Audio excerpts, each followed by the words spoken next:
Fa TALOFA atu le tunu le leita fou fa malo folau o le aso lua o tātou au lia o le vai aso le aso lua sifulima o Julai te usanga lua awhele o sifulu tolu. O le sifufonga o le laumua le nei alo maia o tātou sau ni ngā lotu. Te ia le sunga le whawhirenga Reverend Lilo Maiava Maasangala mai le kālesia le auso ke wisiano i nai nai lo hat. E usmai le whawhifonga.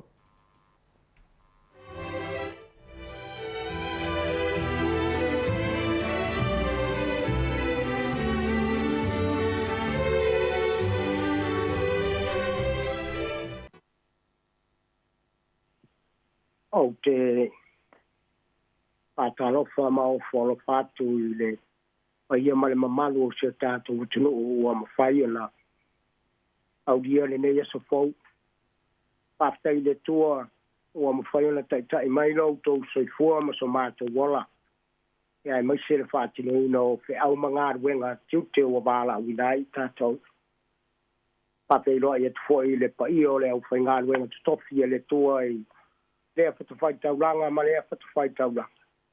Ia le alofa ma le anga le lei o le tua i le nei aso ai mai se tiute ua wala winai tātou. Moli lau whātalofa i le nei tai au i nai tamā ma tina se tātou watunu ai mai se le loloa lo tātou watunu ua mawhai ona tātou whātasi le nei tai au. Whamanu ia le tua i lau tō wala whai mai. Lo whangia le tua tiute mawhai wa le nei aso. Ia le nei tai au ia wa il filia au ele mafutanga fai se au i loa hat o te ta ia le nei vai aso i sauni ngā lotu o se tātou utuno. O mai a tātou ave le whaftai le tua tātou titano. Ne tua no mātou ta mai. Mātou whaftai ala o fio e ui lava i na mātou na ngona le papai mai o le mālulu i o mātou tino. Ai le mawhai ai ona tāo fio mātou tiute o e wala uinai i mātou. Tui nā tūna mātou sauninga le nei tai au ma si o mātou watumu. Ai tai mātou i loa lofa ma lo wanga le nei. Mātou whafo i le vi inga i ate oi. Ono lo suafa Yesu. Amen. A tātou tāpua i atu i le tua i lona vi inga.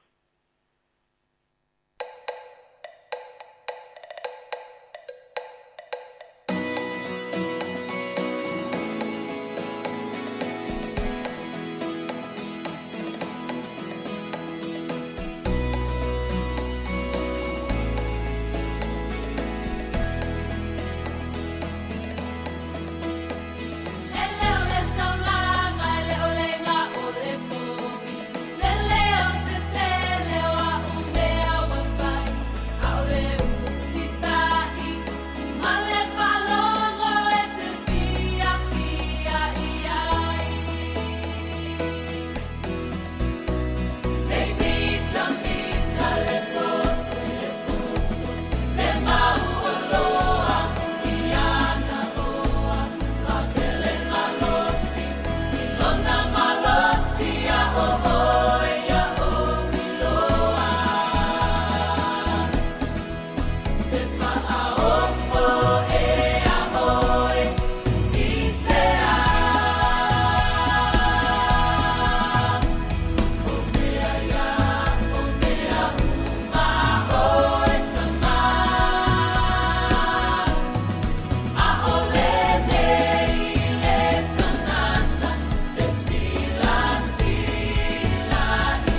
ia whaafonga mai ai le whaitawina o le fionga pa ia le tua i le nei tai ao. A maua tātou tusi whaitau ma li tusi e Yosua i le tengai tuai. Yosua o lona mta pumomoa kia whaungaina le fwoi pumomoa se e whangata mai le fwoi iwa. Mai ua mawai le oti o mose le au na Yehova. Ke talai mai ai leo Yehova ia Yosua le atali o nuno. O le na au na ia mose o lo whapea mai. O ti mose la ua na le nei fwoi ina e tula ia tuia ia sopo ia atu yo ritana le na o e a toa ma le nei no uma. E o i le no ua o fo ina atu wai ia te la tau o le whanaunga Israelu lava. O mea o malava e solo ia e o tau alo fiwae o te fo ina atu wai ia te o tau e pe ona o fo ia atu wai ia mose. E a kua i le bao ma le panona le na e o atu i le vaita fitele o le vaitape o ruforate. O le nuuma o sae ti e o atu foi i le samitele o le mea ngoto ai le la e whai ia ma o tautua oi. E le tu mai se tangata e te ia te oe ia so uma o lo wola. E pei ona o ia ia mose e whapea ona o ia ia te oe. O te le tu ua lava oe. O te le tu la fwa i lava ia te oe.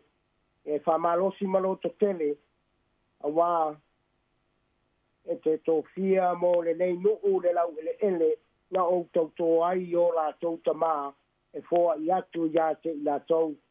Tau ina e whamalosi ma ia matua loto tele lava. Ie anana e whai e tusa ma le tūla whono uma, na whai atu ai mose lau au auna ia te oe. Awa e te aru ese ai le tūtau matau, mo le tūtau anga vale. Ia ia manui ai oe i me uma e te alu iai. E le te ai lo ngutu le tusio le nei tū la whono. Ia maa fau iai le ao atua ma le pō. Ia ia e ana e whai e tusa ma mea uma ua tusia iai. Ona manui ai lea ia te oe o lo wala. Ona e manui ai lea o te le i whai atu ea ia te oe. E wha malosi maloto tele. Awai te pepe. Awai te matau. Awao Yehova logo tua o loo ia te oe mea uma e te alu iai. Amani ele tua i le whaitawina o lana a fionga pa ia. O le manatu au tua le nei tai ao o se matua mo tātou. E wa uma ona saunia le tua le tofi mo tātou. O le folanga ia le tua na whai a Yosua e iai lo tofi i kanana. Ai le isavalia e Yosua ma le whanaunga Israelu kanana. Wa uma o na fola le tua manuia mo Yosua. Awa fo le tangata sa au na ma le whamaong ni a Mose. A tu Mose ilunga e wat fo Yosua kau si ilunga sko inga. A go foi lalo ya Mose ya wa ku foi ya Yosua fa go foi lalo a ai Mose ya wa ku foi Yesua ya ba ku la me ai ala ai malo si ko inga walo kaka olai si mo wa se manuia pa penar so fuanga ma le olanga li nei ai le isavalia la Yosua kanana wa uma ona ile filia ile tua manuia mo Yosua ma le fananga Israel. Samoa le soi fuanga whale anganga. Ene si o langa ka whao, ngofo. Se whamole mole o le kaua le kako ke kaua. Kako ke kau ma le lei, ma le anga i le aso, ma le aso. Kako ke kau ma le mongi, ma le whamaongi, mongi ma le pepelo. Kako ke kau ma le anganga pa ia, ma le anganga le anga i le aso, le kaua le kako ke kaua.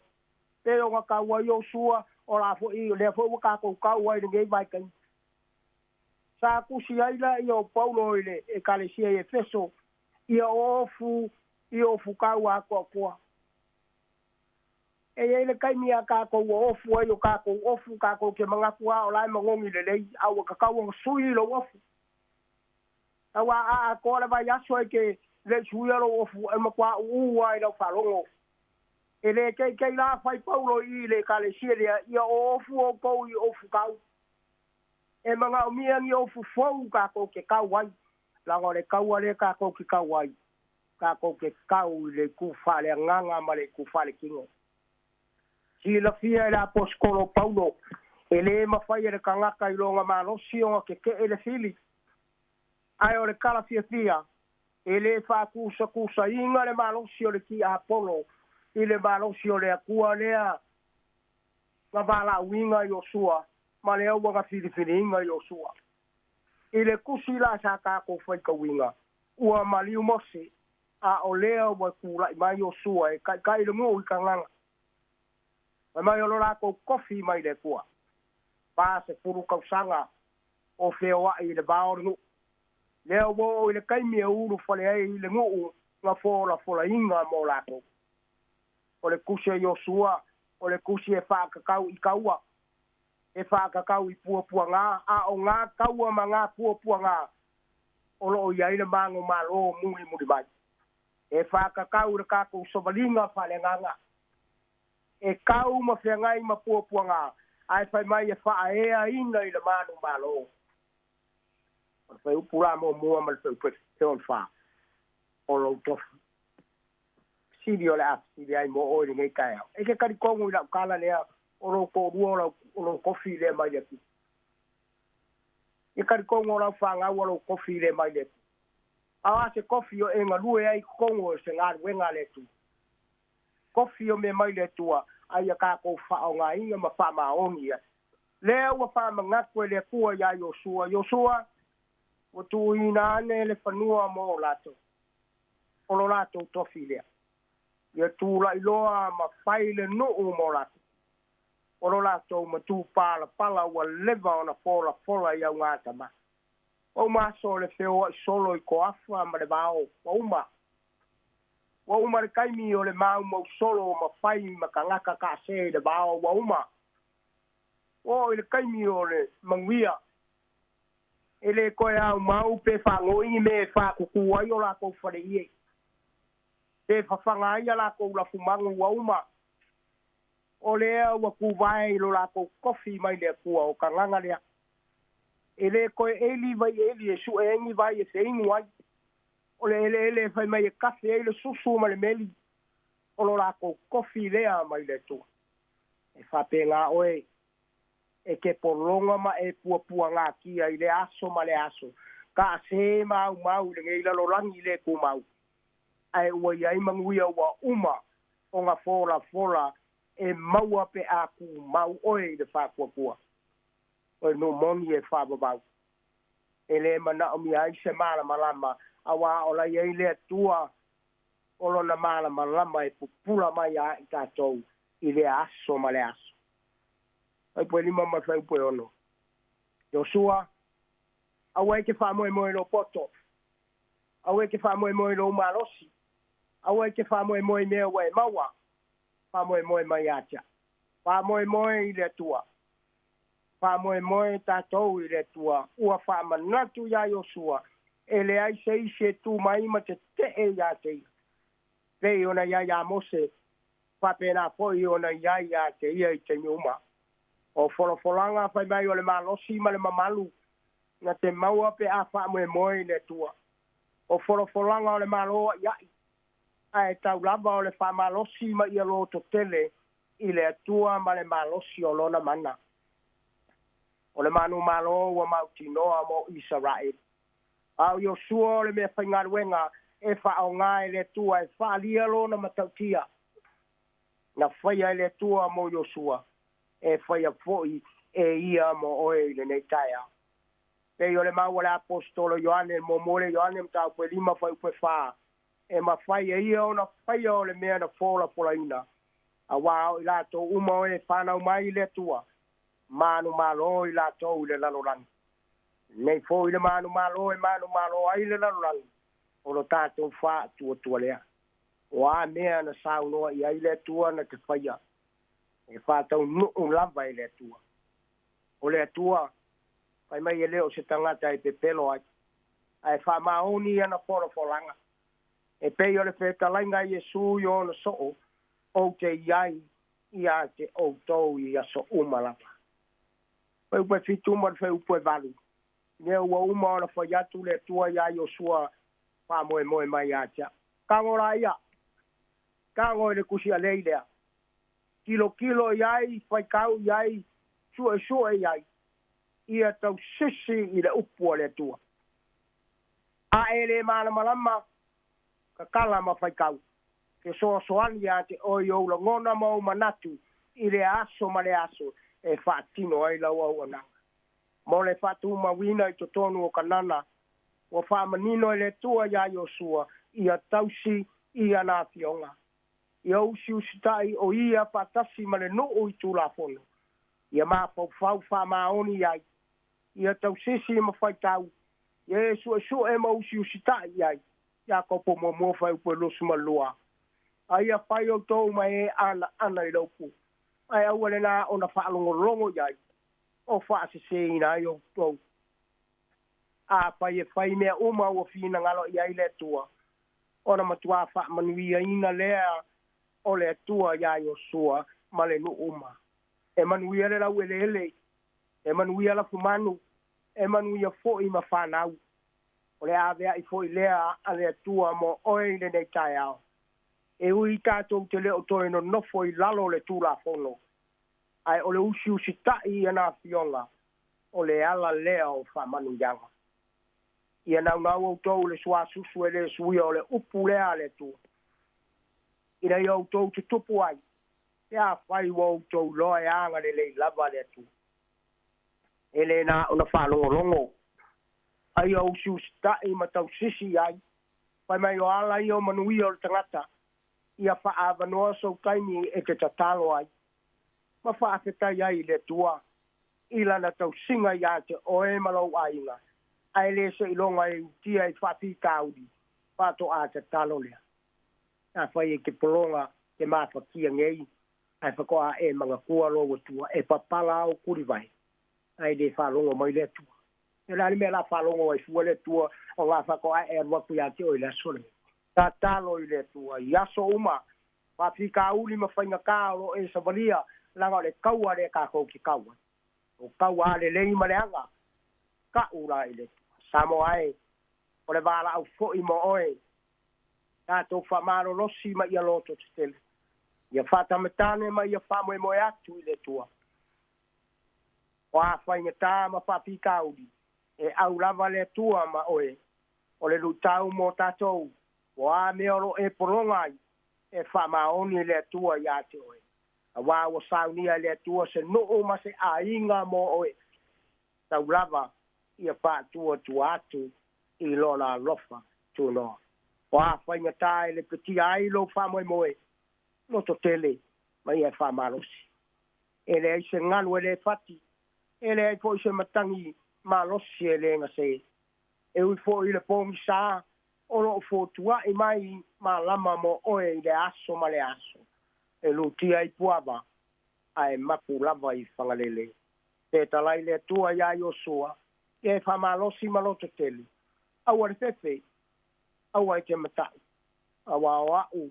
O Yehova lo o tua o lo o ia te oe i mea uma e te alu iai. Ia Samoa e le nei tai au. O le nā fo i le whamanatu mo oe. E le o mamao le atua ma tātou. E iai le kanana ua uma o na saunia e le atua e te mapu ai. Ai e tau. Aua le whawai vai. E te ui puapua ngā. Ai whai mai o nā puapua ngā e mawai. E whae a ina oe i le manu malo. Ia tātou sāwa vali ma le whātua tua i le whaola o Jesu ke riso. A whai fōi. E rei tali e Jesu ke riso e vea mali i ma whaola i lo wolanga. Ai si aere a vea i le nek taimi e te tatalo ai ma whauru whale Jesu e a vea ma whaola ia te oe. O ia na te whamangalo ina awanga sala. Ma batu le malosi whapowina e te savari ai. Ina ia e tau noo i kanana o loo whatali mai ai lo matai moe. Tamani ia le tua le tātou tāpua inga i le nei tai au. Ua fuanga ma whamoe moe ngore nei aso ia au le tua mai tātou. Tātou whai u le tātou. Paftai le tua lo mātou te mai. A mātou tāpua iatu I lau fio I le nei tai ao ma si o mātou utunu. Mātou la ngona lava le tua lo fiso swani a I mātou. Paftai e na mawhai na mātou ma futa I le nei tai ao. Wai le whaingo fie no mātou wala mai mātou te whalongo longo ono le malulu. Ai paftai le tua I lo wanga le lei malo warofa e maise le ola ma le malosi. Olo e wha so mai mo I mātou. Talo matui nātu si o mātou watunu I le nei tai ao. A o savalia lungo ala te le babade ia pui ma leo e la wafio. Ia tu ia I la tau le mātala ina ia awane ia ini whala me lave tutopu. Ia maua pēr le saonga le mua wāle whātingo ino tiuke ma whaiva o le nei aso. Talo matui nātu nai o mātou matua tausi tono mau te malawa le ali hielo mātou watua. Ia anga le leila wapio so swani I whiainga tā ma pua ngā o whiangai mai mātou. Maua I lātou le loto te tele vi I ai oelo mātou watua. Nā ia mātou whāna wiki le tua I ngai ai mā o ongo le le yaso. Pāmole mole le li I mātou te tui nātu I lau wapio. Ia whapeo na malutia I lātou I lau saonga le mū. I le uru whale I te tono o whale aonga ma potu aonga. Leo ma pui e la o fio na I o mātou whanau. Tau mamao ni whala ve lave. Mani fi tau le ne yaso e ono a fi aino lātou wola o oina. Ai a malu pui a pēa I lātou. Tālo matui nātu e oro I te tono o whale mai. Ne tuolo mātou te mai o ngase o le tino o mai. Ai mātou te whamoe moe I la o fio e a maia le whamalo si au ia I mātou o lau o fio te whamalo o lo mai o mātou tino. Pāptai le tua I ngā wenga fo mai ma ta mai tai ai maisi o waila au ma fuala au ma tui o lo whaunga ina le tagata. Ia wā le soifua ma loloi. Anga le lei tiu te ma whaiva o le lei aso. Pui ma leo E lau fio. Pāptora mātou wāla au le nei tai au le nei ofisu pāsa la lau o mātou whaunga ina I le aso ma le aso. Mātou te mōni mawina I lo warofa ma lo wanga le lei. Pāmanuia I le ni pule ai maise leo whaingāru wenga.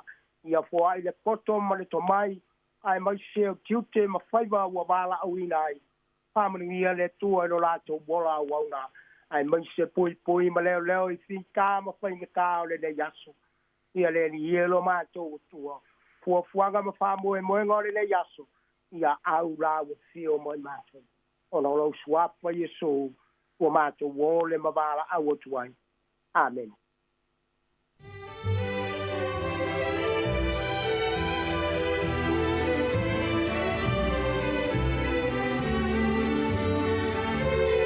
Ole tātou sauringa lotu le nā. Ia e pei ona whaafunga iai tātou atinuu.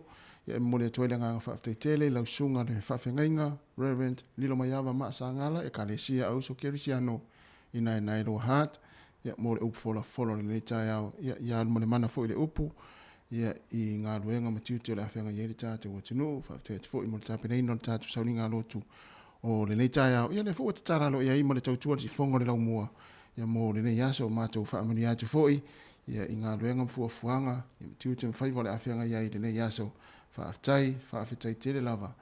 Ua lua se 45 minute, ua te enei le tu lai fitu. O le si ufonga le nei o le lau mua Wellingtone, vi ingo le atua, ia ona whangasola tuile o le tātou proklame o le nei tai au.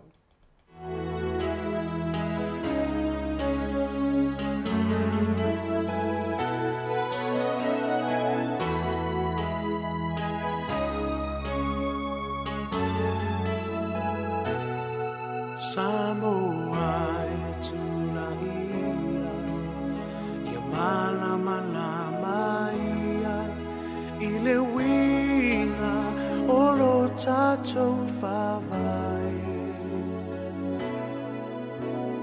Sea ia le mafuanga o nei mau mewa tutu e le o se toe whawhangu e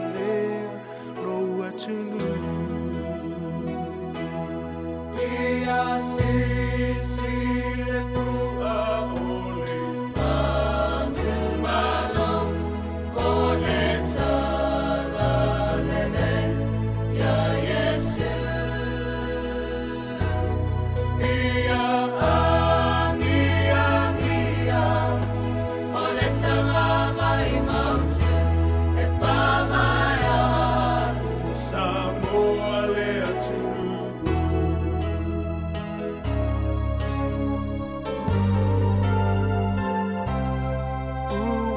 tele fau sosonga o fana ua pulele ola po ole ato nu e ale sa olotonga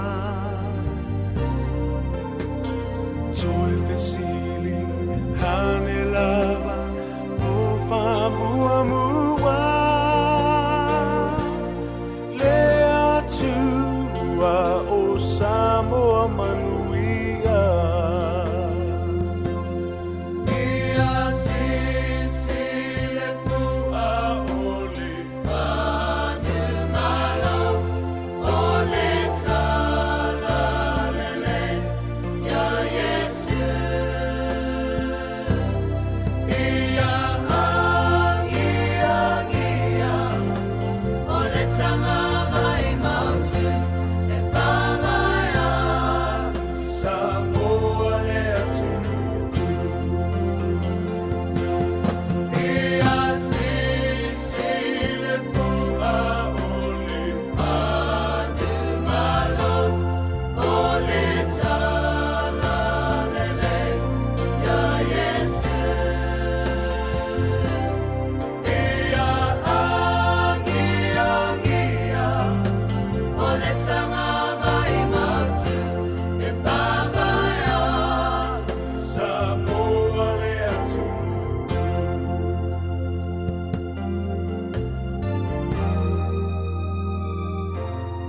Ua whainga tane aso, ua tele o tu mai whafo, ua whilongi ai le whaawai sao.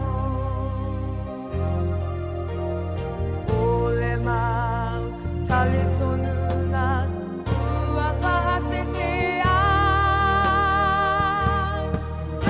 Ua wha, angala le, atua le mautei. Ia sisi le fua ole, anu malo, ole tala lele, ya Yesu. Ia angia, ole tanga vai mautu, e whawaya Samoa le atunu. Ia sisi le fua ole, anu malo, ole tala lele, ya Yesu. Ia angia, ole tanga vai mautu, e whamaya Samoa le atunu. Ia whaamua e atua Samoa, Samoa foi mole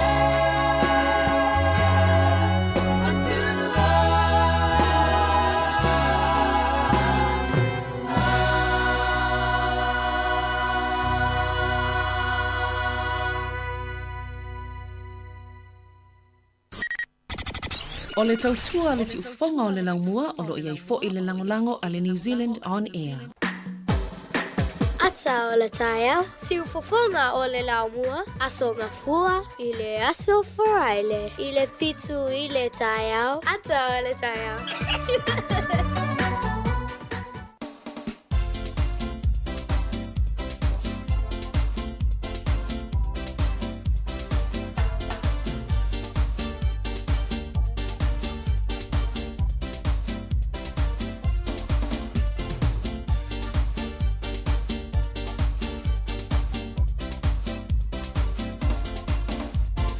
Ata, ata, ata, ata, ata, fifia, por calame ole ata.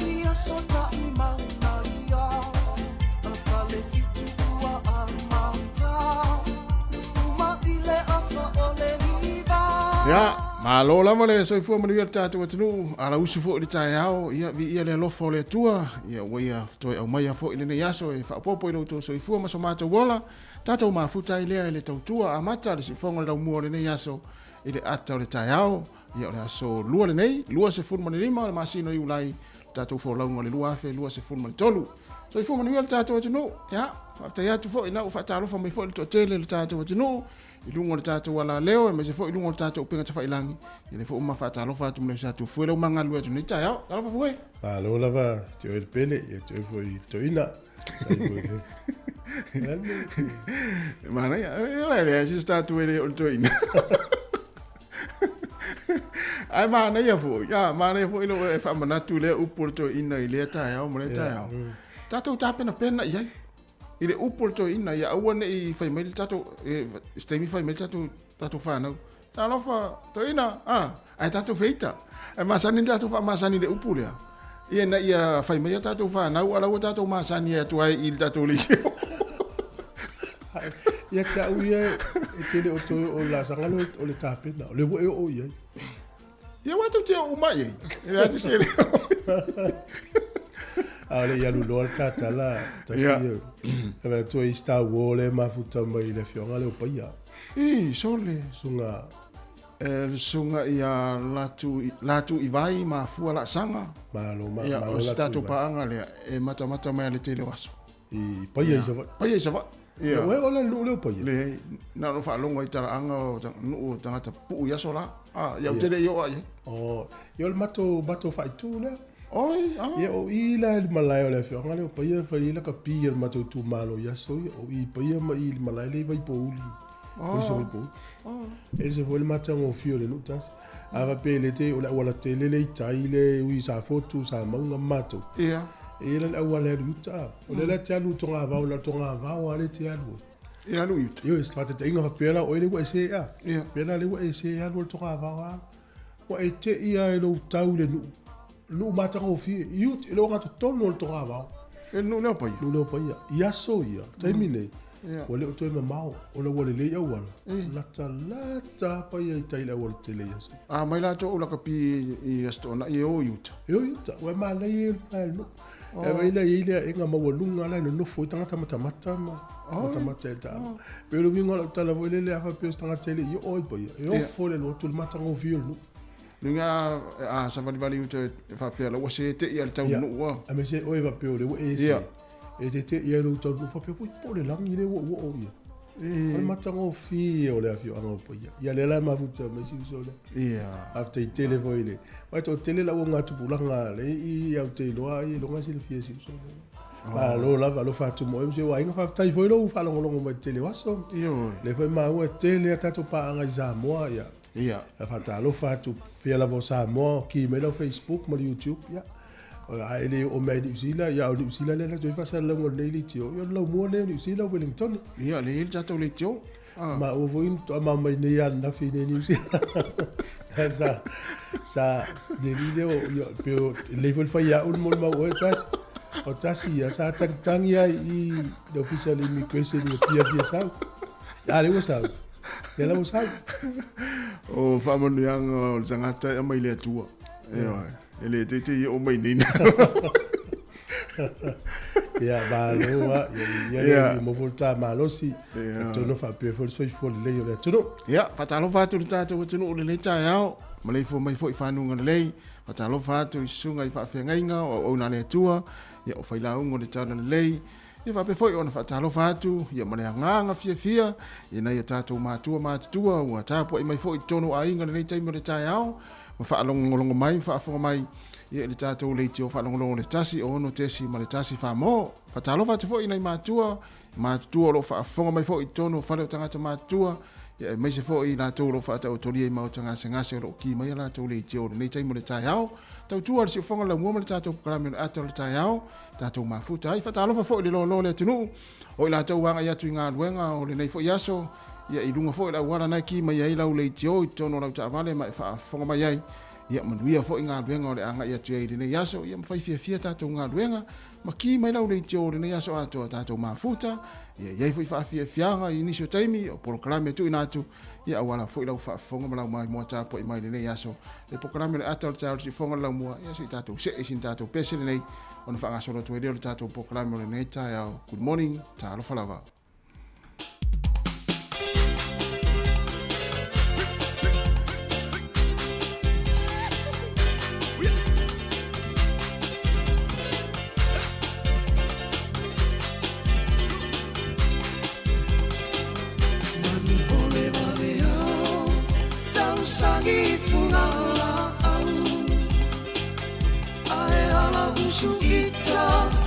Whaiva o mawhauwhau Tanu polo I popole Ne I te I uale tanau Taunu uai le upu Uale au le ina ilau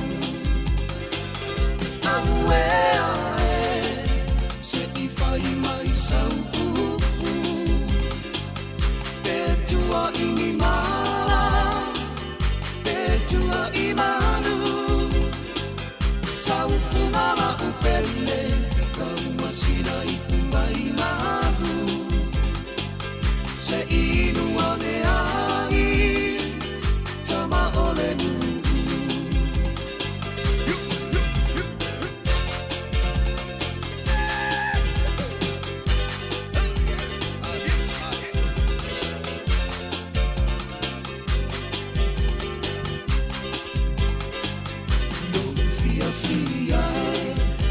Teine petua inia O usata fai Ale au amene ilunga Ai pupole no uloto Ona o santu pua inana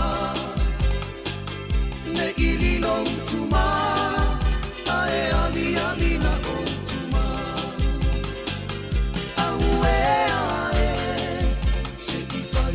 Sau upu Petua ini mala Petua imanu Sau fumala upele Kau masina itu bai mahu Se inu ane ai Tama ole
Tala whātu ina tunu, smel whawhonga le tala o le tau mo le tai au pe o le whālia no fisi o le whai tau. O le aso le nei e langi le lei le tau Wellingtone. Ia o le aso a tai au e ina i timu o na mata leo le vai le mata le la stay mulimuriane i le awa uli. E whapena fo i le aso tofi o le aso whareile le wano ia iei fo ina i timu. O le aso nai ia e matua langi le lei a le tau. Me fonti le fia o le aso le nei le tali malo ia New Zealand po Wellingtone. Tele malo e lau mua le tālonga mata ina nane le fiafi i le vāo le aua New Zealand. Ma le au Filipaina, ia ua pisi solo tangata i nei Wellington e su eni pepa ulu fale. Aua uma, tolu sumo tupu afe tangata o le ao le malai. Ia o le mele ia o le ato tele fo tangata I Wellington o le ao ta fao tangata mai fafo ia fai tete ia tatu so ona fewa I la vea seisi. Ona vava ai fo ile o tatu tala o tau I Kapiti, Manawatu, Whanganui, Taranaki, ia Taupo, ia tutusa le wingo le tau ia autou. Ia ina I timu va ia le mata le lai staimi. E langi le lei le tau I Marlborough a pe foi Hawke's Bay ma Wairarapa. O le malulu o le tau le so Wellington e ono. A o lona fua le mawhanwhana sifuru tolu. Ma vai au kilani le so e so I fefiloi le aso nei ia ina I timu vai foi le mata le lai nisi o taimi. O le motu I saute langi le lei le tau le pito I lungo le motu I saute o lo iai I Picton, Blenheim, le Soni, Motueka, ia mlu uma ina. E iei dai timu ma vai foi le mata le lai Queenstown, Delinen ma Invercargill, kala estete langi le lei le tau o le malulu o le ea I le lo ia o lo ia I le lua fa solo atu I le tolu. Ia o le ea mawhanwhana o maulunga sifulima fa mawina I Maston a I le nuu leo o le Soni. O leo te lenga lau le tunu ne yaso I fōringa mai o le motu I matu ne I mate le va ia le mata le la. Ia o le motu I saute ia e whapena foi va ia le mata le la. E inai vaenga e tulu inai timu. Ia avawa ai o tu fo I le fua le eve vela le yaso I nuu o le lalangi. O le maulunga o le fua le eve vela le wha mawina ia o le nuu le maulunga I. Ia pena e tolu sfurfa o lo iai ia Singapore. Ia fast furu tolu le vevela o le tau I Dubai. Fast furu tolu le vevela o le tau I Dubai. Ia ona tatou se e mai ei lea te me ngoto ele lai le so ia o le 2 minute te ele 5 na le fiafi. E na oso ele la ne le tai au le te le titi o la fa le fitu la oso le la. O le aso tai au e oso ele la tai au le toi lusu fitu minute I le valu le tai au. E ngoto ifo le la le lufu 2 minute te ele 5 le fiafi. Ia o le tatou availe le tala o le tai ia Wellington e sua le tai te o le sefulu le tai au nei pe le tai toi lusu 2 minute le 5 le fiafi. Ia o le toi sua le tai le toi sefulu fitu minute sefulu tasi na le po. Poli lua pe le tai le valu le tai au nei sua le tai te o le lua le au au le toi pe le o le tai te o le valu na nei. A fai la fola tupe Samoa le so le tala o no sefulu tolu sene. Tasi tala New Zealand, maula tupe Samoa, ia toi whaasa o tua tala ono se furu sene, tala ono su sene. Ia usi whare tupe la iti la tala ono lua. Au le tupe Amerika I le so e valu iwa sene, tupe Australia e valu iwa sene, tupe Amerika e ono su sene, ia o le tala fiti I le o tala tolu lua sene I le so. Tasi tala New Zealand, maula tupe Samoa, tala ono su sene, whaftai lava. Fia le tupe Australia foi? Tupe Australia e ono se fulu valus fulu iwa sene le so tasi tala New Zealand. Maula tupe Australia e valu iwa sene al tupe Amerika e ono su sene. E la fosa tupe Australia. Nei, nei. Non sia tua ia e se io te me tatu was fanau.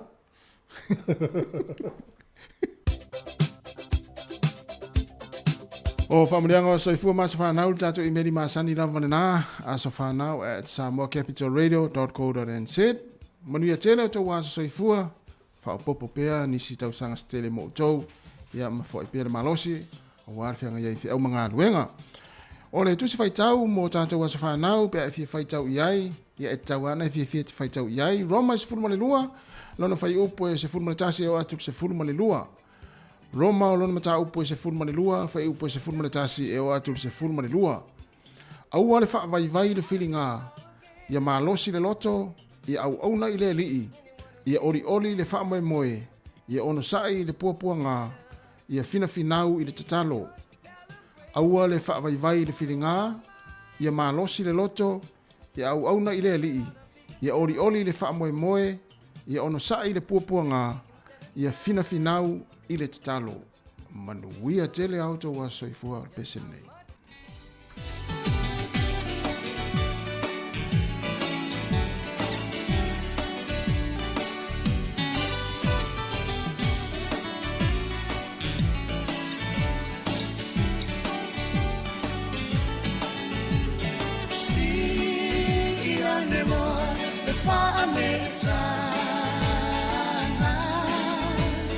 Fa a popo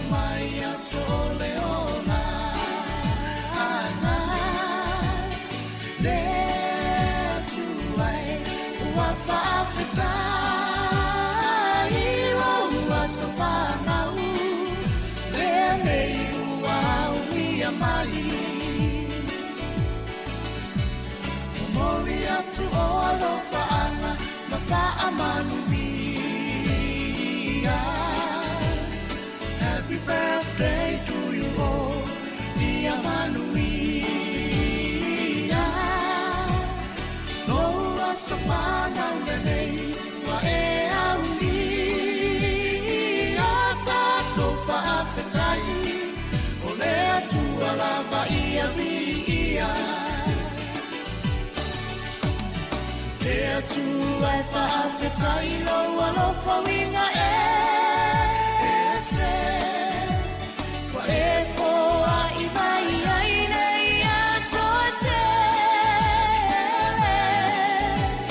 Alofa anga loa inga loa so soifu Ai au ngā longola O aina ai mai se lea tua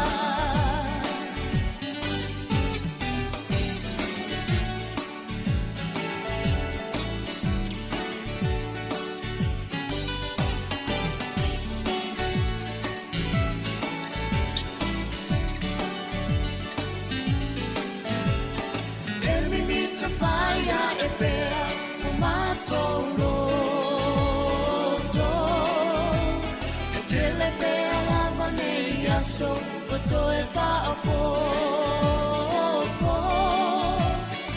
Ola fia fia na to wale ngata Ilo wa so fa na u Lende ua ulia mali Fa amanuia me atua ilo wa so fa na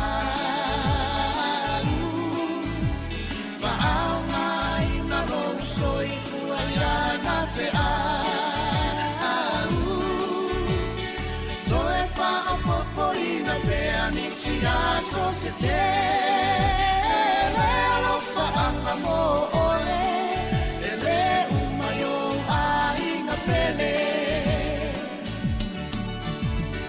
Lea tu ai wha a whetai Loa lo wha winga se Wa e foa i mai ai nei a soatele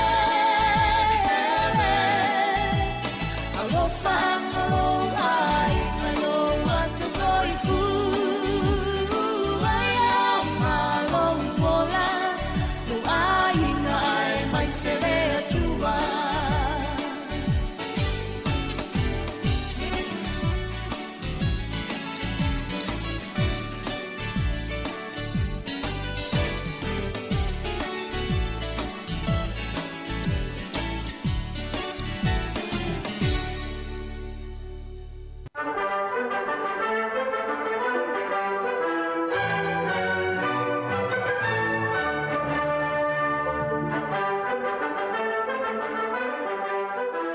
Talofa tu le tunu si mai fa fongol va vai foi le talofa son pito la langi me na tupu le so la so fu limo yulai o le solta usanga te si lima ivas furutolu o le tangata e suafo ia Henry le fa o le falani ia o ia fai no le so o le liu ise mai i le fatu tuanga protestano a viene o ia matangata o le fatu tuanga katoliko ia po le tupu foi na falani o le solta usanga e tasi valu se fulfa o George Stevenson o Engelani na fata i le so ia le nofo afi na ia fausia e ola le steam po le asu tama whanga le tafu i tonu i le afi o na sauli o le asu e maua leo le tise anu e le nofo afi o le solta usanga e tasi valu tonu se fulu ma le fitu na unua i whao ngā ai ia le vaenga le tau le electrical telegraph ia po le masini ola i le tise e lafo ifi au wha mamoli ia o le tangata suafa ia William Cook mo Charles Whitstone o la ua ia na fausia i to tonu ona na tona o le solta usanga e tasi valu iwa sulfa na whaia ili taua mua i le vaha o Saina ma Japani ia na taua o le First Sino-Japanese War O le sol tausanga tasi valu iwa sfulvalu na pu e vaelua i Amerika le nuu leo Puerto Rico ia mai pulenga Sepania. E o mai le so o Puerto Rico ia tasi lea territorio na malo Amerika. O le aso nei le tausanga e tasi iwa whatolu na wha maavai whafose i ai pe na wha malusia le wha maavai o le pale mia o le nuu lea o Italia o Benito Mussolini o le taimi lea o le taua alona lua lalolangi ai wha maavai le pale mia i le aso le tausanga tasi iwa whasfutolu. O le aso le nei tausanga e tasi iwa fitus fulumalvalu na whanau ai le pepe mua lava na whaonga i le poto whaafo mai. O sua ola o tamama le tina na whaafai lele tonu o tiup. O na toi tu ai le tonu o le to ala whanau o le tina na mau ai la le pepe le nei e suafa na whaai ngoa i a Louise Joy Brown. Na ola le nei le pteine o Louise i a e luasu tasi ane tausanga o Louise wa tolu se lau wafe i a pepe wa whanau i le whainga lea. A o ia lava le rua i pepe ia na whaonga i le poto whafo mai. I le tausanga na whanau i le sol tausanga te siwa fitus fulmalvalu. O le aso le nei le tausanga e tasi iwa wha, le saini ai le whengainga i tutonu o Washington e ta o le Washington Declaration i le vau Israelu ma Jordan. E wha mai ai taua le nei vau ni atunu e lua a mata mai lava le tausanga tasi iwa whas fulmalvalu. O le so le tausanga e lua afe se fulu na likia i tua i upenga o so ta ingale ta o le Wikileaks ia pepa o whaamutalanga i taua i Afghanistan. E whapea mai i le tala whaasoropito ai o taua na i Amerika o le taua pito sili le na tele whaamutalanga uhalu i tua u whaasalalau. Ia sau tua le upenga na ta o le Wikileaks i le aso nei tausanga e lua afe se fulu.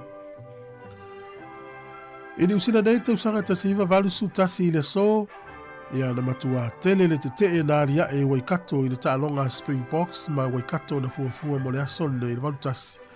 Le fie o tangata i le au lea Springboks o na whainga whailonga lanu tono la te utunu taimine na tua mai e ni usila. O tatu tala na te maua whapoponga te masani whaftailava.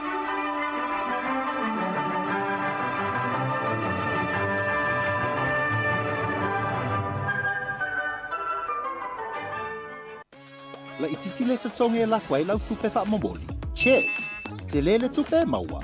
Also check. O le Western Union na te mauai rates le lei e lafua i tupe i Samoa matonga. E whaingofie. Check. E tala whea ngai maoi. Also check. A whio ane loa i se la lata ane o le Western Union.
alofa lava, o se mai il whaafonga se isi whaopoponga o tātou telefau mai Samoa.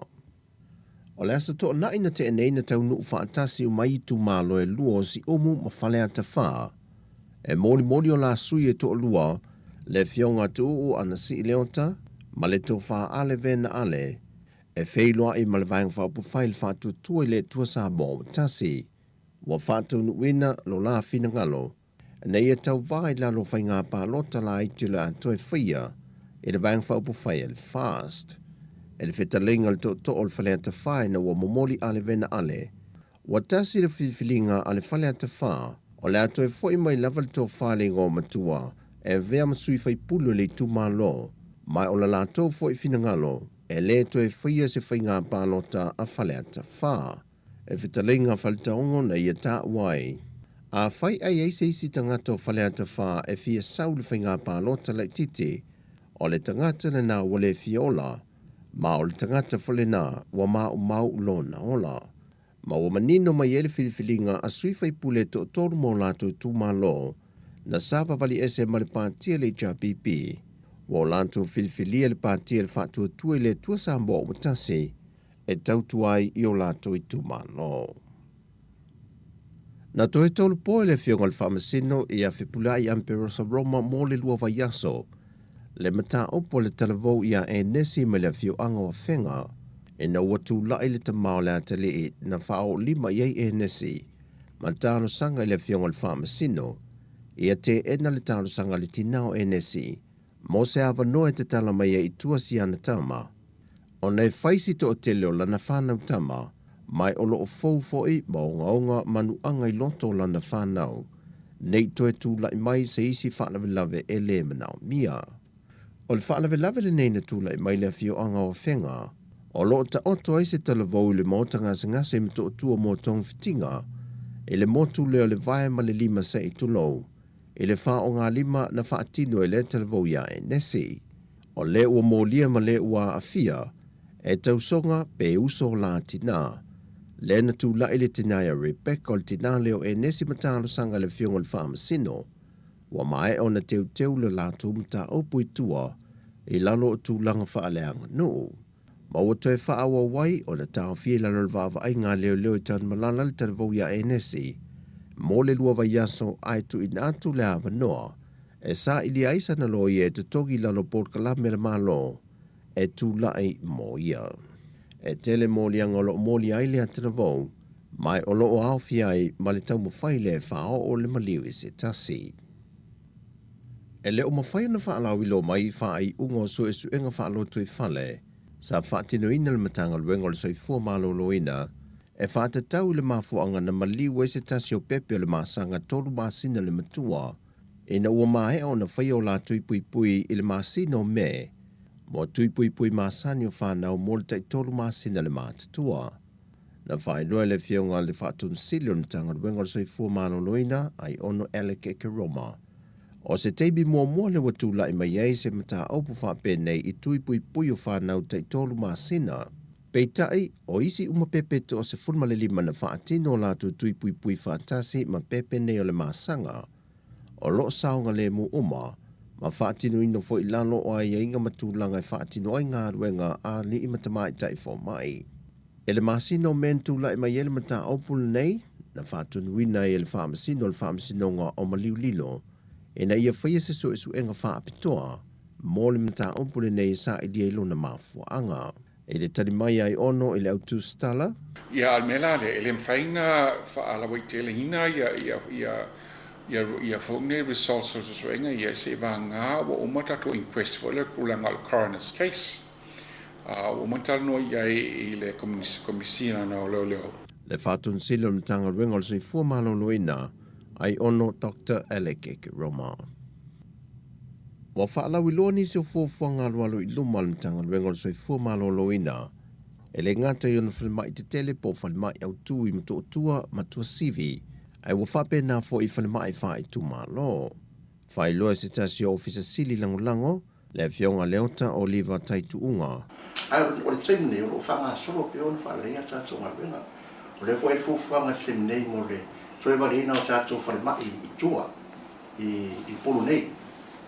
ona ua mai se talosaga ai o loo nafa ma le avae na ia toe faafuina ma valina tatou falamaitua e ma le tele la ua vaeaga e fefaaleleia le tele nei la loo faagasolo o le tatou prosesi masani o le saʻilia o nisi e konkarate fo tatou te valina ma faaauilia le tatou falamaitua Fai loe leota o fale mai I fai tu maloe lufilufi, lalo manu, sa napu, poutasi, malulu muenga. O fale mai I o lo whanga solo I le valina I upolu nei, ma le fai puliono I sala fai. Sa tupa itea, fai lalo, sa tawa masa fotu. E tele niso vaenga na fai loe leota, o lo whanga solo I ngā ruenga fai leia, e le maota ngase au tui mtotua, matua sivi sa vai. O tala fōwia mōle ni yaso manuia lo tātou tunuu, whaasoi foia.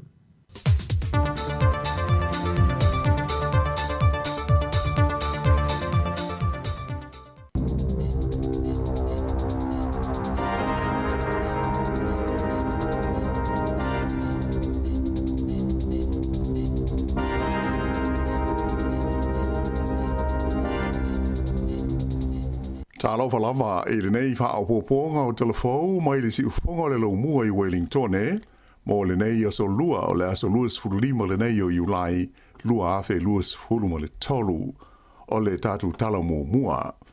Ua whaalia manino e le li pālemia ia Chris Hipkins e le ai ia se minsta fau e filifilia e su ia il tamaita e minsta ia Kiri Allen lea na whaamamaya na nafi mai ona tofinga o le minsta o whaamasinonga. Ai ua whaamatu atu ia tofinga sa ia te ia I nisi o minsta sinia o le kabineta. E pei o le sila fia o le tamaita I minsta le nei sa molia leo I le pole sa I le ave ta vale whaatamala a toa malona musu e tau fia o ia leo ina ua la vea le ta vale sa ia ave ina I Wellingtone. E le ngā te ilea ai sa fua ina fo ila na manawa ma iloa ai sa I le vao le lua se lau lima sefulu ma le wha se lau Michael Grams o le awa malosi o se awa inga ua sili atu na ilo le tapula a wha tangaina. Wha iloa ai e le pāle mia I se whailo inga ma le autu stala e wi ina le tāla whea ngai o inga al tamaita I a Kiri Allen ai o le ripoti ua ia maua na ta uai le whea ngai o le nei mawhine mani wha awhi tauli wha le mawhau I le taimi na tupu ai lea whaala vele lave ia teia. O le tamaita I minsta le nei sa ave iai e le pāle mia le avanoa e mālo ai mo le taufo ia o ni whaafi tauli sa whea ngai maia mai o le vai aso taluai na toe tau ave inai o na tiu te wha minsta. O le taimi nei la o le tamaita I o Chini Anderson le minsta o leo lea o ia tau ave ina ia le tofinga o le minsta o wha amisnonga wha o popo atu I le matanga luenga o leo o loo ia au nai. O le lii o Kieran McNulty o ia tau aweina nei le matanga luenga o ati nae wha ai tū mālo wha o popo atu I lona tofinga o le minsta o nui tua. Ai o le minsta o tupe ia Grant Robertson o lea o ia tau aweina tiu te whai o le minsta e tari atu I mana onga o le tū mālo tai rāwhiti mai I le wha malolonga sa fia ai. O isi tofinga wha minsta lango sa o mia Kiri Allen e o fiai o wala whela o inga lea o wha o popo atu ia Damien O'Connor le minsta o wha tau o inga. Ai o le tamaita I minsta o tangata Pasifika ia Barbara Edmonds o ia tau aveina nei male matanga luenga o tupe maua mai ia David Parker ina ia ato ai ia lona taimi mo le matanga luenga o wala whela o inga po o le transport. O taulele e to lua ia na mali liu I se whaale velave tau ta vale I le awala tele numele tolu e le mau ma bulls I le viafio le sa o se auso mai I le nuu o fielding. Whaelo mai leo o la ua nei Jason ma Justin Keith luas furufitu tau sanga o leisi a tolus furu tau sanga o le tasi. O ni taulele e whai a inga uma ma whanau e mai o se whaale velave oilonga o na whaina ma mawhati ai o la ua ainga. O se tu lauwha apitoa, give a little page, sa whaavai na so sonyai mo la ainga ma whanau, e o mai I le fiafio la sungofua, o lata I le awhe tā la le seleni ua fua ina atu iai. O lo o whaanga solo pēr I le teimi nei sua suenga leo, i le mafuanga o lea whaalawe lave. E le temi nei o lea ua mai asu enga whaapitoa na whaia leo o le whale lea na tupu ai le whaalawe lave na mali di waitanga te tolu ai manu nua isi tanga te to e walu i au ki lani i lea sa tofi taluai. Mai ua whamao nia mai ai leo e whapea o le li sa whaaponga iai le whaalawe lave le nei na maliu ona oni manua na ia whao o ia te ia lama. O le nei tau le lea ingo ia Matu Reid sa ia whao ngā se whana e whao o aile maliu inisi li i se tolua ai e manu nua ai ia isi tangata e toa malu. Sa tau wai whana le tangata le nei ma leo ai wai loa i suenga whaapitoa sa whaia o le manua tu ngā na uma ai lona ola o ia lava na whaaponga ai. O la tau uma e tolu ua whanau le soifua i le nei whaalawe lave ma tau tia sa whai ngā ruenga ai i le ngā ruenga o lo whai e le tonu o le whale tele le nei na tupu ai lea whaalawe lave i le o ngā tonu o au ki lani. E le o mawhai e leo o na whaamatalaina le mafuanga ua mali waise tangata na maua na tino le matawhanga i Whirinaki i le tu malo Hawke's Bay i leo sa na te nei. Whailo mai e leo o le tau le lea le nei tau le sulua te usanga le matua na maua na tino maliu pe tusa o le awha le valu i le taiao o leo sa i le matawhanga i nei pia. O lo fia maua e leo ni whaamtalanga mai nisi sa iai pe sa uia nei le ala lau papa o le tango io stream pe tusa o le awha le ono i le fiafiulas freile le aso luas fultasi o Iulai. E iai atu anunga ua whaailo mai, e winga i le maua lea e le whaitau fia awhe o tamaiti i le tonua o ngai maua lano no lātou ta mau ainga. O le fesosoani whaapitoa e mawhai ai o na pāsi a lātou suenga.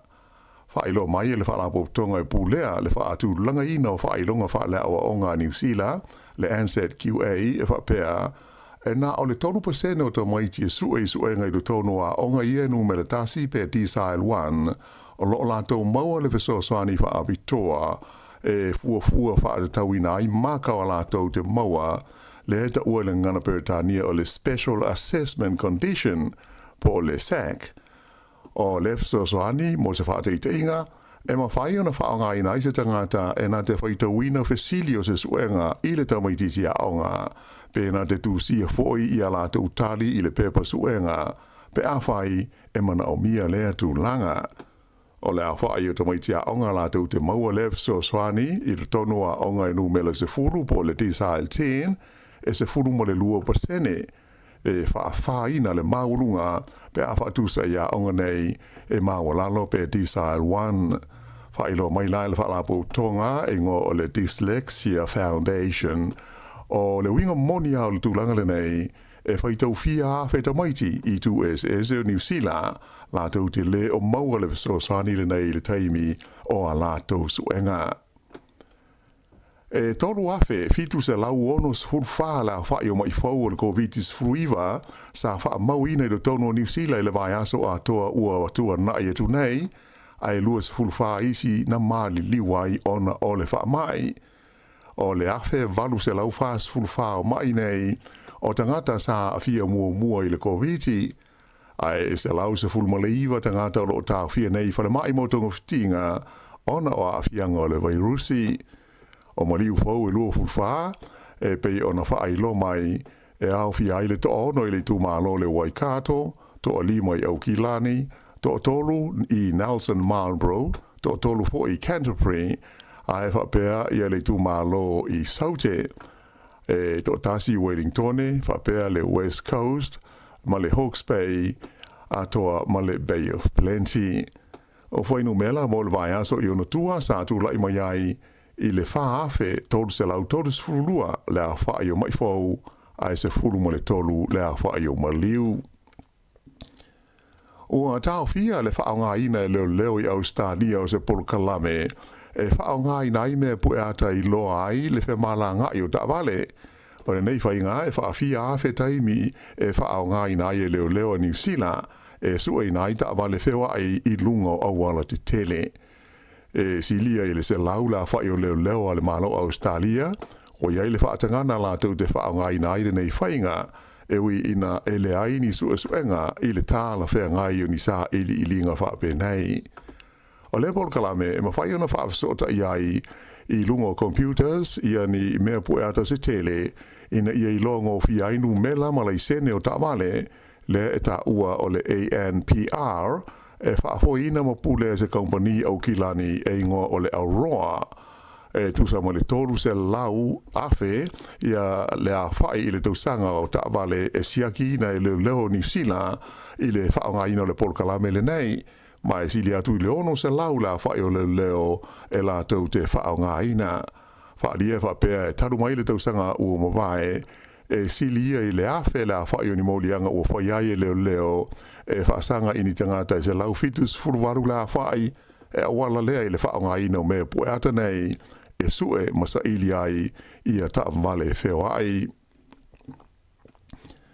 E tele malanga whaatunga ina waalele na whaina male ma whai na whaataunu uina i la sunga fuana nafi ona o le mafia fia o le puao na ufiti ai le malai waalele i au kilani. Whailo mai e le pulenga o le malai waalele o au kilani e iai malanga whaale wao malo sa tuayu na whaia ona o ia whaale tonu ai o nisi o malanga i te tonu lava o le tunu u sa tauhia e le i mawhai o na whaia. O nisi o malanga fuafuaina anga iane i Blenheim, whapea tau po, New Plymouth, Bay of Highlands, Whangarei, Rotorua ma Nelson, na tauhia e le i mawhai o na whaia ona o tūlanga whaale tonu o le tau i le tae ao. Pei tai o le anga iane i la wauli, sa mawhai o na toe wha wau inai le tele o malanga sa wha toe wha tūlanga ina. O le malanga i se atunu i whafo e le o se mea tau ngofia i le nei wai tau pei tai ua whailo mai se pa ua le kompani wa alele le Jet Star mo le taimi o le tau malulu e anga i atu i Rarotonga whapea ai ma le Gold Coast i Australia. Mai tau ina i le upengo pisota inga le Jet Star le iai o sa la tau pase se whaapitoa i le wao New Zealand ma Rarotonga po o New Zealand ma Australia i le na o le se lau limas furuiwa tā la. O ia pase se pa'u e na o le alu. Mai au kilani i Melipone, Sydney po o le Gold Coast, le amata i le se lauli mai iwa tā la. Ai o le pase se one way mai au kilani i Rarotonga, e amata atu i se lau fitu lima tā la. Mai na whaalia mai o nei pase se, o le ama whaifoi o na maua mai kalai estete, whaapea Wellingtone ma Queenstown.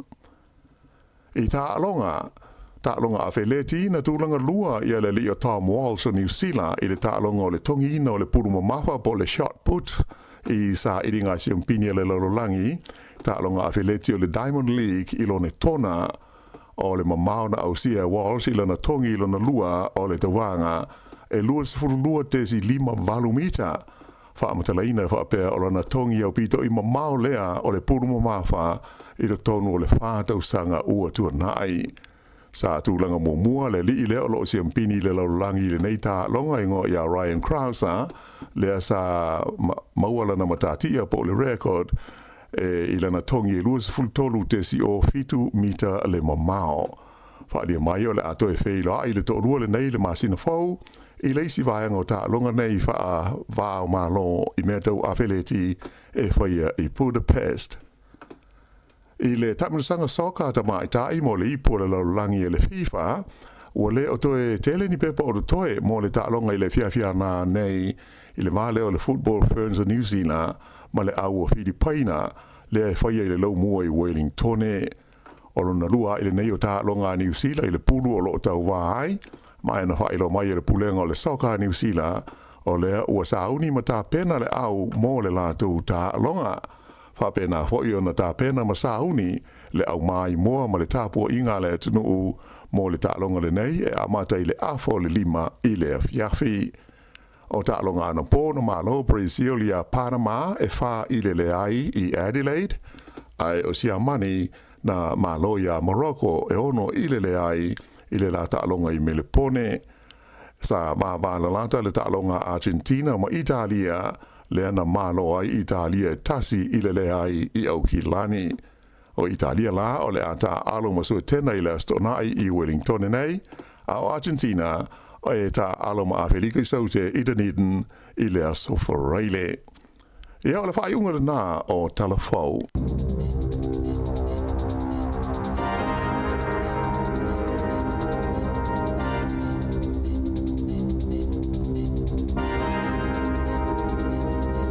le nau whafunga lea tinu i tātou telefou, o le nei tai au, tāpini le whiunga la wano ati lawa, mai se fo i tāla mai Samoa, tau sunga tā se salam. Sam tu lai wale tau nei, te whafunga le iai, le ulus fultasi minuti o te nei le tu lai walu. Nei whana wa onga manuia onga, ia le anga i toi fo le nei tai au, ia nei mātua mori o tau. Tau le nei ia. Ia, le tau leo te vai atu le suinga leo iai pe o le matua mana i o soa le lasol. Ia. Leo soa leo le lava pe le tata o feita i Wellington. Aue. Tua mele le ia. Ia pangale ia. Uma vone tau sanga ta te leo a tasta o. No le tau a leo. Wai alu se faiva ai asa i lise ia. Dei. O walu le faiva ai asa i lise ia. Ah, le mongo yo le fia. Tanga lo fe. O su le tai au po le son tona. Ai o mai le fia po le muse ia. Sole. Samoa. Nei. O le tal no tu lai fai vai nei. Al ma lei ala o le maftanga vo le lunga ta fanga ma tangata e tu tolu ma to ino. Ia. Tala noa, talie. Nei mas fa no. O le folo ale o ma to fai vai le sei ana maua. Isi taule ale tau tua i Samoa. Ia. Ai alo e whangota e sau reise. Ia. Ale ala whaatali atu mātua o sion tu. Ua bo ona mātua fo i mele tapu inga le ai. La ngona la ole. O lea fo i whaiwhaiwa po le tau tua. Ia wai fo i. O le mato whaiwale na. O le ana mato e tā whawhau e mata whang. A moa se i ale le. Atu se le o wha moe atu i a mato wainga. I se mea ai le mato whaiwa. Ai whawhiana whamere whamoe na vai atu le ave tau ofi. Pei o le winga o lautala. Tu sa le winga o le ia le o tali tonu tau a inga e moa maini ai le alu le te alu ai le. Tu sa o tele wha aina no po le tau. Ai tu sa lewa pea ia al matoa. O le alu tama e ta whau. Alu vai aso whaingalu. Tu sa peo la wala le ta te alu ta whau. La lu tale ofi. A maua le ia whaftai le ri. A le maua le ia whaftai le ri. Nisi lau toi fo i manu ia. Saonga le mulu ofe, saonga le mulu taita. O le ala sau fika i le na aso na tau fo i mai ai e leise ia. O se aso mai mau ia au tau. Pei e te au le ai. O no ma la yo le mato maftanga la mana i tamai na mato. Tala noa, whaasoa, tali e. Ma le aso, so le. Ia te sau ala o ta nofo o le fale mato e mafofau. Pei a sa oe oe. Mauri aso. O le mea le iai, atasi. E le eise tapu o inga o le whaiwana. E le isa? E le eise tapu o inga o whapea la tapu e tunu se whaatali atu. E wate tu matauria Samoa. Alu tangata e whangota. E ili tapu o inga la whaatali atu. O le tangata le tapu e atu. E ili whamoe moe sa uno whaitsua ia. O le tangata la le tali uta. Ala u sa uni le popo e valu, sa uni le ulo, ia o metafuafi. Ala le winga lau tala le eise tapu o inga tapu i atu. Ele winga tale ni tapo inga. Ele ise sol mato inga tapo ia tu fa pe fo i mo fa so ia. Ale fa atali atu pe o pe o sa po. To le te fa longo tane le. Ta fi ta to me ai se i fa te tali fa iva. Sa mo. Ma sa no fa longo tane. Ava pe le o tas fulu lua ale na luta o su tanga ta al fa rot. Me fa te tele titi atu to ai mo fa. E me le fa iva po le a for su lua ngal tasi. Ia me le to a fa me ai to a fa me to i mo lom tua. Al fai va leo no anu ele está po inga mapea fa tali me ai se ai mel fai tu pio le winga na tala sa ona anu inga e matua le tali tonu ale ai na le ya bese mama fa tele na pela le winga tala e na mai tu to ai le tan male o fe va bese va so le tato moi no inga a vai tu sto ai ngo la wa ta pena o feto no lo ta vale e fa pesto e pe tali e ya sto ai ngo va pe le fu wa lu su me un pe o e sa ve tala le se no voi tala le ngaso mai mau le ofe ya ja wa yo tanga ta fo le tau tu mai mau le ofe mo mai mau ofe soli o mai mau ofe ave ofe nisi o lai fa nga ina o atu no mo mai sei ya on tu fatu de a o me le o ya tai fa sengi wa au ta o to me na fa o to we fa sengi a mesita tu se mato tu le ya o ila lo sabi Ya manuia ya te le kanga lava. O me le finga vai o mau al fia. Sa o le ma ya le fai la jamo I think ta tele ava peo ele te mau polo le matunu ua le ua. Ia. Wa ya lut fango ta le tapu e tu matu o si wai. Ya langona la ya o ele te mile ua le isi fai. De isi emo. Tu finga ta o fo i malfa. Ai sa o le. E se mai la i nei. Wa fai le sa ya fet fali ya fa ta mo se sa mo fa. Tu un mata ua. E tu tala le mata i ai lo le ana me fali. Ya ai malo o le ta ua nei ia le ia ta longa vo le faina nei. Ia sa. Ta to. Ai o te ala me ni ta o tu lo te la foli. Sole le live le na live mal TV tasi New Zealand mai tai ta to pakka le stadium. Sole ola ko ile o tapua ia Filipina. Esa o tasi. Esa o le ia. O tu mo o Filipina ma na to fu a matalo talo ma fa pe sole. Fa to afaina nei le via fita longa le wa matana o tanga tai. O le sola nei. Wala wile fan so ne vai nga ta fa o tanga tai. Ia. Ava pe o tangata na sau mai Filipina na sau ai ta alonga ia. La malta ya o ta a mille Wellington im ta fa o ta fa o le so ato. Ta lo fa to a nga i lo malai. O le so ne o le sta fa to a tu mo Wellington le ta fa o le so. Sa o ata ro wa ia tu fa peso de vai ele imala malama ale lo ava to afaina ni ta no. Ya pe la fo se tau langa tele e tu mo ato tai. O le tele o tangata I whenga runga, ma wane le malai o isi a onga, I ina ua onga le tu olole a onga o sa o tai. El me le fai tete fo I pe a avita maiti tai te ua. Ia wa le langi le yasu. Fa nga I ina fo afi, ma pasi tu ta vale le fale. El matua, I tolu sumo tupu afe tangata le la I el malai. Ia, le ima se no fo sama ia wano no fo la, wai. E tolu sumo tupu afe no fo le malai. Ia, a ma lola tatu au na nei. Ia o tatou walu sefuluano pito I lunga. I le tala whaasono pito ai o le soka I New Zealand. I le iau a se au New Zealand I le pauma nofo mua. A au la I le au lea. Ia, ua matua mawa e tele. Ai tusa le au lea Filipina. Tusa e maua lunga mau New Zealand whaatula nganga o au o le soka lau langi e teine. Nau inga, e ta uma iei fuainu mera ia. O la iei le hawa no New Zealand, e paua lea. Au le whatamana. Na umatamata le ta longa Filipina le na umatu. O le matua le leia le au. Leile au ia le vela tumu tangata Filipina le la o mai o mai tono lau mua ia tapua ia se ala tu au ia mo ele alun malai ia o avanoa le au maua wai le lovoi poa feto I whaini soka ri po lau langi New Zealand au ta iai la I le tala le wha au au ato I le tala wha mau ngai ua mai nei ele soka lau langi ua wha tuina nei le matatia I soka nei lau langi I to tonu o New Zealand. Wala tau au sia ai se matati o atu I le a tasi le miliona lima se la wafe pepa ua taulia. Ola. Sorry. I so kale utali malo I New Zealand ma usani. Oh yeah. Tu sa ua taulia pepa unu fale o soka teine le ipo laulangi. Tasi le miliona o le lima se la wafe. O le maualunga sa iai na fatauina le I kānata I le lua afe sifulima. E tasi le miliona ma le tolu se lau lima sifuruafe. O le maulunga na o pepa unu fale. Na taulia I ta alonga soka teine o le ipo laulangi. Le sa iai al matatia na o kānatala. Le ala wata tae ni usila ma Australia. O tasi le miliona lima se lau afe pepa u taulia. Ta alonga sifurulua mua soka le tali malo I Australia. Tu sai o le whai o pepa na utaulia I ta alonga sifurulua mua Australia. E tolu se lau ono sifuru tolu wafe. Ma le iwa se lau tolu fitu. A vai la le whai o pepa taulia I ta alonga sifurulua. Tu sai ofa ma le tolu sifuru wafe I ta alonga tasi. E ma le tuala ta alonga le tatala I ta alonga Australia. Le na whai Australia. E ofa ma le fitu lima hafe tangatana il malai. Ola.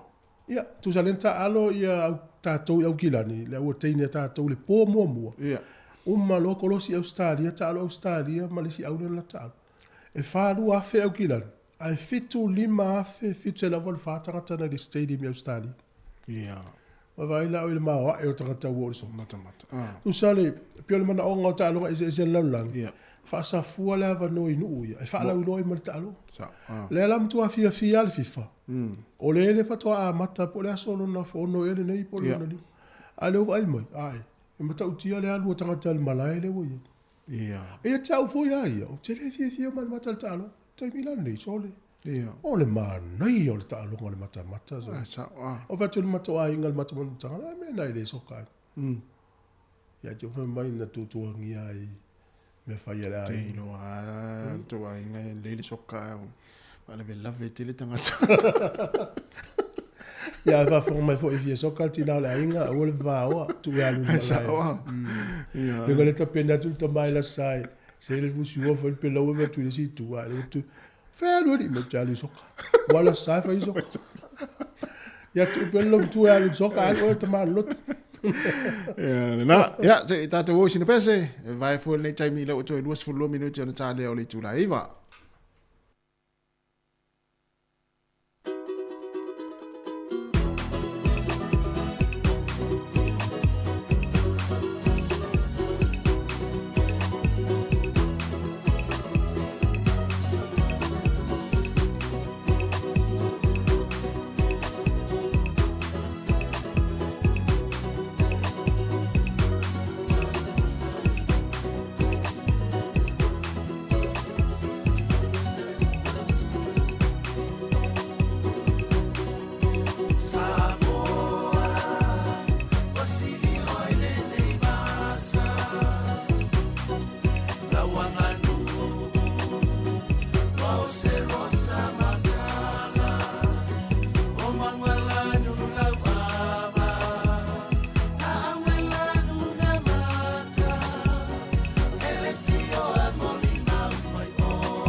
O leo motu e ama tala wha abitoa ale Digicel i asfora i le te tasi. E wha whailonga ta i 5 selau tala cash e te ona manu malo ai. Pe a lafo sau top up lusfu tala New Zealand. Pe sile atu fo i a inga i Samoa mai si antunu o le Pasifika. E anga va ai fo i lato e wha onga le tautu ale Click X e lafo ai se leni Samoa. Tonga fiti ma manu atu. Wha tauni loso top up lusfu tala pe sile atu mai dairy supermarketi ma pamu pingsingi. Mo songa vano ai te ona manu malo ai. I whailonga tu pe ta i 5 selau tala i asofora i le taitasi. Digicel, better together. La ititile te tonge e lafwai lau tupe wha mamoli. Check. Te lele tupe maua. Also check. O le Western Union na te mauai rates le leia lafu ai tupe i Samoa matonga. E whai ngofie, check. E tala whea ngai ma oi, also check. A whio ane loa i se la lata ane o le Western Union. O le whaasisilanga tā ua, e whaamana tuatu i le mamalo le tātou au whaafonga, e iaila wa ia te tau i lalo le tulafono o le Broadcasting Act tasiiwa valuiva, e whai e sau whaasea po o se whai tionga i mata upu, tau i whaasalalau ngai lunga le Samoa Capital Radio. O lo o au ili lalo le upenga o sota inga le pūlenga o whaasalaulaunga, po le Broadcasting Standards Authority, bsa.gov.nz. A inga mo le whai o sau whaasea i se polkala me whaamanu alia i lau whaafonga anga. O lo o au fia i vaenga nei, o le ale teime mawhaiona whai se whaasea, o ai tu ainga polkala me mawhaiona o whaasea ai, o ai e whao o iai la o whaasea mō le teime mua whaftai. Malo whaftai, whau au tātou whaasirisilanga. Whaasirisilanga le whonatanga le maftanga whai fia uso whatasi Wellington po li dua male Hunter Valley.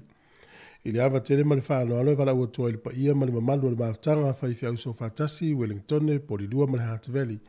O le a whaia tau nuina le tātou whonatanga i le aso lua, o le aso le nei, luas fulimo Julai i le Kalesia e whakasa i Cannons Creek po li lua, i le se fulu i le tai au nei, ta tala fo i le avanoi so o se whawhengainga fia aua i mai ai, male whaalo lava whaftai sainia e le laulau a whono.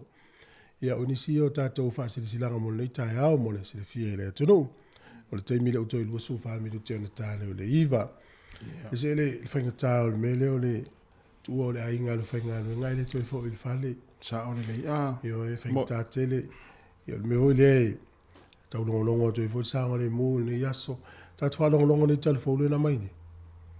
Tele o wala le mau i on launa i tangata. Ai le whapena le pau e lea. So uma. Ia, e le misi lava le maliu i so o se awala e le mafofowina e seisi. Ai e whata ua lava fo i tātou pulka la me whamunatu. Whai lau te talo le tai au e lua. Tapo inga le matua tausi e le ngalo tātou i o i whainganuenga. Mole atu elfa aftai tele mo lau tau tapo inga, matua tausi, ma pe fo i sunga i whawhenga inga mwhalitua. Ia, o ia ia tātou fo i tau whasa mo vole le sili tai lo tāpua. Ia, tātou leo mai tai a lau tāpua i le, mafuta mai maota leo mātutua. Ia, pe fo i tono tātou a inga whaftai tele lava. Mo le tāpua inga, ia o le tau mwhai fo le tātou le te oi whawhia atu le mtua tausi ima. Pamela toa fuala au te wangalo nei. Ia oi. Ma ta ue le mele o le whatoa wha. Ta ue le mele o le whatoa wha i taimi uma.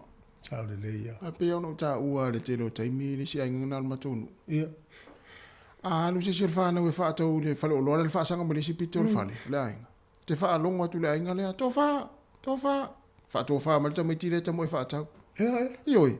E o pe alu tamiti ati mai se afi se tu loa le se ainga vole. Whatoa wha. E pe la e foi le pe tali e ia au o tama fau to sole o le au ia wa le no al metu ese foi le ese foi ale no winga o ale la tu so me masi ma le fatto e mo ya no tala e o alu pe ala pe tau file umu vole la o tuli alu e tai mai la ulu mai le la lo ulu le sianga e te vai atu le fatto fa pe o ila tangata le fatto fa o le lunga ni mal la fa na e fatto fa le tamama le tina la tamale alu e tai mai la ulu ia fatto fa e o fa na e fatto fa o mal tangata le wa e se alu tai mai la ulu pe alu fa tau le fa lo la fa sa ma le spito sole mali e fo iri tai mi uma tu fu tai mi uma ala te me to fo mai fa TALOFA e yoi te fa te fa ite ole fia yo la inga fia la impa va voler la o to fo tout ta metiti lenta mo fa ta mo suka va oi tali e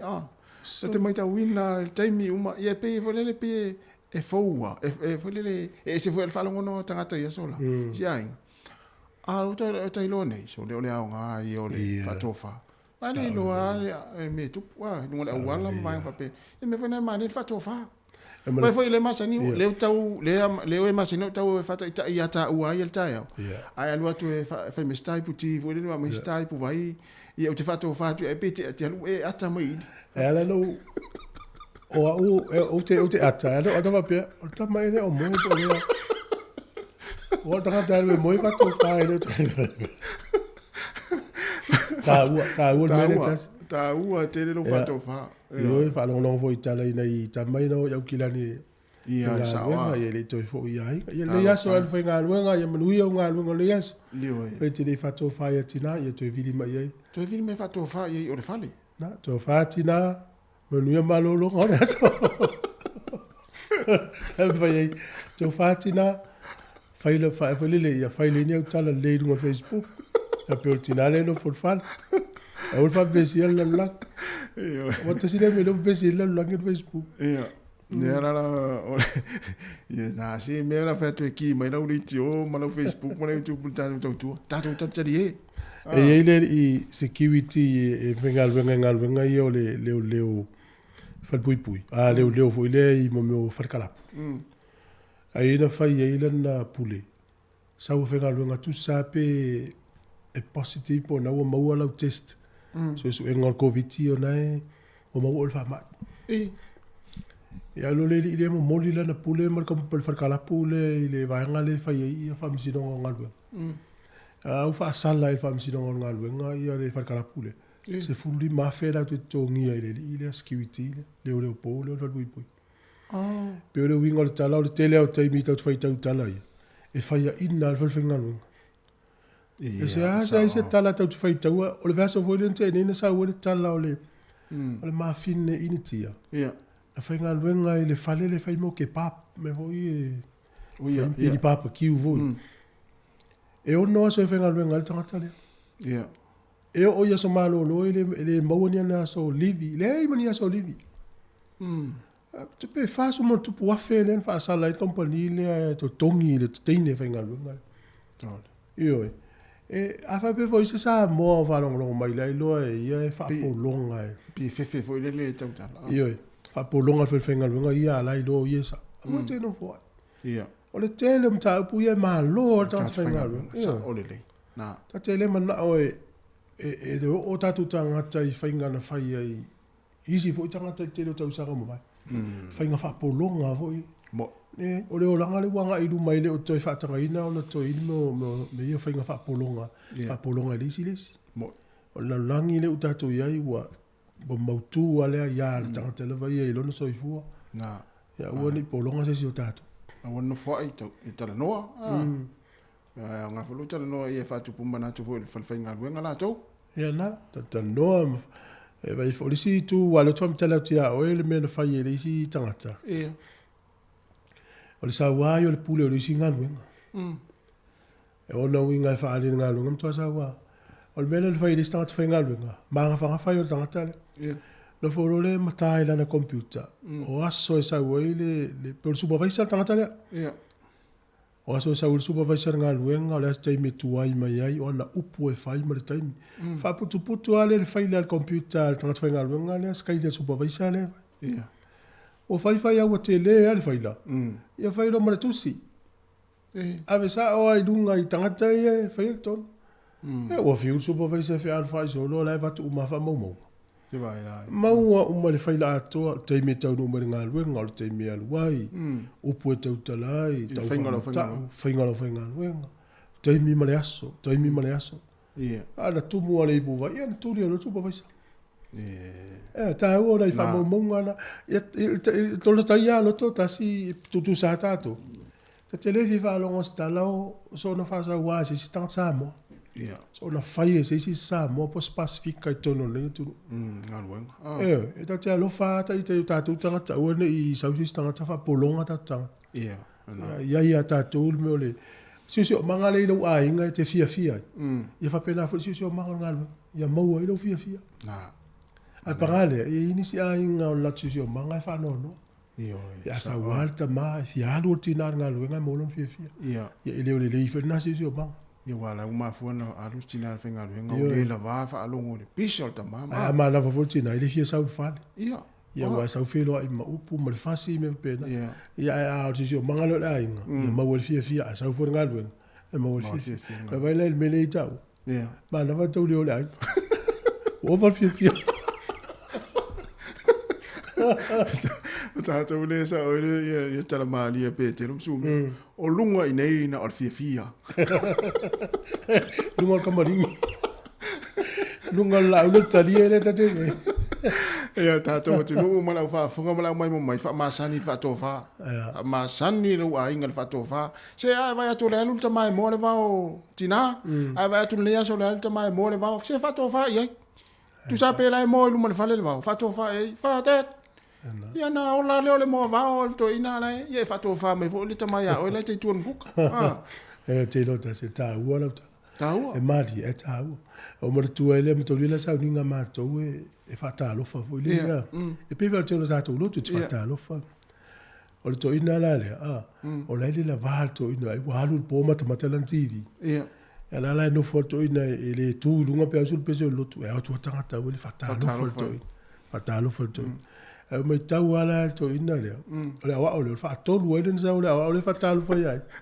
Na fata tu mai lima le au tu tu lima to ina o fiura le au ala o mau lima to ina ma to so mai le au lalo o le winga mele na o se musu tu la na tala no talinga ma tala to ina le au le mai ilo tatu o na fata al so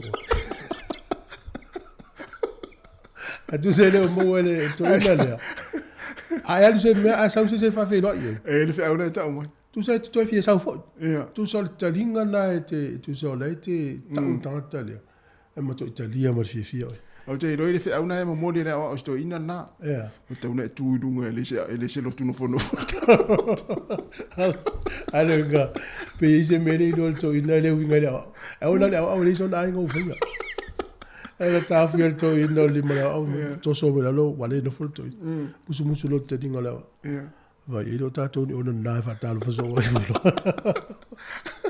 ia nai sa tu ina mawanga na le ona o titi wha se fulun whatalo fo le po le taimetas ia ona i tala e tali e ai wha manato tu ia tā ua te le mea whatalo wha tālo wha ma whatofa ia whasoa mai pe ini tala o soka e te fia whasoa ai tali maalori usila ma Australia ia po oi whistanga te lila o soka ai sa ma fuanga na ni fia isi soka le lei soka ma pe te alu foi avise se lo fa na soka ia tolu va lima lo fa tas ana ia la foi so sa o va ai ta lo ngal mele o lo ta lo ngal tas o ta lo ngal tu se a pe la tama ta lo ngal o millionaire tine la lo amata na ya tu tine lu ngai o ila tu tongi te tele ai e se ta la o le o tangata so e se le Faiton fit o tangata lu ngal malai so o ta lo ngai na mo pe la o ni usila nei mani me fa pena na vai o fai tu langi nei lo por mele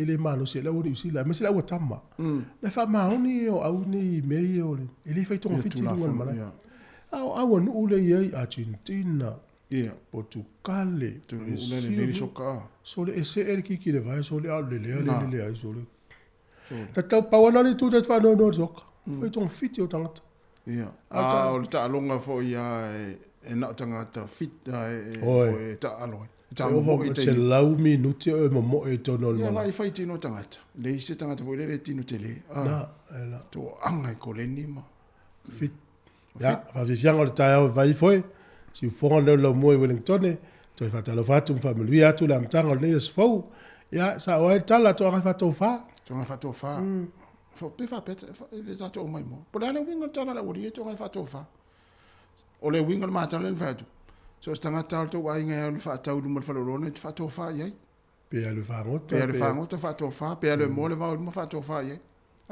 fa meo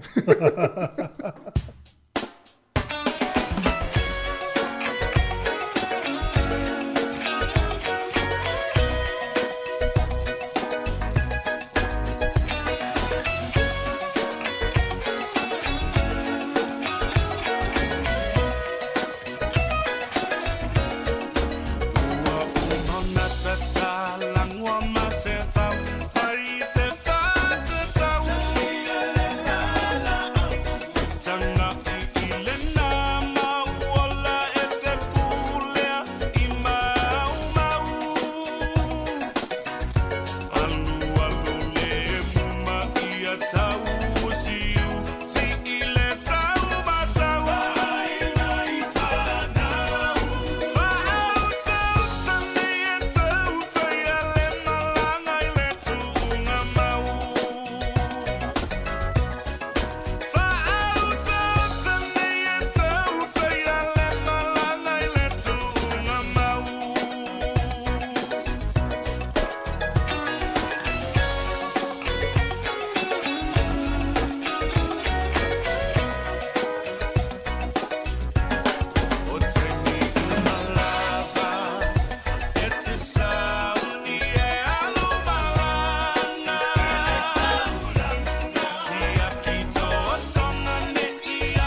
ititi le tatonga e lafu ai lau tupe whaamamoli? Check. Te le tupe maua? Also check. O le Western Union e te mauai rates le e lafu ai tupe i Samoa ma Tonga. E whaingofi e? Check. E talawhea ngai ma oi? Also check. A whio ane loa i se la lata ane o le Western Union. Malo waftai o leo atu e 5 minute o na talo leo le tulai iwa. Ia, malo le ngā lulu e le tai au. Mafuta mai fo inisi tonu o ainga. Ia, meisi fo i o whalewhai ngā luenga tonu ta avale. Ia, meisi fo i lungo tātou penga ta whailangi. Tomo mo atu ai pase se ia o i Australia ma Rarotonga. Se lau maona tupua. Io e se mana i o pase se alvaanga lea. Ia lato. Ia, arona winga e whai le pe fua fo le taimi a. Awai o le talamonia. Matua o lo ua ia le vale le ia o Samoa. Ia. O lo iei pase se mo la to fi o Samoa novema. Pape o le te mai mo mai au kilani. Ia. No vai tu i pase se le vai a solente nei mo pase sta to se la. Alu Samoa, ma sa. Oh. Ngala fa te inga pe o ta o le no fo au kilani ya. O le va no fa longo e fi alu Samoa. Ia. Awa o le tali. E te ia lo sa fa te pe pale. O man tomi no pase. O kilani le la e fai malaki pase se vo. E manu ia o kilani wa tasia na le o va alu. Tau nu foi va o ya inga ele. O tatou yo atu I fafo me o kilani. Ia. Fai taia mo tatou. Sa o le. E tau nu le va o kilani. O le ala tau te no fo I le simula va le pu ele va o mai. Ala o le va na. Fala o fai tala a inga o kilani ma o malanga la wa ai. A le ne ya ele I tau nu o tatou Wellington ma lo mo tu sa. E tau mo fie pase se o kilani no sa mo. Ino no winga la o tangata o kilani le tau ona faima nofo faima o sa mo wala e a vengo tau fira tu pase o asita tu ainga faima tatu sui sa o le ya pe o to ya o kilani e tatu tu ia o to le o sa mo tu mo va ya ma to no foi ne to le o le ai la o foi va ga le lua la o ala to o kilani la o ya so kilani le o su ka sa mo o te le lo ia valo la ma futu mai nei va vifianga mai tala tatu talie ai ia o le nganga por kala me le fa fi atu vai le apple ata to po le apile o le ngana Samoa ia tu ilo telefoni na o le o fa Samoa lo tele I mo wa fine fa le onga upu ia mo disi foi tau ese na tonu ta ua mo tatou o le e te alu lunga o le te ga telefoni ma o le Android e se mele tu ainga no le Apple pia na iPhone tu langa pena e te mo le lunga le Play Store le Play Store na lo walu ai lunga ia talu ilalo le upunga ngana Samoa app ia oso mai lo mal Apple ata to o ngana Samoa e tangolo tu ilo telefon ia na e fa longa lo le na I le tele o le oa marsusia rai tonu befa pe o le ilo fa Samoa o le se awala so sani la fa Samoa ki me lo le teo si fonga lo mua fa longa pese nga fa Samoa le tele o taimi me wena se a watu space pa langi tatu fa salo o le nganga lava ia fa la uloa tatou pese ia ma ta ma wel tatou ngana wa e te usu ama e lo ma sani ya e le seminar sa fa ye fiti sa o walu wa te mi usamo ia mo tu malal Pacific o se ila pino fam tala mo molta le pe se tu valu esta ia le la wata tu lunga vole le fa ilo po lo tai ngopo fete sa wa ia tu lo le wo lo le o usamo na no fo lo e tu sa pe tolu la mo te vai o fa lo se foi le o so ai la o fia o so ai la wa o fia sa tu no foi la lo ai fa lo tu le si tu mai o so ai la o fia tau lo to ta malo pese ya o molo sa mata no fa mai o ia o pese sa mo ai fa lo no fia pese sa mo o va to e te lo na le wingol pese na mai le ai o tau lo le va tal la voi lo tama ilo na te mi pese e vela ta o tato ngana la pu mai stanga ta o voi na pese o fa tato ai vai ne tu lo wa o ne ya finance fil ngalo o se tangata ele I le o ngai samo a pese mai pese palang o le matua mta tia o lo na usungo pese sa o le o le mafu me fa longo po e ya le fa longo Va ai la ia ta longa ta tu manu Samoa le na fai version tene. O va tu pepe sela o Japan. Le au ngata mata Japan ile vi fu. So le. Atu ese song ha ngata Japan. Song ha ia su sa o le o. La tupu fo le World Cup lua fes fu i Valentine malu Japan pos fu lima. Lua fes fu lima. Suiva. La tupu fo na usu fo Japan. Ate lo la tasi o to tonu na malai. Ate lo la fa fol malai. I fa la ulo i lunga mangala o ki. E tu solo fa ili na i au ta fol malai la ta li o sa mo pestanta. E oi. Ona tu no wai sele. Ai fu ala ye. Japan mamma o sa mo. Au ta u sa mo lang. Ona au ta alo, au fa fia, au ta fa ta ti fanga. Ya, la wala po uso Japan ni ol fo. Su ma song tangata Japan. Le tiu va veta ma ai ngone atu no. Fi nau tangata ma Sa le le ya. Ai pe se ma fa mtala tu ngalo ya. Ule a onga na ualo ya usul vi ol fo ai le. Ngosamo. Le onga ine ni zila fe filo ye sa mo tonga palangi ma oli. Tonga. Wa al fa sa pasuil. Ioi. Ya o TALOFA le tamati. Ya no la fa longo tamati ele tele do. Ya o fa peso le TALOFA le tamati. Se o ma fa fauna ale la tata le fo. Ya no te fa mtala to ile o le sunga le tamati. La fa taila no lu musul fa ya o na to fa sa. Fa sa u. Asa o yupu. Oh ya. Ale vi ila fu sa mo te mo vo no ta telefon ta to app. Ya. Apilon kan sa mo. Ya mal talo lele. Male no yo le o mar sosia na yo la to. La o ina ngana sa mo te lo to sa ngana wi to no ta to api. Ya. Le o tare va usime fa fonga ta to talo mai Samoa.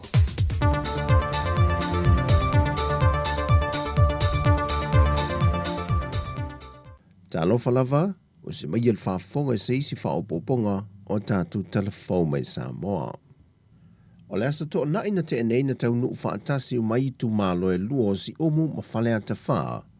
E mori o la sui e to lua, le fionga tu o ana si leota, ma le to wha ale vena ale, e wheiloa i malevang wha upu whail wha tu tua le tua sa mo tasi, wa wha tu nuina lo la fina ngalo, nei e tau vai la lo whai ngā pā lota la i tula atoe whia, e le vang wha upu whail fast.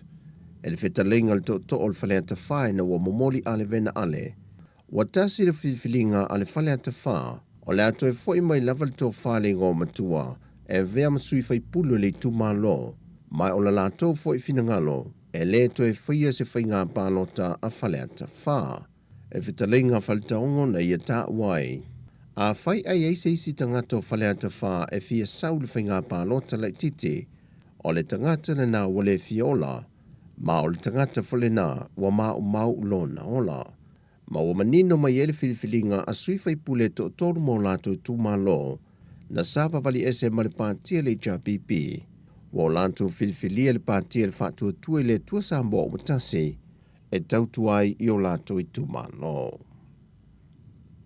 Na to e tolu poe le fionga le whamasino i a whipulai Amperosa Roma mo le lua vai yaso, le mata opo le talavou ia e nesi me le fio anga wa whenga, e na watu lai le tamao le atali i na whao lima iei e nesi, ma tāno sanga i le fionga le whamasino, ia te ena le tāno sanga le tinao e nesi, mo se awa noe te tala mai e i tua si ana tama, o nei whaisi to o te leo lana whanau tama, mai o loo fau foi ma o ngaonga manu anga i loto lana whanau, nei to e tū lai mai se isi whanawilave e le manao mia.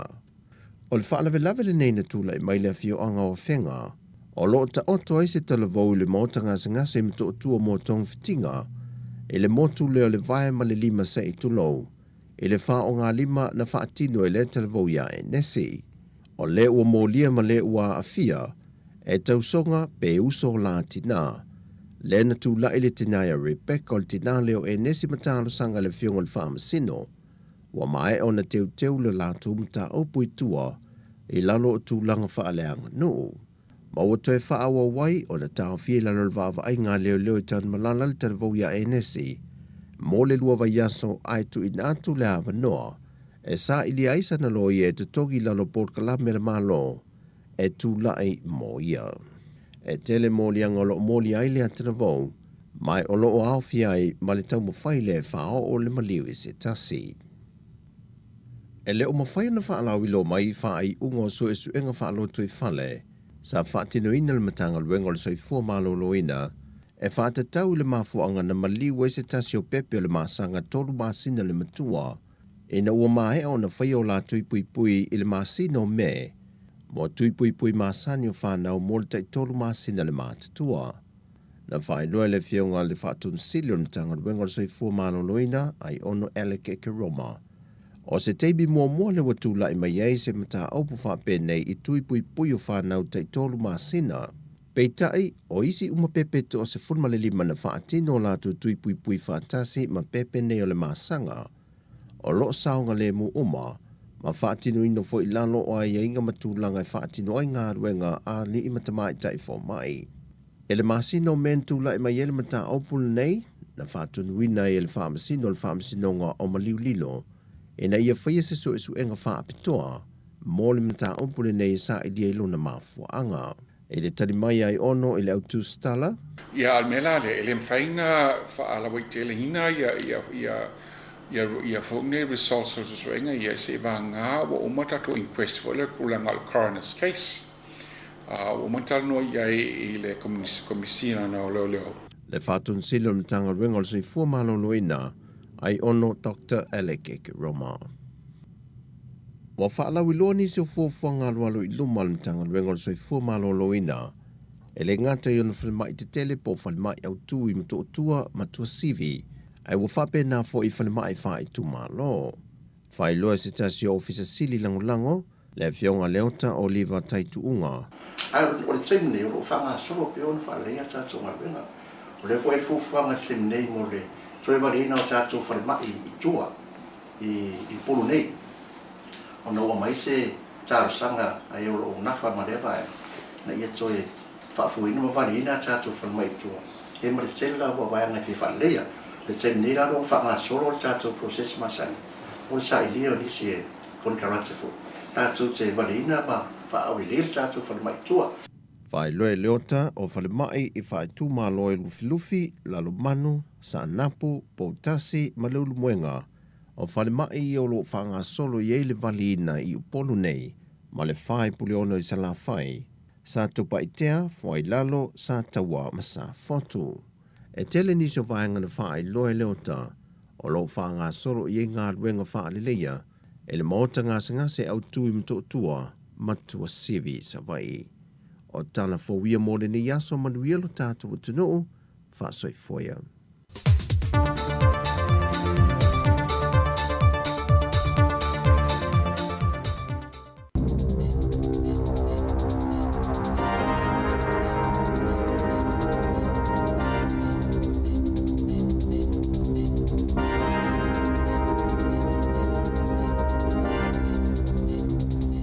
TALOFA lava I le nei whaopoponga o telefou mai le si ufonga le lau mua I Wellington mo le nei aso lua o le aso luas furulima le nei o Iulai lua afe luas furulima le tolu o le tatu tala mua. Ua whaalia manino e le li pālemia ia Chris Hipkins e le ai ia se minsta fau e filifilia e su ia il tamaita e minsta ia Kiri Allen le ana whaamamai ana nafi mai ona tofinga o le minsta o whaamasinonga. Ai ua whaamatu watu ia tofinga sa ia te ia I nisi o minsta sinia o le Carpeneta. E pei ona sila fia o le tamaita I minsta le nei sa molia leo I le pole sa I le ave ta vale whaatamala a toa malona musu e tau fia o ia leo ina ua la vea le ta vale sa ia ave ina I Wellington. Ele ngā te ilea ai sa fua ina fo ila na manawa ma iloa ai sa I le vau le lua se lau lima sefulu ma le wha se lau Michael Grams o le awa malosi o se awa inga ua siri atu na ilo le tapula a wha tanga ina. Wha ilo ai e le pālemia I se whailo inga ma le autu stala e wi ina le tāla whea ngai o inga al tamaita I a Kiri Allen ai o le ripoti ua ia maua na ta uai le whea ngai o le nei mawhine mani whaafi tauli wha le mawhau I le taimi na tupu ai lea whaala vele lave ia teia. O le tamaita I minsta le nei sa ave iai e le pālemia le avanoa e malolo ai mo le tau fo ia o ni whaafi tau li sa whea ngai maia, mai o le vai aso taluai na to e tau aweinai o na tiu te whaaminista. O le teimi nei la o le tamaitai o Chini Anderson le minsta o leo le o ia tau aweina ia le tofinga o le minsta o whaamisnonga, wha o popo atu i le matanga luenga o leo o lo o ia au nai. O le lii o Kieran McNulty o ia tau aweina nei le matanga luenga o ati nae wha ai tū mālo, wha o popo atu i lona tofinga o le minsta o nui tua. Ai o le minsta o tupe ia Grant Robertson o lea o ia tau aweina tiu te whai o le minsta e tari atu i mana onga o le tū mālo tai rāwhiti mai i le wha malolonga sa fiai. O isi tofinga wha minsta lango sa o mia Kiri Allen e o fiai o wala whela o inga lea o wha o popo atu ia Damien O'Connor le minsta o he wha tau o inga. Ai o le tamaitai minsta o tangata Pasifika ia Barbara Edmonds o ia tau aweina nei male matanga luenga o tupe maua mai ia David Parker ina ia ato ai ia luna taimi mo le matanga luenga o wala o whela o inga po le transport. O taulele ai to lua ia na mali liu i se whaale velave tau ta vale i le awala tele numele tolu e le mau ma bulls i le viafio le sa o se auso mai i le nuu o fielding. Whaelo mai leo o la ua nei Jason ma Justin Keith luas furufitu tau sanga o leisi a tolus furu tau sanga o le tasi. O ni tau le lea e whai a inga uma ma whanau e mai o se whaala velave oilonga o na whaina ma mawhati ai o la ua a inga. O se tu lau wha apitoa give a little page sa wha vaina e so soniai mo la a inga ma whanau e o mai i le fiafio la sungofua ua lata i le awhe tā la le se le ni ua fua ina atu iai. O lo o whaanga solo pēr i le teimi nei suenga leo i le mafuanga o lea whaala velave. I le teimi nei o lea ua mai a suenga whaapitoa na whaia leo o le whale lea na tupu ai le whaala velave na mali di waitanga te to tolu ai manu nua isi tanga te to e valu i au ki lani i le asa tofi taluai. Mai ua wha mao nia mai ai leo e whapea o le lisa whaaponga iai le whaalavelave le nei na maliu ona o ni manua na ia whao o ia te ia lama. O le nei tau le lea ingo ia Matu Reid sa ia whao ngā se whana e whao o ai le maliu i nisi e li i se tolua ai e manu nua ai ia isi tangata e toa malu. Sa tau wai whana le tangata le nei ma leo ai wai loa i suenga whaapitoa sa whaia o le manua tu ngā na uma ai lona ola o ia lava na whaaponga iai. O lātou uma e tolu ua whānau le soifua i le nei whaalavelave matautia sa whai ngā ruenga ai i le ngā ruenga o lo whai e le tonu o le whaletele le nei na tupu ai lea whaalavelave i le o ngā tonu o Aukilani. E le o mawhai e leo o na whaamatalaina le mafuanga ua mali waise tangata na maua na tino le matawhanga i Whirinaki i le tūmaro Hawke's Bay i leo sa na te nei. Whaelo mai e leo o le tau le lea le nei tau le sfulua te usanga le matua na maua na tino maliu pe tusa o le awha o le valu i le taiao o leo sa i le matawhanga i nei pia. O lo fia maua e leo ni whaamtalanga mai nisi sa iai pe sa uia nei le ala lau papa o le tango io stream pe tusa o le awha o le ono i le fiafiolas freile le aso luas fultasi o Iulai. E iai atu anunga ua whaailo mai, e winga i le maua lea e le whaitau fia awhe o tamaiti i le tonua o ngai maua lano no lātou tamau ainga. O le fesosoani whaapitoa e mawhai ai o na pāsi a lātou suenga. Whailo mai e le whaalapotonga e pūlea le whaatu langa ina o whailonga whaalea o ngā New Zealand, le Ansett QA e whapea, e nā o le 3% o tamaiti e suenga i le tonua o ngai ienu me le tasi pe Desile 1, o lo lātou maua le fesosoani whaapitoa e fuafua whaatatauina ai maka o lātou te maua le heta ua le ngana peritania o le Special Assessment Condition po le SAC. O le fesosoani mo se whaateiteinga e mawhai ona whaonga ina i se tangata e nā te whaitauina fesilio se suenga i le tamaititi a onga pe nā te tūsia foi i a lātou tali i le pepa suenga pe awhai e mana o mia lea tūlanga.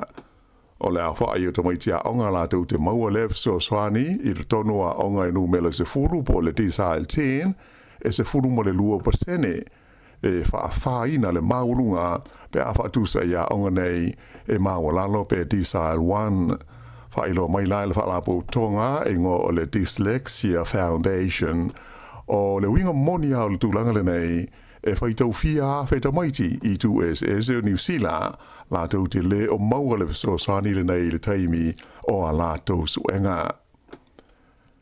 E tolu afe, fitu se lau onos hurwha la whai o mai fau o le COVID-19 fruiva sa wha mau ina i do tono New Zealand le vai aso a toa ua watua na i etu nei ai luas hurwha isi na mali liwai ona o le wha mai.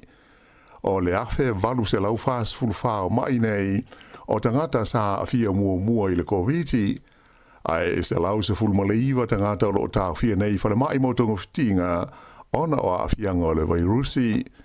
O mariu fau e lua fulfa e pei ona whaai lo mai e au fia ile to ono ile tu malo le Waikato, to o lima i Aukilani, to o tolu i Nelson Marlborough, to o tolu fo i Canterbury, a e whapea i le tu malo i Saute, e to tasi Wellingtone, whapea le West Coast, ma le Hawke's Bay, a toa ma le Bay of Plenty.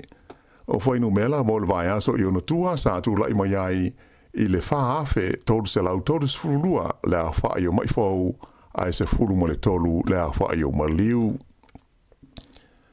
O a tau fia le whaao ngā ina e leo i Australia o se polo kalame e whaao ngā ina i mea pu ata i loa ai le whe mala ngā i o ta vale.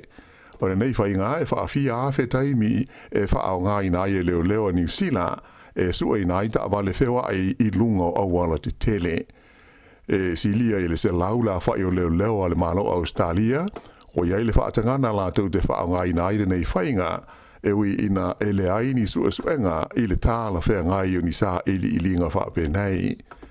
O le pol kalame, e mawhai ona whaafsota iai i lungo computers, ia ni mea pueata se tele, ina ia i longo fi ainu mela malai sene o tāwale, le e tā ua o le ANPR, e whaafoi ina mapule se kompani au kilani e ingoa o le Aurora.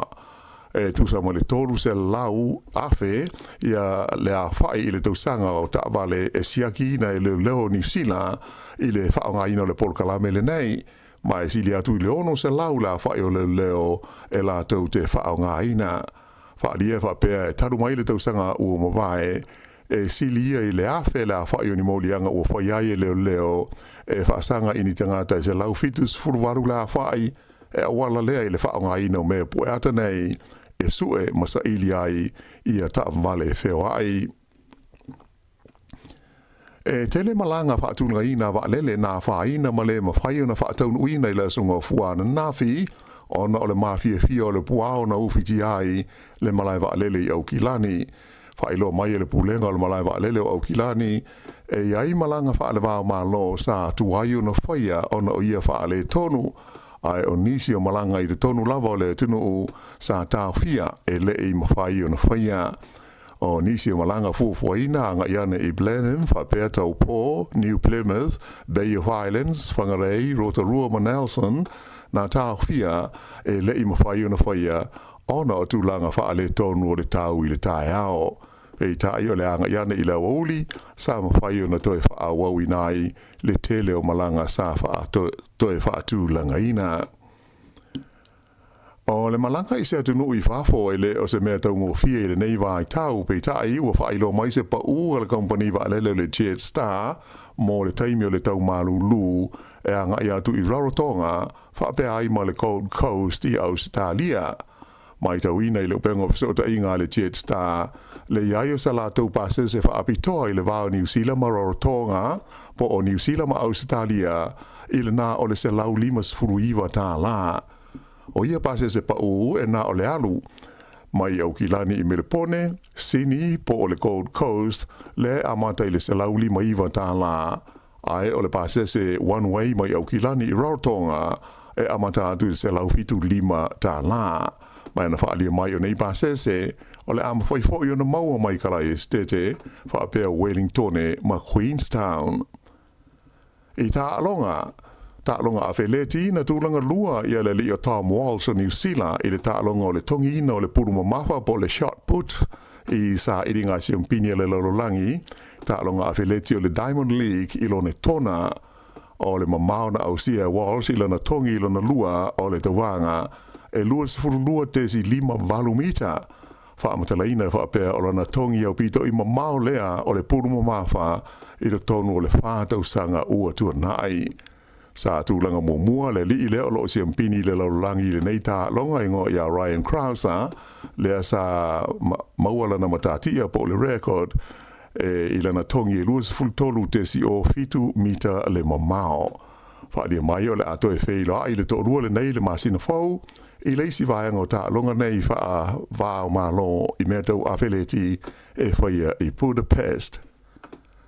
I le tamarusanga soka ta mai tai mo le ipo le laulangi e le FIFA ua le o toe tele ni pepa o toe mo le ta'alonga i le fiafia na nei i le vale o le Football Ferns of New Zealand ma le au o Filipaina le whaia i le lau mua i Wellingtone o lona lua i le nei o ta'alonga New Zealand i le pulu o lo tau wai ma ena whailo mai i le pulenga o le soka New Zealand o le ua sauni ma ta pena le au mo le lātou ta'alonga.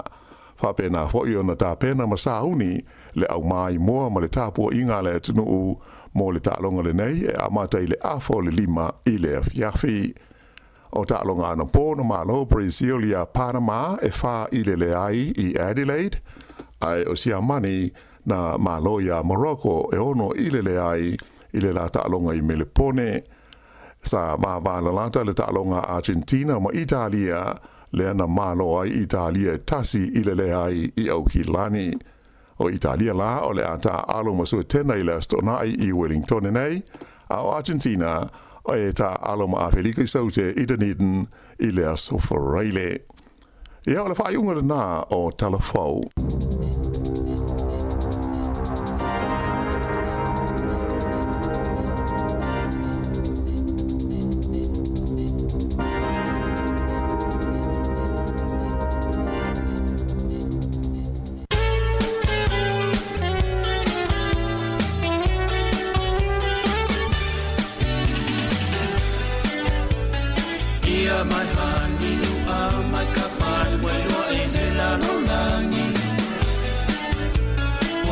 Siene o la taua mafutanga o lo talatangata Ua i lo sia o li tailuma o tangata Ira ua tua i fuma Maia ita o leleanga Ua fuanga mo le lumanai o folasia ai le ala o lo alofa ua liliu e watafiu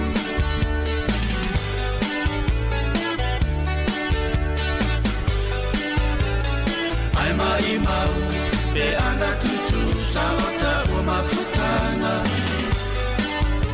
o ukutantino te amenero tiene o poselino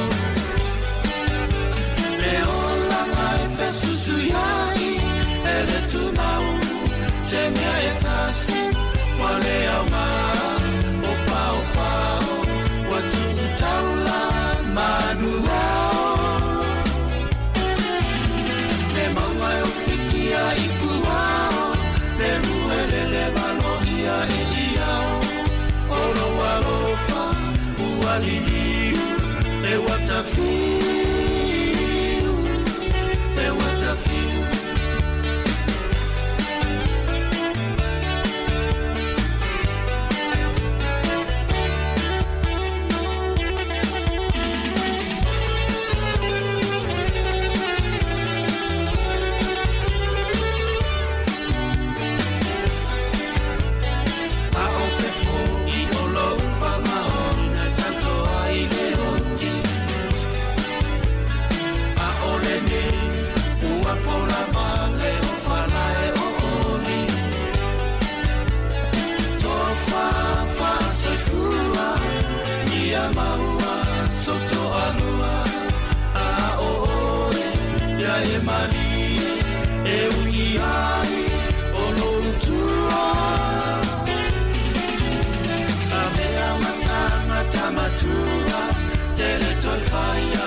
titi le tatonga e lafu ai lau tupe wha mamoli. Check.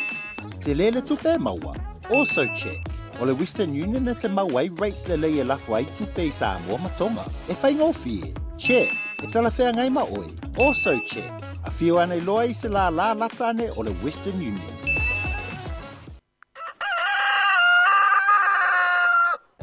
Ia, o le tātou toa na o lo su el te. Po ai mo fa so po ina si tātou toa na ia al mesili na o le fo le vini mai le spito le tātou fale. Esa. O fa longo i lau i le ale topo matuamo. O fo ele vini se matuamo. E lo tongo su la se te leo lo le ia pe. O le toa le tātou toa le sa so. O whalongo tā whalongo toa i Samoa i le tau ati da ina fo la fu moa tatu. O se vaenga le leite. O ta fia la fu moa tu am ta ita so le. Esa. E wa te malanga le Samoa. So nga ta yo moa Samoa. Yo tatu tunu. Ya tatu ye manuia le fa mo e wai. Le manuia uma ya se tatu tunu. Tiri no ia inga i Samoa. Wa asola ia inga i Samoa le se inga i amma mai se mo se la fu moa. La fu moa. I Samoa tiri no i te mine po fa mo fo ele va te fa lo po. O wa e disi inga nai on matunu sole. E va ai mai lo ale a e moa vo le po fea se me vai mai mo o le lo sa vali ele lanu la le apa. Mai tau le e moa le lanu le apa le va tu ia me ai. Lanu piniki. Ale ainga. So vai le o mai o le tau no tanga le fanga mo le vale o ena ta fa no toi e pe e voi le ku va pe na mo lai te vai la le lofi mai o le mo ka tautia io o lo mana tua ile le tala ale isi o lo ako ala la wa tala no foi i me o la fu mo me tole la le mo tala no se la fu moa la uona ia leisa. Ta uma ia leisa. Te lo tau la fu moa la uona. E suru lo le ki o la ta vale la ki ta vale. Na fa longo mai a moa uona le ta vale. Fele le mai lo moa. Sol. Ma ele ba fele ta vale to minui. Tu mo a tua moa i luma o tafa o tua o lungo le ta vale. Ocha. Se longa la sa tanga ta tutuli eso mo to a sa ta vale. O ta vale le walu pe alu ya pia po fer. E tu mo ya mo e tu pick up. E tu mo ya mo. E alu ta vale ma. Alu ta vale ma. E o ma tone, ya te no le ata tu sa mo ta sia. A fa matala tala tai. E mana o le se to ina. O ko le ma tu ba tone light. O no la ta ata vole mo ma fi fi o te no. E se foi fuari da to ma tu. Io fedi mo ma na no ta. Anu ta vale o fia lele mo le ainga lele. Ele no raporo o le la fumo na no anko le uma tua te le mo. Ele fa o le. O lo anko fa mtala, o la na wo no fo ya le sa.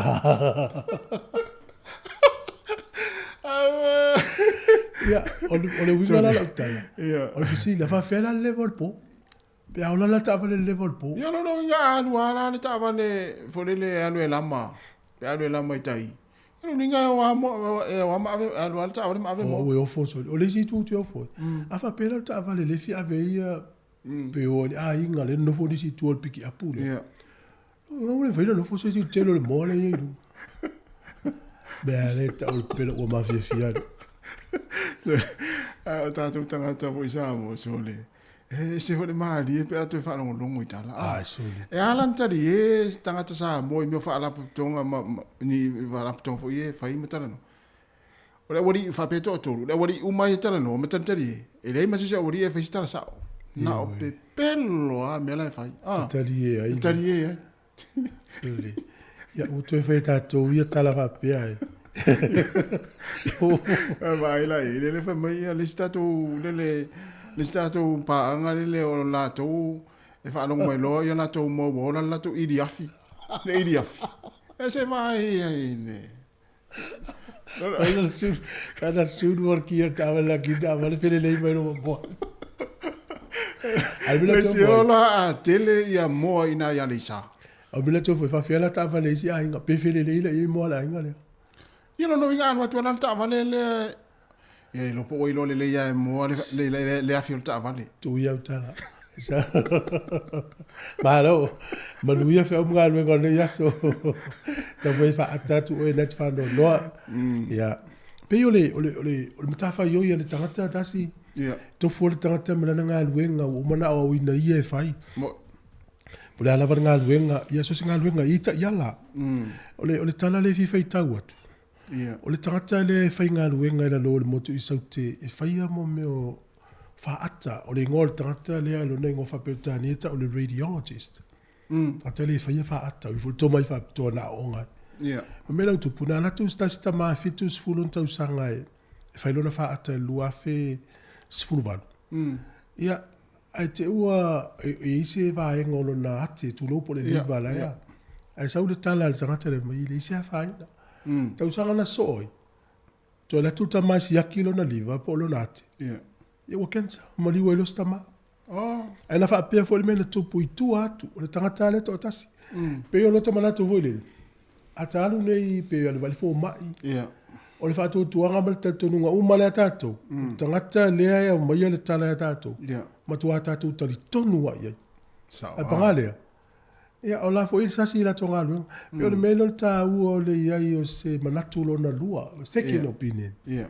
Asa te tau ia le lau tulim fa malolo tangata le ala umai mau ele o lo lista ana sa ona na li poti ne fai le taimi le na ia le lope fa sa o ina ta ua vai nga pena io e mo ia wa o ina tangata mo ai te tau ai mai sia nga luenga e fia ngai male o lo lista tangata a luenga ia o leo fia ngai mau lo tangata o fui mu o fo mai tangata ia fia i ambulance alfa mai sai mo mia le fisili toi sai li ati li ai wona fa mo tu ai e la mo so fu na ista sa wa ta ua te le vai nga pena o le ua te la fo le ta si o le tu le talent fa to le la le vi o fu o ia le vi o fu sa mo ia pela tata lo le la uso ia pa ni le vi o fu ma o le o mo le ia si a ona le no ia ile so na si le vi o si le fu o sa mo la uso le onga ia ole tatalaina fo le vaso mo sam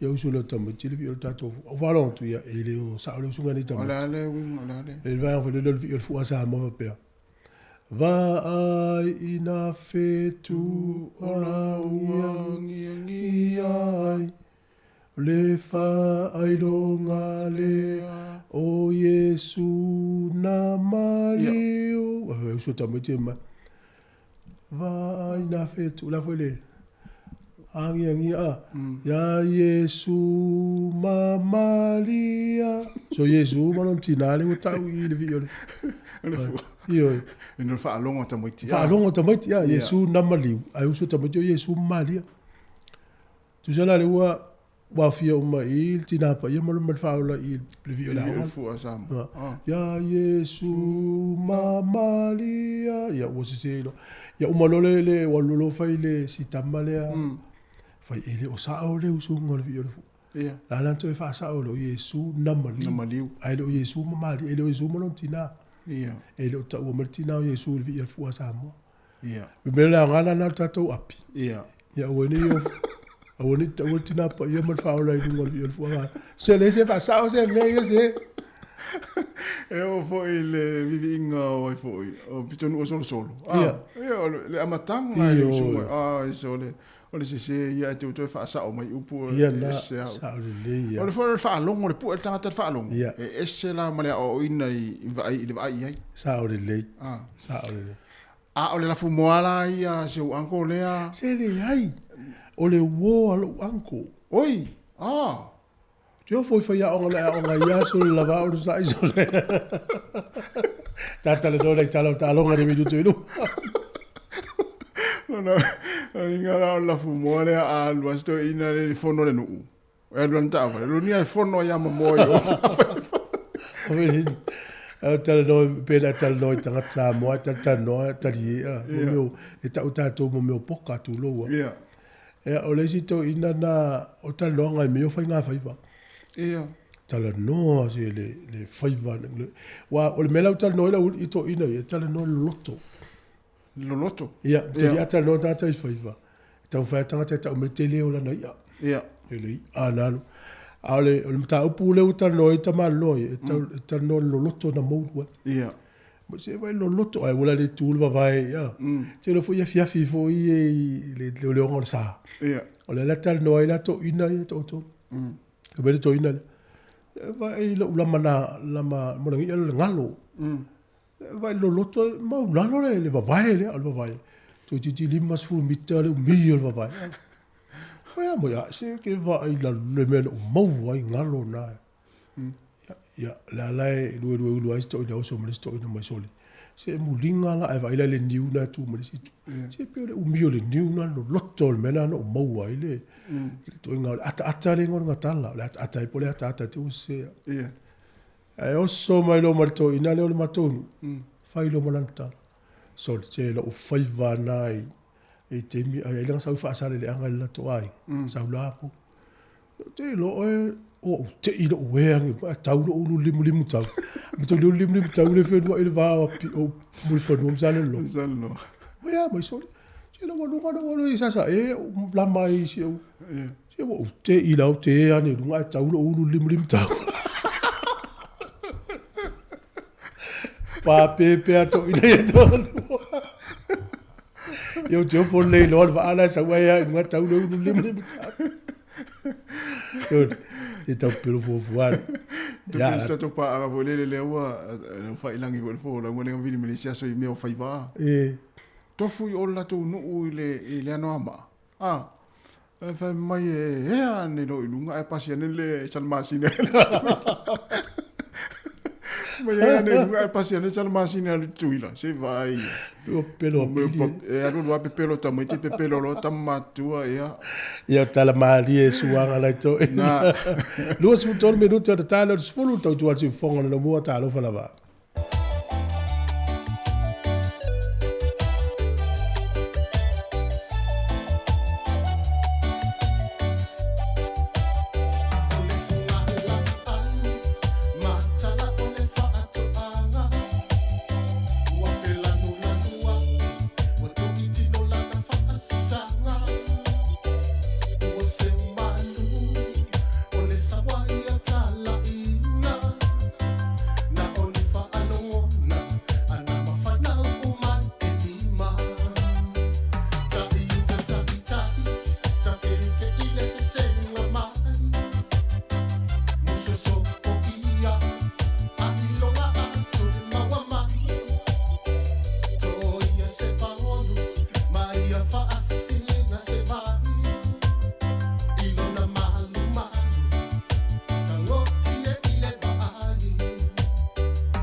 Hianga ma siufonga mātango fio le penino tia fau, ia mo le pese sau sa vali, ia masue sau hani, ia ai maftau ia iloa ia i tairi sami.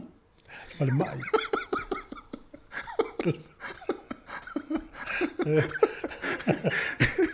Ia, alai ka sa o vai. O po pese o lave mai maftau il wale mai. Oh, ia sa. Ele o maftau il sami. Si so le se mai fala. Moratua. Au moratua ele sto ina no moratua sa moriste. Ia. Mos maftau il wale mai. Ia. Sto ina la le, sa mo se vai. Ia. O va. Fatu le uso le na mau o fa pele lo o to ina ai lo na uso. Ma lo so fu na bala ka me fermo. Oi, se malo. Na mato mai na nafi. Mato mai le fale mai. Wa nga se mai. Se o na mato mai na nafi. Na mato mai ya tuilo toto. Ale lo mato mai ni piki ato. O va tu le o lo tu o pu no mo ata. Solo te ata mo tanga wele mai sina me va ta we se me ai sto ina wa ta lo fo ye wale. O lango na le fo tato e la tu nei e te tau ana i se lango na pape. Avat, mai, ia, no, mato mai a tuli mai alwa au so mai il fale mai. Ai pulu wala solo toi. Ia, mai lo na fitu ile toto. Ia le la uto e usu mai ne mai piki atu. Orita, e se ta mai ti. Se tau no fa tale la tama, o lo toto le ntu yana. Ele piki, ele tau te leo ma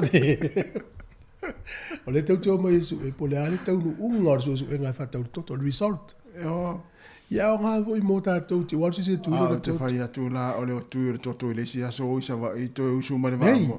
La usu mai le tae au, tui le toto.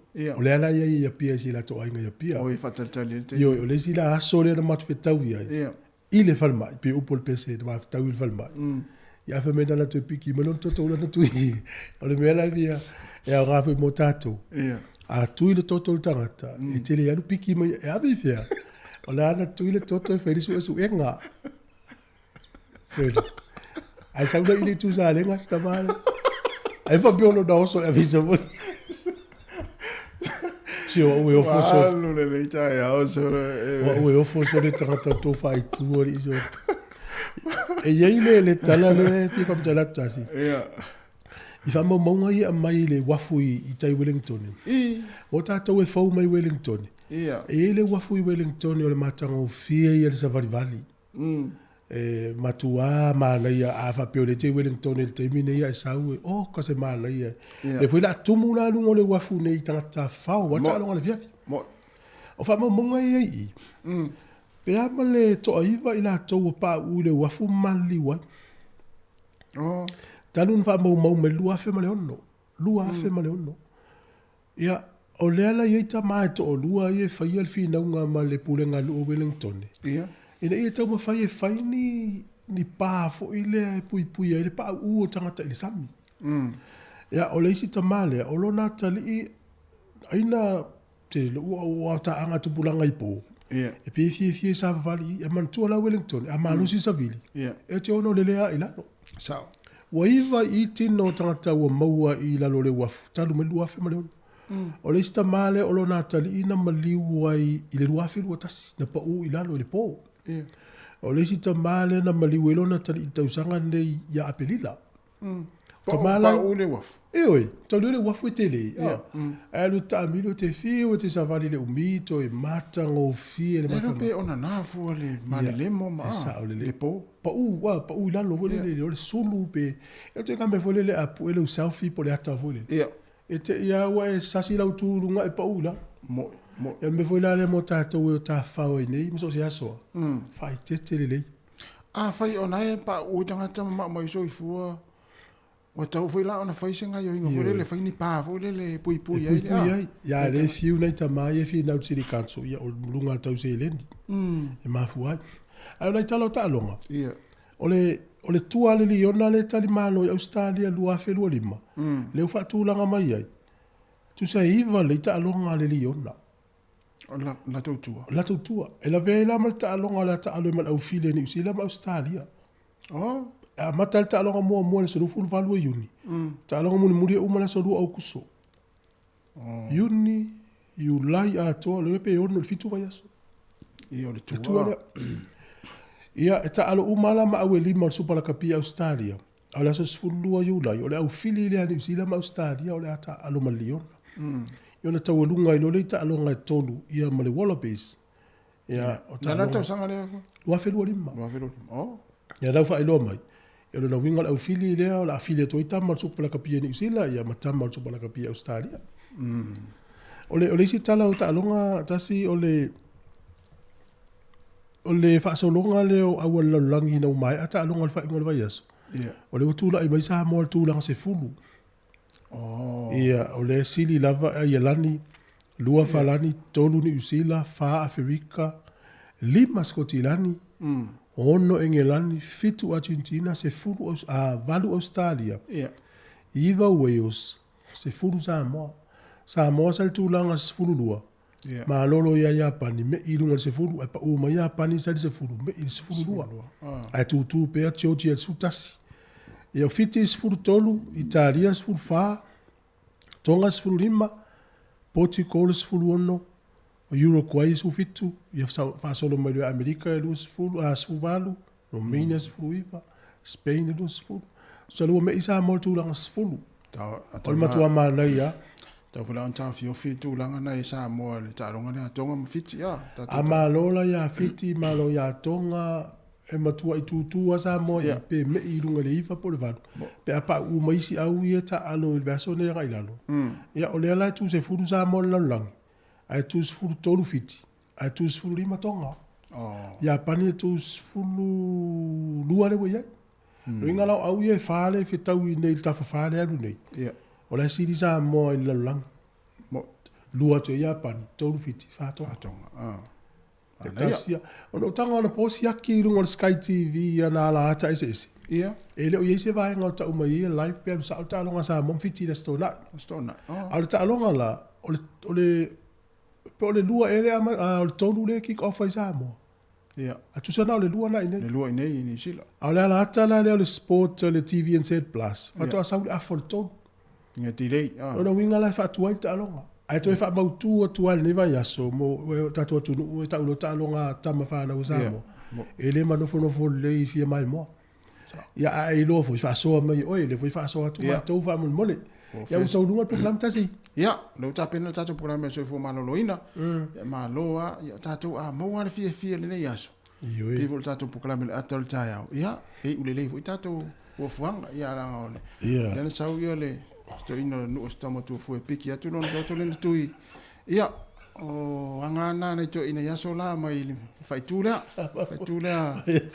Lu se tu lo to il yaso lei. Ola lu fai tu fai to fai le su enga. Ai le to piki a mai. Ai po e no fa sei sto ina piki no to. Ai. Alo matro ya tofi banto ina la fika luenga i le mafuta mai lo hat. Ya, malo. Ai tato eva pe tau luenga holi. Moi. Ya peselane ya lo fai nei to ina ya tu ila to toto. Tama pereina.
tama na umatai juina o fea le anga tonu le yo langa sa o le loa loa lo fa wana o lo soa sa o ilona ai na ua o ua punga oina le lo fa sa engna le lo fa le a wa e fa ai lo fa ngata sonua tama tu sam onala wa fi fa ai lo le ua pele lo wa nga tama fa ngata tele sulu le foi e uti lo ne fa afitai mo o lo utama lo tau elenga fatia la pavinga le mama fana e amorina timu mama de la samileva ola ulea tua yo wa ema faya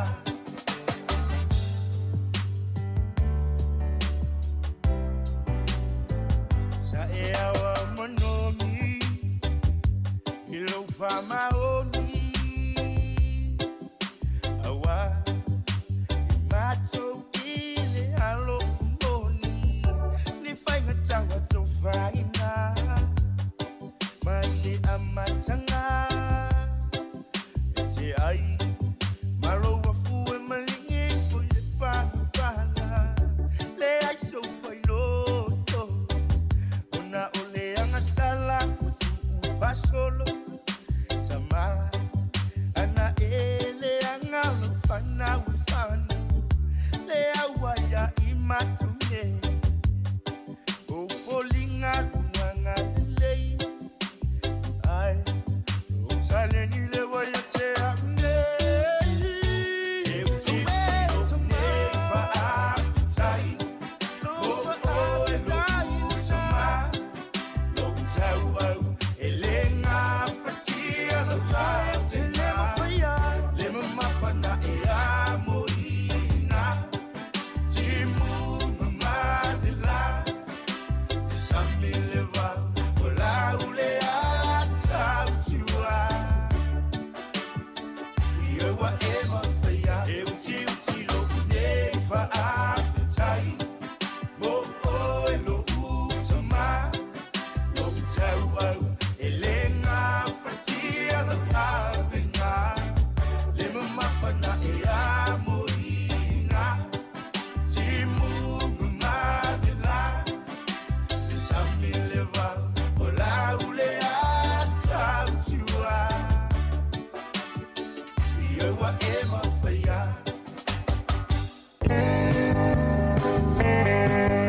Oina savali anga iloa Mahitawina Fatulia Au savavali ia pia Metalungalu Watumule au faafu Ia tato savavan Famamale tausan Lema isukati no puta faalalo pauna Kapista matku kama Falawaina uma Tato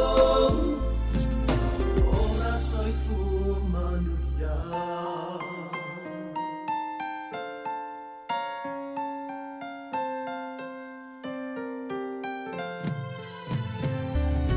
Toa uao Peyo le loi Fama o yoi Pea Leo o mai O aso le hanga Ai tua le mawhai Ua tuai Usita ia Tima inga uma E soifua maloloina Pui pui mai whamai Lowola soifua lele Ia tato savavai Whamamale tausan E mai sukatino puta whaalalo pauna Kapista matku kama Whalawaina uma Tato Ola soifua manuia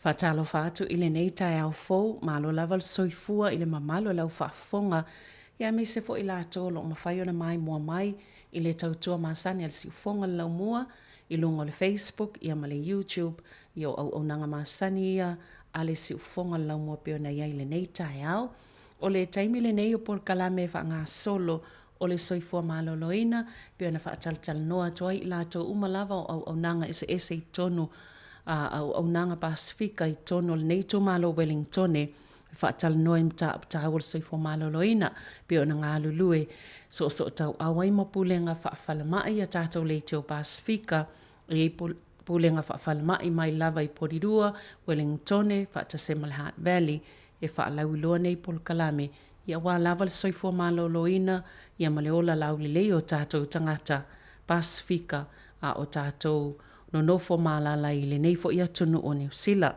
Taeo nei, o le atal noa i male sunga ia Daniel Olive, mai le au nanga a le Pacific Health Service i le Heart Valley. O se tasi o tai mo au nanga ese a le Pacific Health Service i le Heart Valley, o le atal noa i ni mata upe fi whailoa, ia mai se fo i o le Population Health le o loo, a veo se tasi o vaenga o la lato ngā luenga, le o loo ave ai fo ile sunga ia Daniel Olive Mastasio Taita ia ai ole a fa laulo lavala na mata upu ia mai se fo i vaenga fio fa laulo le au nanga ia ile Polkalame le taio nei ia ai fa talofa atu i lau sunga Daniel malo laval soifua Talofa Savelina fte lava mo le avanoa ia malo wa mai pisi auto manu pisi tele tatou we've been really busy talofa atu i le ia malu ua lango mai nei tai au. Malo. Ia, Daniel, ele leile whaalau loa mo o lau sunga. Introduce yourself and your role. Whaamole mole. Yeah. Daniel Olive, Pacific Health Services, Hutt Valley. My role here at Pacific Health Services is to co-lead population health and community engagement. Part of that is looking after stop smoking contract that we have. So I am also a stop smoking practitioner. I look after the youth wellness programs and also mental health programs. Malo, now you've said that you are one of the team leaders at Pacific Health Service Hutt Valley for population health. Can you define population health for our listeners and explain why it's an important topic in today's world? Daniel? Yes. Yeah, thank you. So population health, just to make it easier for our people to understand, is you generalize people living here in New Zealand. When we talk about our people, we're just narrowing that down to working with our particular people. About 9 languages that is recognised here in New Zealand. So it's primarily working with all across our, not only Samoan. I think we do get a misconception that we are a Samoan health service, Yeah. but because the majority of our population here in New Zealand is Samoan. Yeah. It's great, but we do have our other ethnic brothers and sisters that we do service. And look, our population, when we look at population health, is looking after from 0 up to 100 for every person. And then from that we can look at categorizing our wild child, our kids, our primary kids, our youth, men, women, our elderly. So it's Yeah. Whawhatai. Ia se I tau wha matalai I le tato o whawhonga le vaenga sa esau no ai Daniel I le tato ngangana. O le vaenga le peo no tau whawhonga mai o le sunga ia Daniel o live ia pe la mana whaalaulo atu I le amatanga o stasi o olo o avea fo I mataitai e au nanga ese mai te le vaenga peo no tau whawhonga I spoka la mel a le Pacific Health Service I le Hunt Valley I taimi ua tuana ai ia sa tala noa ia lātou au nanga ese. O le sunga la ia Daniel, o ia se tasi o taita ai o ia vaenga po au nanga ese I tonu fo I o le PHS I to tono le Hunt Valley. Ia e mai se pe e ma telefo ilana, ma fuli lana au nanga I le vaenga o tupulanga talavou. Ia o lea sa whalauloa ia pe o lana la matatale ngalua I to tonu I le vaenga lea le Pacific Health Service I le Hunt Valley. O le safsilingia pe mwhena tau whaapupula mai le vaenga lea o le population health ia ina ia tātou malamala mai foi leo lo oi o ngalue e Jamie nei ia a lea sa ia tā ua pe o le malamanga atole ni suinga o le soifua malolo ina o le a mai se lava mō tātou ia tangata Pasifika ia I le vā mai si foi tu a i ngā tangata ese mai Pasifika ia e loa ile ta ua le au fio le ilo ma fo anga itu ai ngase ese o afia I tātou tangata ia ma wha amalo se atili vaenga ia wafua mai suinga lele i o soifua maloloina a tonu pela iei vaenga ia na ia ta ua mantu o tātou e tele lava pito tele lava tangata Samoa I le vasenga leo tangata Pasifika I tono le nei atunu ia ona vai mai loa I vaenga te tasi o tātou tangata o tamaiti po whana witi ia e pe ia fifi le tele o nanga I o whaatino I lātou ina ia mawani tali le leimani suinga le leo le soifua maloloina I o le whaapotopotonga mo tātou tangata Pasifika I tonu o le nei fo ia tunu. How does population health differ from individual health and what are the key factors that contribute to the overall health of a population? Whaamole Daniel? Yeah, te lava mole fasili. The individuals are still a very important part of our work. We love to do work with individuals and their families. They are safe and as healthy as they can be. Yeah. But when we look at our population health as a cluster or a group, it's really important that we try as many people within that. So just as an example, is when we talk about youth, there's a big range of youth that we've got to make sure we can keep all of them as sports people. Yeah. That's a population. And I love to do sport. That's a population in itself. So we try cater programs and events around that population. Yeah. We need to share health messages other than that. That's Yeah.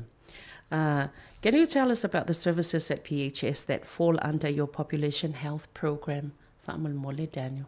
Yep, there's many different services that come under us. Yeah. Probably one that's current at the moment will be good for our listeners to hear is during winter. We know that's a hard time for all of us. It's cold. It's we get a lot of sickness going around. So we launched a winter wellness roadshow outreach through June, July, and August. So at the moment, we're doing a program that is very community-based. We're trying to go to all our communities here in the Hutt Valley, Wanimata, Taira, Nainai, Stokes Valley, Upper Hutt. And we're running road shows where we're setting up clinics. Yeah. I just want to encourage our people, our clinics in those areas. So we provide different things at those clinics. Just a short list. Mole, I just wanted to kind of say what was part of those clinics. We have our vaccinations for flu, COVID, MMR, and our children's immunizations. Yeah. We do health checks, blood pressure, glucose, our weight, height. Yeah. We're also really excited about our winter wellness outreach with our nurse practitioner, Catherine, who's just joined us 3 months ago. And what's awesome about her is she can provide medicine. So I know a lot of our people have trouble to find a doctor or don't feel very comfortable to go to see their doctor for their medication or get prescription. The unique thing about Catherine being a nurse practitioner here at Pacific Health Services is that we can prescribe that medicine for our people. So we want to encourage our people to see her. Otherwise, come see us at the office on Tuesday in Newton. The other thing that we provide with our clinics is our social services. We have a good team of 4 people willing to help our people with the struggle of at the moment. And in general life, there's a lot of hardship for our people. I want to invite our people to come seek help with if there were any things like bills or hardship or any financial assistance that we can help with, even housing we can help with. Please come see us at Pacific Health Services. We have a nutritionist, Hannah, which is great, giving food advice. And the last thing I wanted to talk about with our clinics is our smear tests and cervical screening for our women. Yeah. Yeah, malo. Whaafitai lava ia se i tau wha matala atu i le malo lau whaafonga le vaenga le na e sau no ai, Daniel. O le vaenga le peona sa fisilingi e fo i le sunga ia, Daniel, i le tūlanga o le sesenga le o le soifua maloloina o tangata taito tasi, ia ma le soifua maloloina o le au te lenga o tangata tu whaatasi. Ia, pe o loo whaatino umai lātou vaenga taitasi le nei, e le ngata ina ia soifua maloloina le tangata to tasi le tamu whaina ia manuia lava ia ilona ia soifuanga i le ngata o le ola lau lei, au le ola maloloina, e whaapea foi i le au te lenga o tangata tu whaatasi, e lea leona whaatino lātou whaatasinga, ia po evensia le na ia tā ua, ina ia mawale manuia whaatasi o tangata umalava ai lena o se tangata e to tasi. O vaenga ia safsilingi ai i au nanga ia ila lato ila Pacific Health Service o lea e au tele uma o lea e totonu o le au telenga leo le soifua maloloina tu whaatasi o tangata uma. Lea lana ia ta ua ile tele o au nanga i tono le Pacific Health Service i le Hutt Valley. E mei se lava mo le taimile nei o le tau malulu ia e tele pol kalame lo whaanga soloina ia tau silele ia i o tātou tangata. Ia le ola maloloina e mai se lava mai le puipuinga i whaamai o le nei vai tau o le ua malulu ia i po kalame i whaanga solo mai a iuni whaasolo atuanga ia au kuso ia o lo o whaalau tele i pia tūlanga i o whatoilef sosani ina ia maua i o tātou tangata le o la maloloina. e iei ia wha Paul Kalame e whaatino i totonu o le mafutanga o tangata tusai o atu i tuala lato au nanga e soani e iei malangolango iai pe alo nei po Kalame e whaatino i taita ia wainui o mata e iei lato po Kalame o road shows ia pe o whaatasi umaile au nanga whaisiaki o tangata e iei vaenga o loo wha a malosia atili e pe o tui pui o whana witi lele MMR le na ta ua ia atono wha mai fo i o le mami o le rubella ia ma le misela lele MMR le na ta ua le sunga ia Daniel ia o tui pui fo o le COVID ia o tui pui o le vaitaimi nei o le fulu ia o whaile siaki atoa o le soifua maloloina ia ina ia i loa e tangata wa aia le taimi o le tau malulu. Ia e mai se fwoi lape na ta ua Daniel. Ia le sosani po le ngalwenga le lo whaatino le nurse practitioner le sunga ia Catherine. Le fwoi sa whaatano atu ilunga le tato po Kalame i se taimi ua tua nai. O le ta ua ngalwenga Catherine le whai pe e mawhai o na ia siaki e pe lava o ngā luenga i whai i fōmai po GPs. Ia matusi lau talawai. Tusi lau talawai o mai alu tala lau talawai. Ia au nei au nanga. Leo atu i tua ia lato road shows ia. Ia o le mawhai o na whai au noa ma se totongi. O le fsosani o ngā luenga fsosani umalea le vaenga le Pacific Health Service. E fo ia lato au nanga nei e toa whaad ia le team le na ta ua o tangata o le mwhai na o fwoi na atul fsosani. A whai o tangata o mo mia lava se fsosani o whea ngai matulanga whainga tāle nei vai tau o le tau whaasosoa o le tupe ia o e mawhai ona e a whio atu le ofisa ia pe a tono staimi mulmul mai ia ntoi whailole e Daniel o le telefoni e mawhai ona vili ai pe a e mo mia puk pe whaisau pe te mo mia ni whaamtalanga a whaalau tele mai o mata upu nei pe ona tala no ai ia e mawhai ona e tāpā ia whasosoani ele whapetali o lwaenga lea o maile tupe ai lea ia whaatala noa oi po o whea le au wala e te ui ai i au nanga ese i tono fo i o le malo po o whea lava o maua i whasosoani e mwhaina whaasino i ai oi whaingofiona maua le waenga le whasosoani pe a whai o whea ngai matulanga tau tupe ia o le whasosoani fo i tūlanga o tau mafa ua e whia maua le o la malolo ina pa leni le tau mafa e iei fo le tamaitai tau soifua ia pole tamaitai fo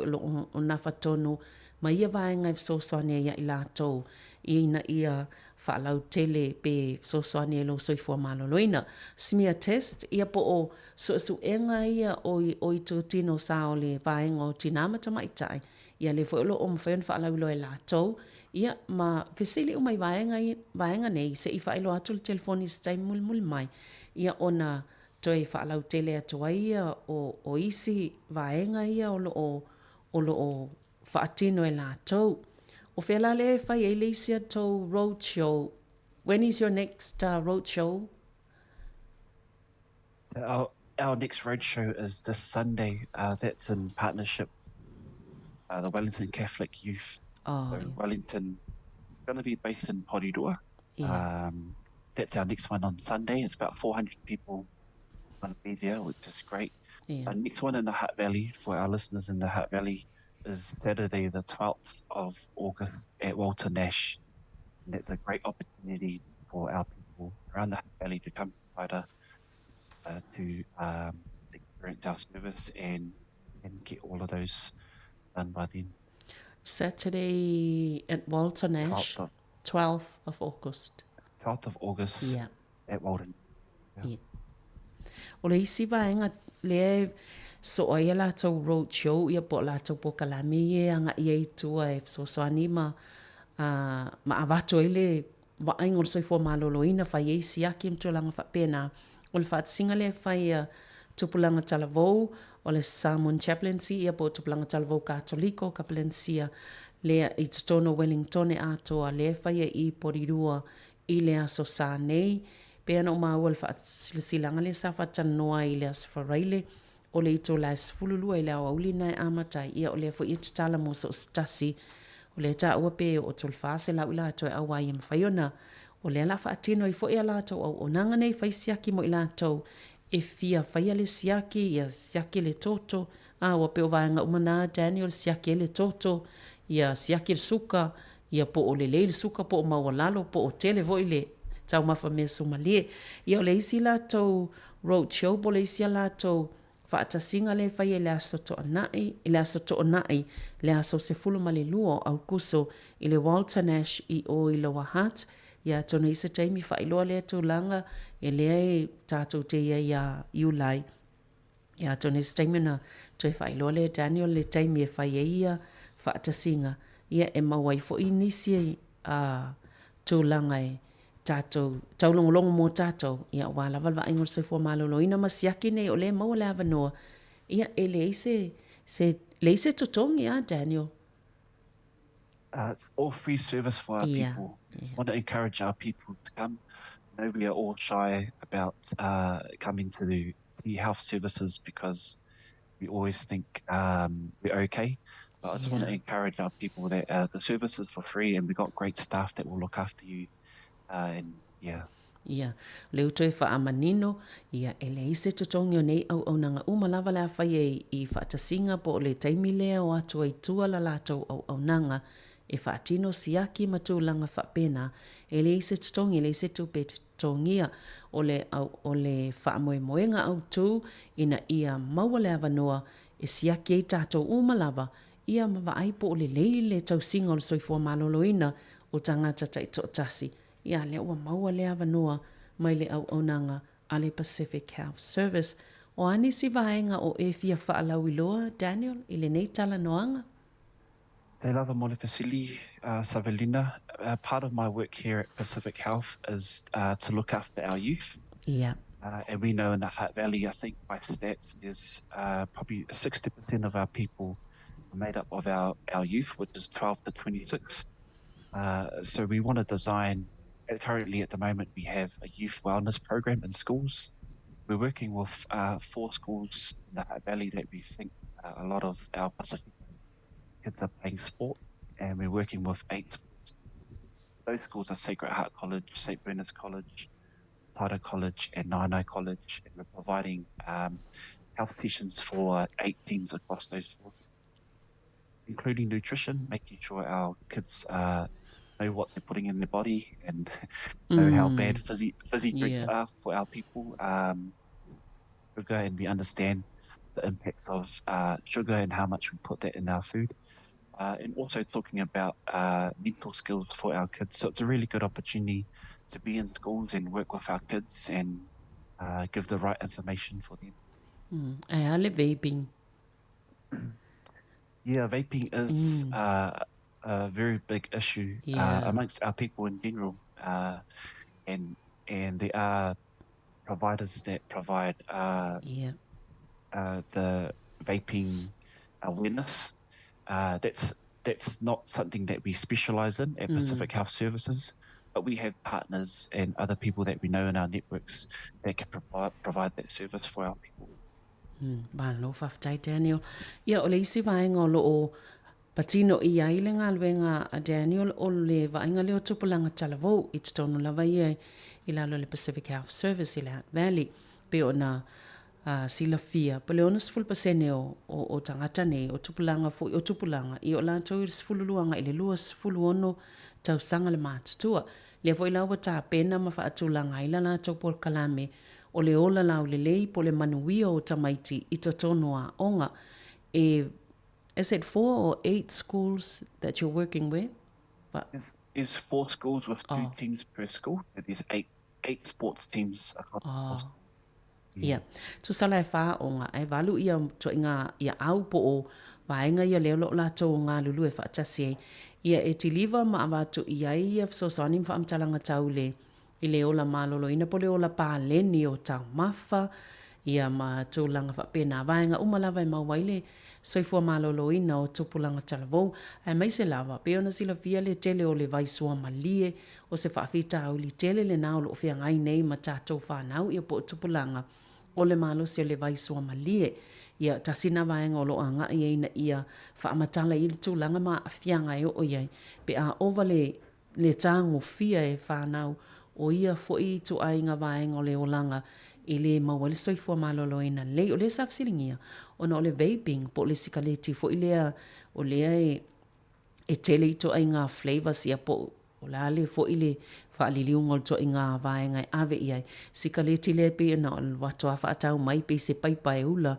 ia na whaasawa leo le asu i whafo e leo le sikaleti masani fo i leo le tapaa ia po le vaping ia le safsilingia pe le o iei se tūlanga whaapea i tono o lea lava sosoani ona o se whaafitau le tele a sau noa ia Daniel e iei lato o lo lato whaipaanga ma whaala potopotonga po au nanga foi o lea e ngā lulue anga i vaenga i o la lato foi matawhai o i tono le na o nei le o se matawhai o i tono le a lato ia ai o lo iei a lato paanga po isi whaala potopotonga ma au nanga o lo patino iei le ngā luenga lea e wa aia lelei a tūlanga i o whaafitau li o no le vaping lea fo i lao lo o lato ngā lue ina im whaiona o atu nā fsosani ia matu watu whaamatalanga mo mia mo lea fo i tūlanga ma lea whaafitau li peo lo whea ngai nei ma o ngai tutonu ia po whanau fo i tutonu o lea tunu ia e eini si vaenga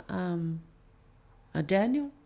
I just wanted to keep talking about the youth program. I am very excited about our youth, and we know that there's a large population. When we talk about population health, there's a large population youth that one day are going to be our leaders in the community. I am a little bit worried about direction of youth currently with the influence of technology, vaping, like you mentioned, and other things.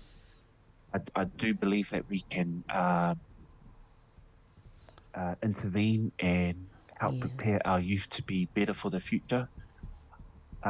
Currently working on a 3-year strategy in collaboration with other youth leaders and experienced youth workers here in the Hutt Valley to co-design a 3-year strategy to come up with a program that is appropriate for our youth.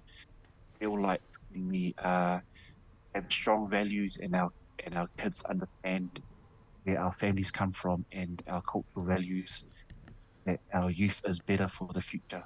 We're excited about co-designing a 3-year strategy with other leaders to make sure we can direct and shape the future of our young people. Malo, ia peole si vaenga tau o lava le fia e nau ia i le sunga ia Daniel pe ona o lana ia matawhai o i te lele o tupulanga talavou ia ina ia i le au te lenga pole tō whatsinga umalava o tupulanga talavou o tātou lava ia tangata Pasifika i le nei fo i tō malo a tō Wellingtone ina ia i le anga inga le lei ona i popole o lo ielo na pole ngai le luma nai manuia po le ola malo loina o tupulanga talavou o tātou Pasifika i le nei fo i tō malo ia o lo o ia lalo na ia fofuanga o lo ngā lue whaatase ai mani si fo i o vaenga o so i fo malo loina e tā pena ia se pola kalame po ni ta iala lea e mwhaina whaatina mo le tolu tau sanga e tā pena la lea ta iala mo le tolu tau sanga ina ia o se po kalame tala whea ngai mo tupulanga tala vaulava ia le tau singa le lei o le ola malo loina pe lau whawhitau li na tā ua i le taimi o tuanai, ia pe o le vaping, ia po o sikaleti le ua tele ai lava le tupulanga talavou uanga iai.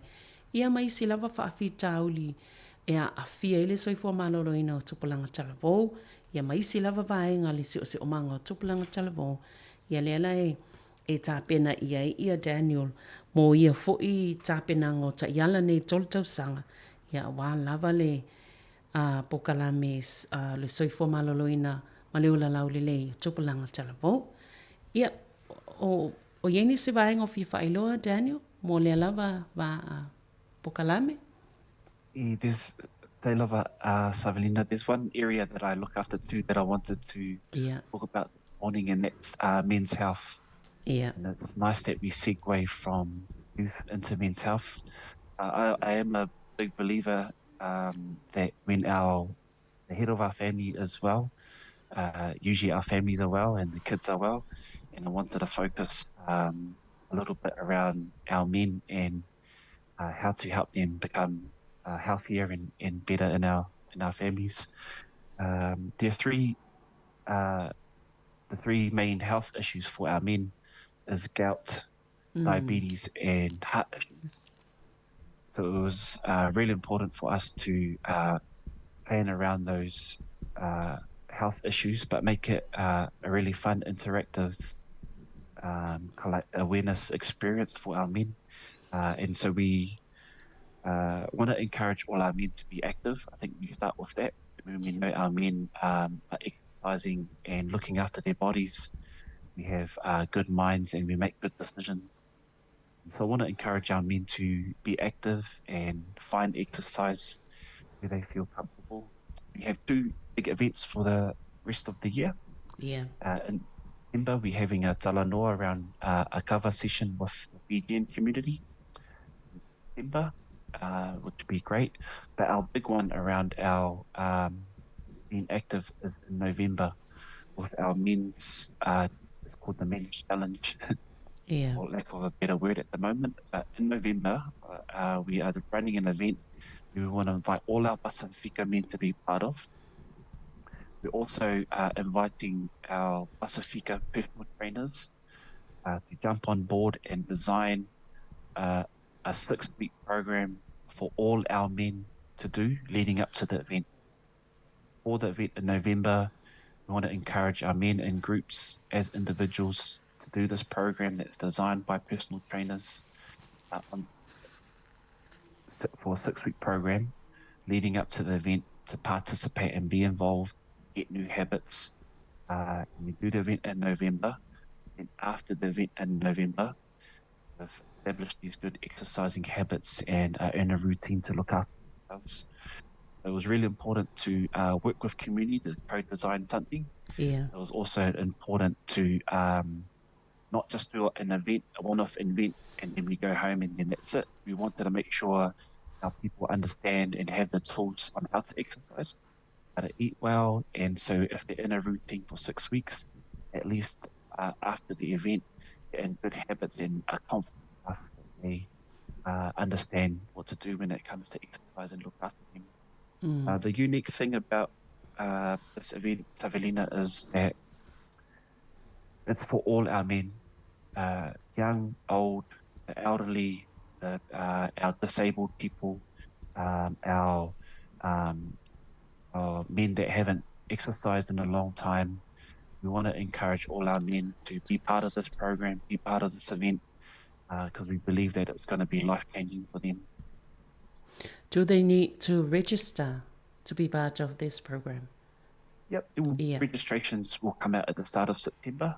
And then the program would be sent out to all the community leaders, people that want to run groups, and want to encourage them to sign up. They will sign up through a link that will be provided in September. So all that information and links and registrations provided in September. Yeah. O le whaftai, ia o le isi vanga tā, o le fo ila il pokalame le tō pāo ta mā po le o li o ia le tū pā lava o li ia tupulanga o tama ia mai lava le laiti o lo o ia le pokalame whaapitoa no le soifua maloloina mo le tū pā o li. O le whaapitoa ia le pokalame lea ona pe ona tā ua o vaenga po whaafita au le ia po ngā senga se fo e tolu pito ilunga lea e tele na awhia e tātou le tū pā o li ia o ngā senga se leo o le maingungu o le maisuka ia mga senga se olfatu pe o vaenga lava ia tolu le tele na awhia e tātou le tū pā o li Pasifika o le whanau ta ingala le ua wha ngā solo i fo i ma wha awawai pia nei po kalame ina ia whaaloto tele ia le tō pāwali i. Whai whaamalo stino, tō anga pē whaile whaamalo stino, ina ia mawaile o la malo loina. E ila la tō whaatasinga te tele ia e lua lea e whai mo le nei tau sanga, i taimi o tito ele tau sanga, e iei le pol kalame lea po o se whaatal noanga o le cover session, ia pe o lea na tā ua e Daniel. O le vaenga lea e taltanoa ile. Tanoa ava ma whaasoa i e tō langa o le soifua maloloina. O le vaenga la lea lona lua le whai ia November, ia pe o se lui fo i lea whai mo le i tō pāwali. I ali I umalawa Pasifika o mawhai o na whaafongfonga mai. E ipo kalame tāua nei o lela a whai le masina o November, ma o lo o yeile fuafuanga, ia e tāpena ai ma fuafual po kalame lea pe ono vai aso. Ina ia, e o mai ale I tō pāwali I lātou, ina ia whaafai ngofia mo lātou ai le fo tāpena po kalame o lātou lava na tāpena ina tu ai ngā po kalame nei, ina ia whai ngofia na muli muli fo iai. Ia o le po kalame la nai whaatino I le masina o November, ia e mo mia o mai lava po o ai lava e resta lato mo lea fo I po kalame tāua, whaapupula ma whaamanino ai le whaingau po kalame whaamalo stino, ia wawa aileleia o mea tau mafa, ia matulanga uma whaapena e mo e tāua e mawel soifua maloloina. Ia e le whaapitoa e ofo ia I lātou o lo iai mana o ngā whaapitoa. Ia le tō pāwali e la vea malawa I tono po kalame e tatala iai le avanoa. Ia o I lātou la ia e fia awaile po kalame. Ia e o le aluatu lava lātou whaalauloanga I le masalo o le amatanga o le taimi lea o Setema. Ia whaapea amatana restalai lātou e awai ia po kalame. Mo le soifua maloloina o le I tō pāwali. Ia Daniel?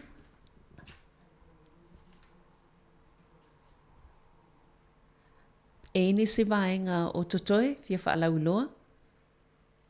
Thank you. I really appreciate your time, Savelina. Ia. Wale lei whaaftai, ia atono o vaenga o mana e mwhaifu ena whailoa le telefoni. O le numela I Pacific Health Service o le ofa. Ia. 5 Ia. o tolu I wawha. Ia. O le ofa 5 o tolu I wawha. Ia o le Pacific Health Service I le Heart Valley. Ia pe a whai e te mo mia lava se vaenga te fia malam la mātili.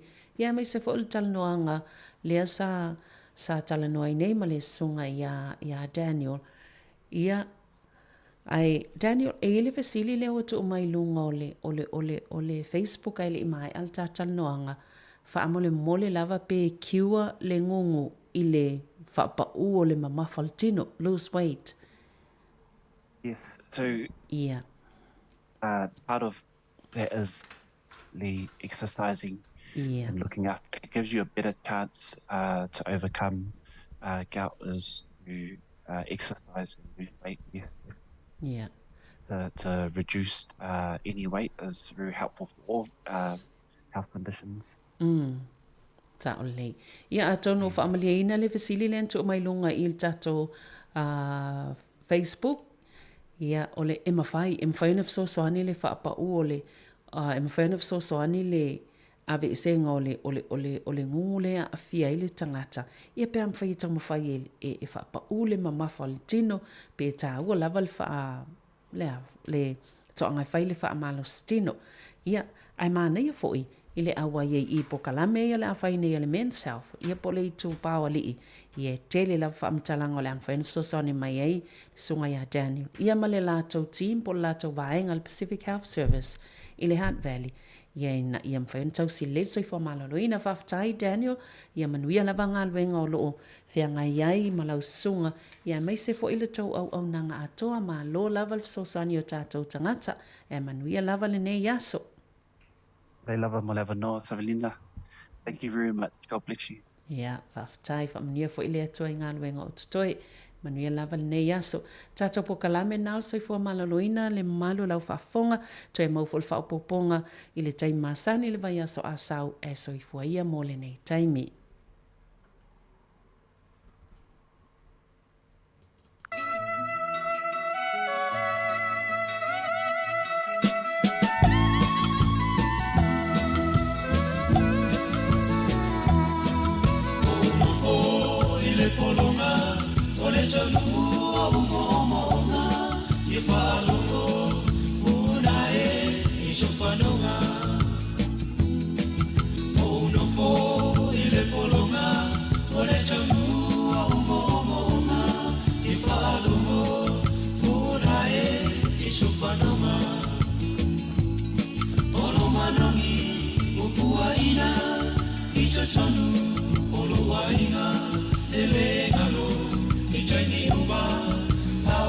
tasi o e maita Pele ea, tali maya Iso alofa tafia I loa ina O e lava, ua tasi ila o filifilinga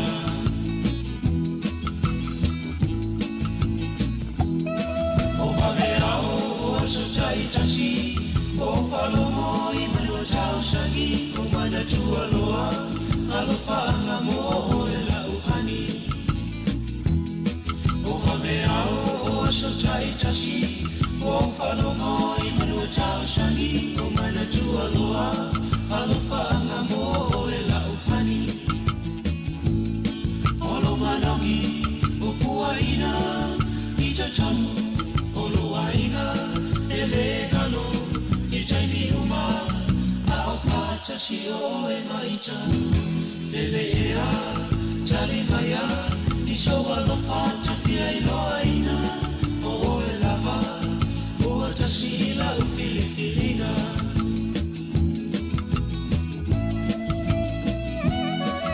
Amu ia o manu lele O lo pepe se I funga o la au Ao I tanei Ele ngalo atu o e lo au Amu ia o manu lele O lo pepe se I funga o la au Ao I tanei Ele ngalo atu o e lo au O lo manongi o puaina I te tonu o lo wainga Ele ngalo I taimi uma Ao whata si o e maita Lele ea tali maya I so alo whata fia I loa ina O e lava Ua tasi ila o filifilinga Olo manongi o puaina I te tonu o lo wainga Ele ngalo I taimi uma Ao whata si o e maita Lele ea tali maya I so alo whata fia I loa ina O e lava Ua tasi ila o filifilinga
maliat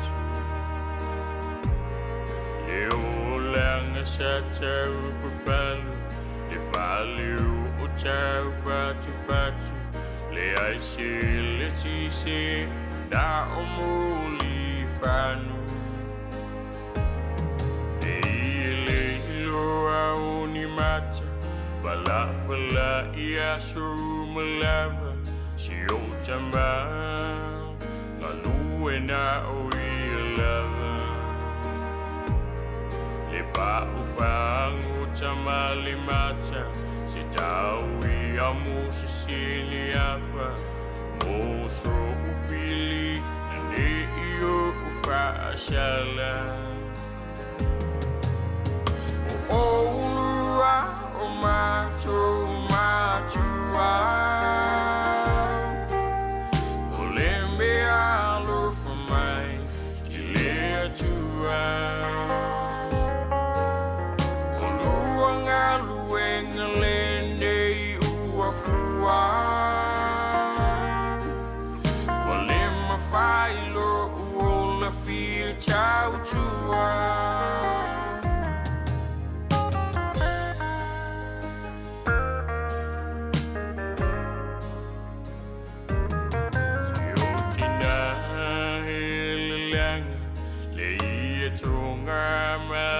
Papa o se lulu fa ala ia sumalala I fang se au ni tawanga fainga ta uli ulanga le fanau ya toma lama lama e fanga William mama so simi chau mafa a o ma I ti fa ma fana aya fa ai ulianga olo utu amali lapa elua ya wani yu shafa o ulua o matua o le mea alo for mai I le atua o luanga luenga lende I ua fua o le mawhailo uola fia chau tua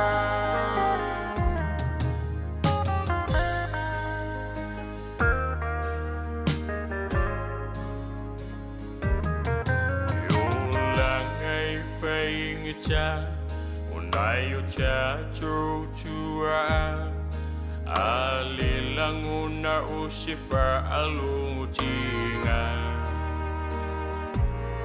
e timu ilaina o tino ma o sia di popo e silau aina o sitala Alimata bisi maunga e uma e wapungisha tau pula unisulu aulama e tangi ayule anganga toe manatu nai tua le manuia ni emile aina o matua o le mea alo for mai I le atua o luanga luenga lene I ua fua o le mawhailo uola fia chau tua o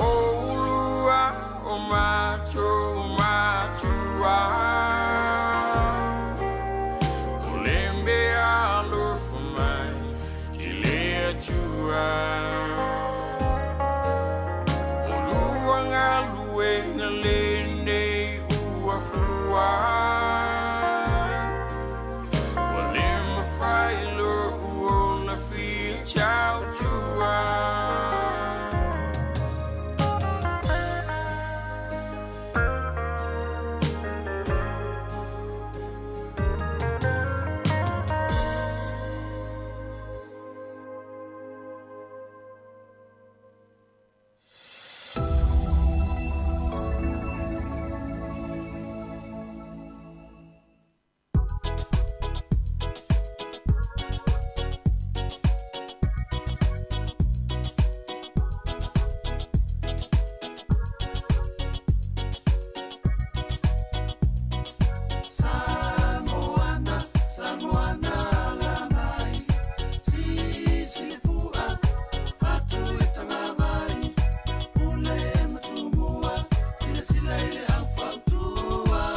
se mamali e toa e uina le ino foia le no foa wale a to tu pe ile faita ai ole finga ngalo le ole tapa sila ile to tanga ile rata wati ua lua sola o mata afa Samoana Samoana la mai si silifua fatu le tanga mai ule matumua sila ile afa tua ole au ole malo loto mau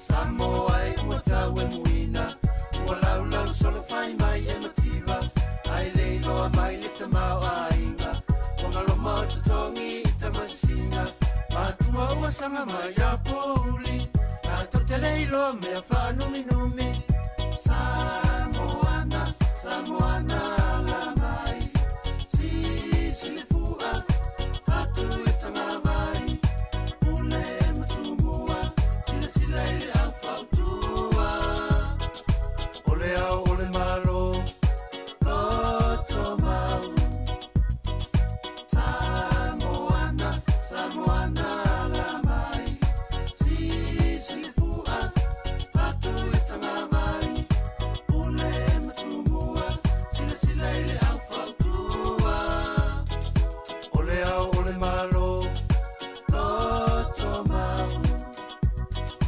Samoana Samoana la mai si silifua fatu e tanga mai ule matumua sila ile afautua ole au ole malo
Whawhiawhianga mai le awepese le Young Lovers ina ua se fulu ma le 5 minute ua te nei le tu la e se fulu ma le tasi. Ia, toi whaatalofa ma toi whaamalo atu le tātou atinu e nei whaivaenga o tātou whaasaralaunga o whawhiawhianga se uwhiloi. Ia, ale se ufonga le lau moe Wellington se ipa i lau fwoi le tu la e se fulu ma le lua ia o tātou talafou matala mai Samoa. Ia, ole le taimi, ia, malo la fwoi le ngā lulue tau ata i tiute ma whaivale nei fwoi tāi ao ma tango fia lava le tau ia i mātou nei porirua, mai se Wellington, ia ma i nei le numero 5 se fulma le tasi ma le Kevini porirua, le tātou o fisa a whaasaralau lo o iai. Ia e toi whaatalofa atu, i le pa ia maurunga le tinu o le nei taimi o le tae ao, o a lava ufuafuanga whaatatitia na o lo whaangasoro le nei taimi, ia e mai se foi, ia nei mātua lo whaalalongo mai, ma whaafonga mai tono ainga, ia e mai se foi whare o tangata mātua, nei mātua fo'i tono mau tangase ngase ia e whaatalofa atu e le manatu o lo o tau fia mau tau so longa manui fo'i mo pe o tau whaasiringa malosi ia ini nei taimi o le tae au ia a o iai fo i tonu ainga ia manisi ono fuanga o lo tau mafuta mai ai ia ma whaafonga pepea i whaafiafianga ma polkalame ala wala leo le siufonga le lau mua i Wellington ia mo le nei tae o le nei o le aso lua se fulma le lima o le masina o iulai lua afe lua se fulma le tolu ia tātou mafuta i whaafiafianga se filoi ia pe o masani ai i le tulai se fulma le tasi i le tulai se fulma le lua a le siufonga le lau mua ia e meisi fo i lungo o tātou wala ata ia o lo mafuta ma mai moma iai ia nisi o le mamalu le tātou atu nuu mpaanga ia ale tātou tautua nei. Ia, o ilau fo i wa anga i atu fo i awa fo i malanga, fai malanga i Samoa, e meisi fo i nisi o atu nuu o le lalolangi, ia manuia lau fai ngā malanga o le awhenga i mautou le nei aso, ia ma ia tau taile atua, ia i lunga le ea fo i, ia awa ia fai ngā malanga o le awhenga iai, ia a tau nuu fo i fia ma ainga, ia meisi fo i o whanau, ia whapea fo i o nai malanga i nisi o atu nuu o le lalolangi o ngā luenga, ia mana tua pea ia o tau le tatalo ia awa fo i ranga i atu nu o lo tau ngāre lua ai ia ma sa ili manu ai tau tua nere si whonga lau mua ma na whaafiafianga su i filoi ia wala fo i le whaafonga mana mai mo mai ia le tātou atu nu o nei taimi o le tāi hao.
se ngai le fai mo fie sa ui mai ele au sulu ie na lue i le kimu pe o le lau fie singa musika kaka i fie ele fa longo longo fo i kinga le a asa mai fo i o le lau o le bea a kola aloa i uka fai singa la fo le maumanga e ia kuku e se le malulu kauko ukulonu o si o hulu te ke usu fo i ma le fa uku malo i le eisa o lau uku e o se poloma fia o la e o so ai fo i masi o fia sola ya Yesu lo fa o la ua e fiu i le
salo, ai te nei runga maralo. Awara masan salo, ai te nei runga maralo. Fai mani e, fai mani e, o oe ola uteine. Lulu, mai miti fatau pati, galoa re te mai tai. Mai miti fatau pati, galoa re te mai tai. Oso, oe inuma, oso, oe inuma, mana ia lau pea.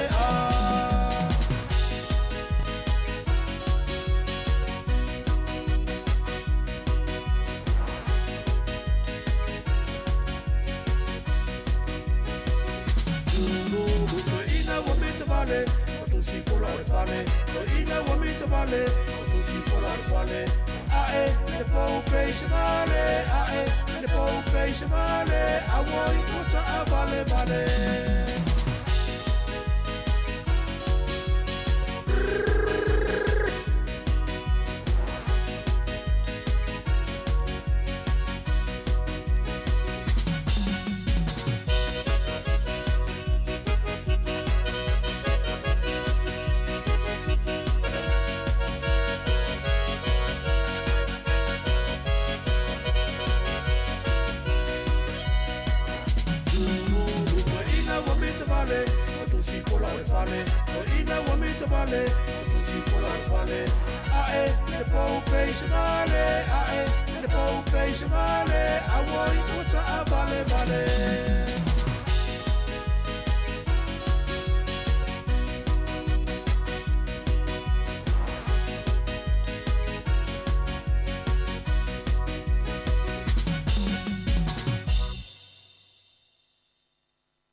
Ilela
Saulo polonga ma le pese lau I loa ma se sufonga ma le le pese le tia maa mai toa mua I na ua to e lua se fulu 5 minuti al tale o le tu la se fulu ma le lua vave te le le le taimi yo le mele afa pe ona te fa fonga mai tono fa le fai ngā luenga o le ala va le ngā luenga ma le fa le fai ngā luenga na te ngā lue ai a olo e fa ngā mai le tau tua si fonga le lau mua ia e te fa longo mai ai le ule tio na te e te whaafonga mai ai, ia po ona fo e te mai mo mai lungo le Facebook nei teimo le tai au, ia e whaamalo atu le tātu tau tua nei, si ma na whaafiafianga su I filoi, ia te oiolo e ngalue, ia ma e mafuta mai le tau tua di fonga le lau mua, ia e maise fo ia I la tau, ia o anga ia tu e va ai le fo mai, ia nei mātua e va ai whaile appointment o le nei tai au, ia mana tua tātou lea, na tau longo atu pea, ma whaamana atu ia appointment ana I matua ia pe fa pe o nei le aso le la appointment ia awana I misi ia le ave o night na night mama night na matua ia va ile fo mai ia wa nei fo I vai tau le so I fuanga ia wa ese la fo le tele o fa mai ia wa sawa I fo I male malulu male fulula to ia le malulu ia e fa I te tenga tai la fo ina yo tato matua ia vaenga ia ai fa manatu pea ia ave fai ma va ile fo mai ia pe afa pe o le la appointment o le aso nei po tai au ia po se aso fo I le va yaso ia yo ia sia kilo la o so I fo malolo ina I fo mai tau te le vanga va pena ia mala fo la au le tau la va on misi ia fo la au ia ma vai ia falita la vai na mai tau pe o ka le tele o tala vai la na fa fa putu io e mo ile ia le fo ma sani fo ina tal no atu ia tal watu fo I na nafi tafi ina il falita la vai Allah meole le ano no wa io fo la au mata la vai la te vai I lungo le fata I falita la vai o tele ma mlamba o tele o lo plan ma fu anga e mafuai ona le e pikia po le mea o le po le o le mana tu o la ngalo ia o te ofo au pe ngalo pe afa pe o lana na momoli ia nafi ia le fale ia tala vai to piki time o te le lola plan mea le ona ngalo ia o le sime la le ona ngalo pe afa o tala vai ia ona o le o te moli mawina o le na o fo nafi il fale tala vai so le alla le tele o fale o tala vai fo ia fa infa putu e si va engale nga lu e ai I tonu fale tala vai fa yam fa putu le spito ia ta vai o sorry o fatu a vale ia o ai se te mita te watu ai o lato na fi o tilo va pe ia ta vai o sorry ingol tatu watu no ura tu mai o ingol tatu watu no ura tu mai o si pepa na tala vai ia o te liva ai ala I lingo luiva mapusua I o le I fale tala vai ia lo inga le tala vai a luiva ai mo tatu ia ona lai o fale tala vai ia la tu tala vai ia o tau no e piki e fa nga ia fa mana tu atu wa e o ngal tal no atu te mana tu ai fa pesole sa o la li I tasi ali o le wa ngalo tal vai le na ave na fil to ina ma lo tu e ya tatu e pik ia ti e lo la ia to e piki mai la tal vai ia mo le fo yaso fa to e fo ia e pule a oi la ngala o la tu mata ia I si ngoana o li si o li ina te masani ia I te le ta ua tu I lungo I tatu tautua o le le vai atu ingoa ta mara tu mai o I pepa tala vai vo le vai ta te lo le atu ai ingoa lai o le la pipi mai I pepa la o tala vai la fa putu mai se o fa inga luenga ile ia vea ia fa pe o le lo tala vai o ia ma ne o le ma ne ile tau ia le piki me lo tala vai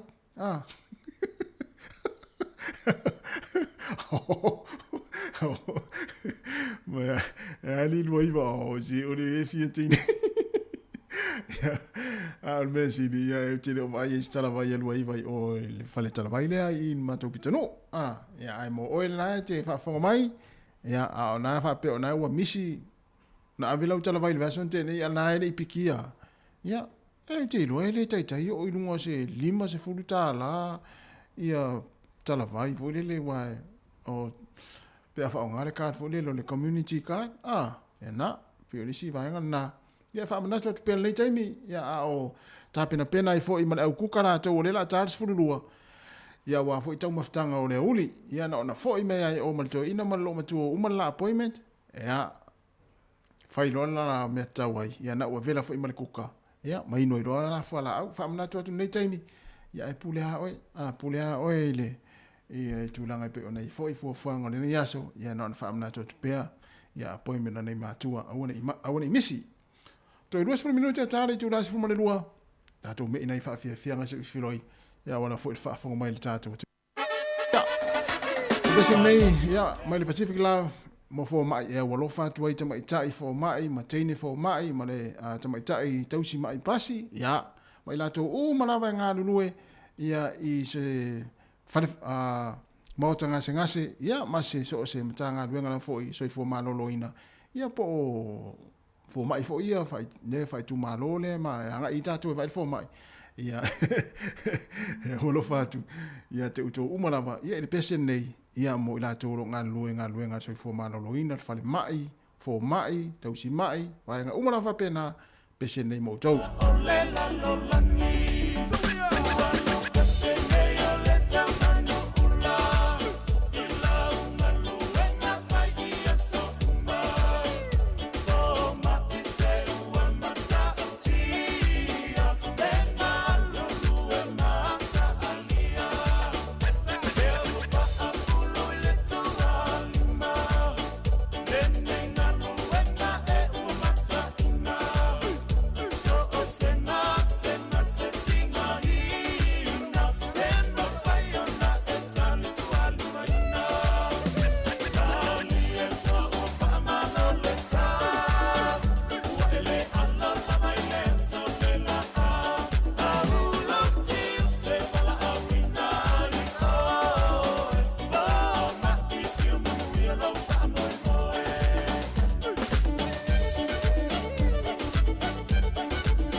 Tamae wa ulene wa osau titoa tuli ilumalo malu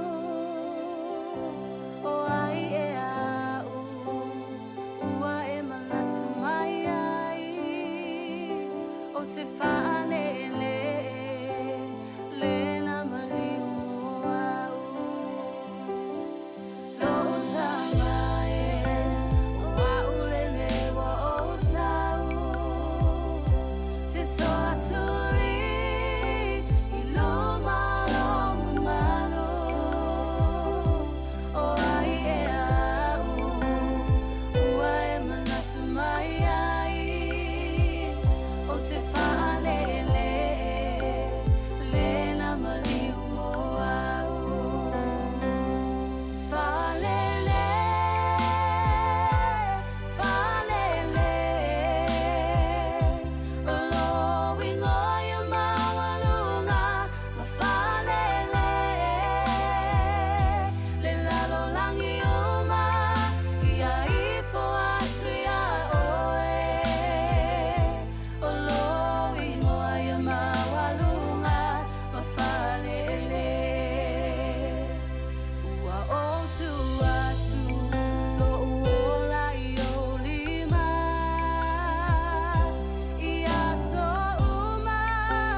O le tautua le si ufonga o le laumua o lo iai fo i le langolango a le New Zealand On Air. Siwa e ona ele ingotolela. Koe tau kake yala. All right, Dr. Rowan Benson Panamana.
Yana, tu es autasi.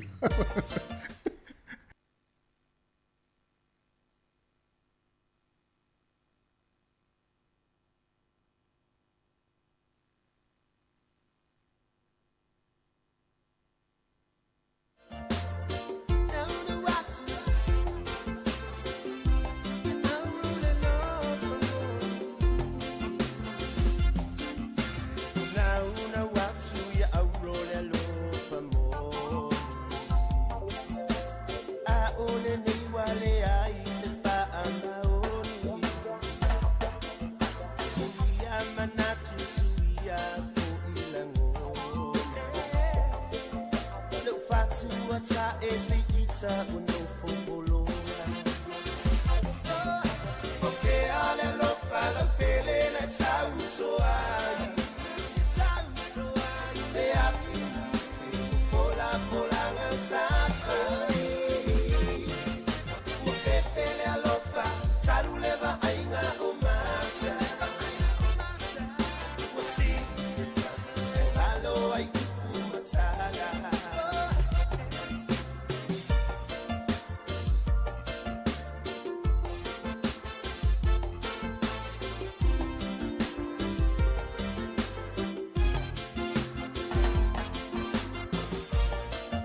fala pele tawina imana tua le esa ili au mama atawa sawa saile sami le loto le bao matua asau se tasima eli ilula upanua ope ale lo fala pele na tautoa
Hallelujah.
TALOFA lava e le nei wha au poponga o telefou mai le si ufonga le lau mua I Wellington mo le nei aso lua o le aso luas furulima le nei o Iulai lua afe luas furuma le tolu o le tatu tala mua. Ua whaalia manino e le li paalemia ia Chris Hipkins e le ai ia se minsta fau e filifilia e su ia il te maita e minsta ia Kiri Allen le ana wha maamai ana nafi mai ona tofinga o le minsta o wha amasinonga. Ai ua wha amatu atu ia tofinga sa ia te ia I nisi o minsta sinia o le kapeneta. E pei o le sila fia o le tamaita I minsta le nei sa molia leo I le po leo sa I le awe ta vale whaatamala a toa malona musu e tau fia o ia leo ina ua la vea le ta vale sa ia awe ina I Wellington. E le ngata I lea ai sa fua ina fo ila na manawa ma ilo ai sa I le bao le lua se lau limas fulu ma le fa se lau micrograms o le awa malosi o se awa inga ua sili atu na ilo le tapula a fa a tangaina. Fa ilo ai e le pale mia I se feilo inga ma le autu stala e wi ina le tala fea ngai o inga al te maita I a Kiri Allen ai o le ripoti o ia maua na ta uai le fea ngai o le nei mafine mani fa afi tauli fa le mafau fau I le taimi na tupu ai lea wha la vele lave ia te ia. O le tamaita I minsta le nei sa ave iai le pale mia le avanoa e malo lo ai mo le tau fo ia ni wha afi tauli sa fea ngai mai ia. Mai o le vai aso taluai na toe tau ave inai o na tiu te wha minsta. O le taimi nei la o le tamaita I o Jeannie Anderson le minsta o leo lea o ia tau ave ina ia le tofinga o le minsta o wha amisnonga. Wha o popo atu I le matanga luenga o leo o loo ia au nai. O le lii o Kieran McNulty o ia tau aweina nei le matanga luenga o ati nae wha ai tū maa lo. Wha o popo atu I lona tofinga o le minstau nui tua.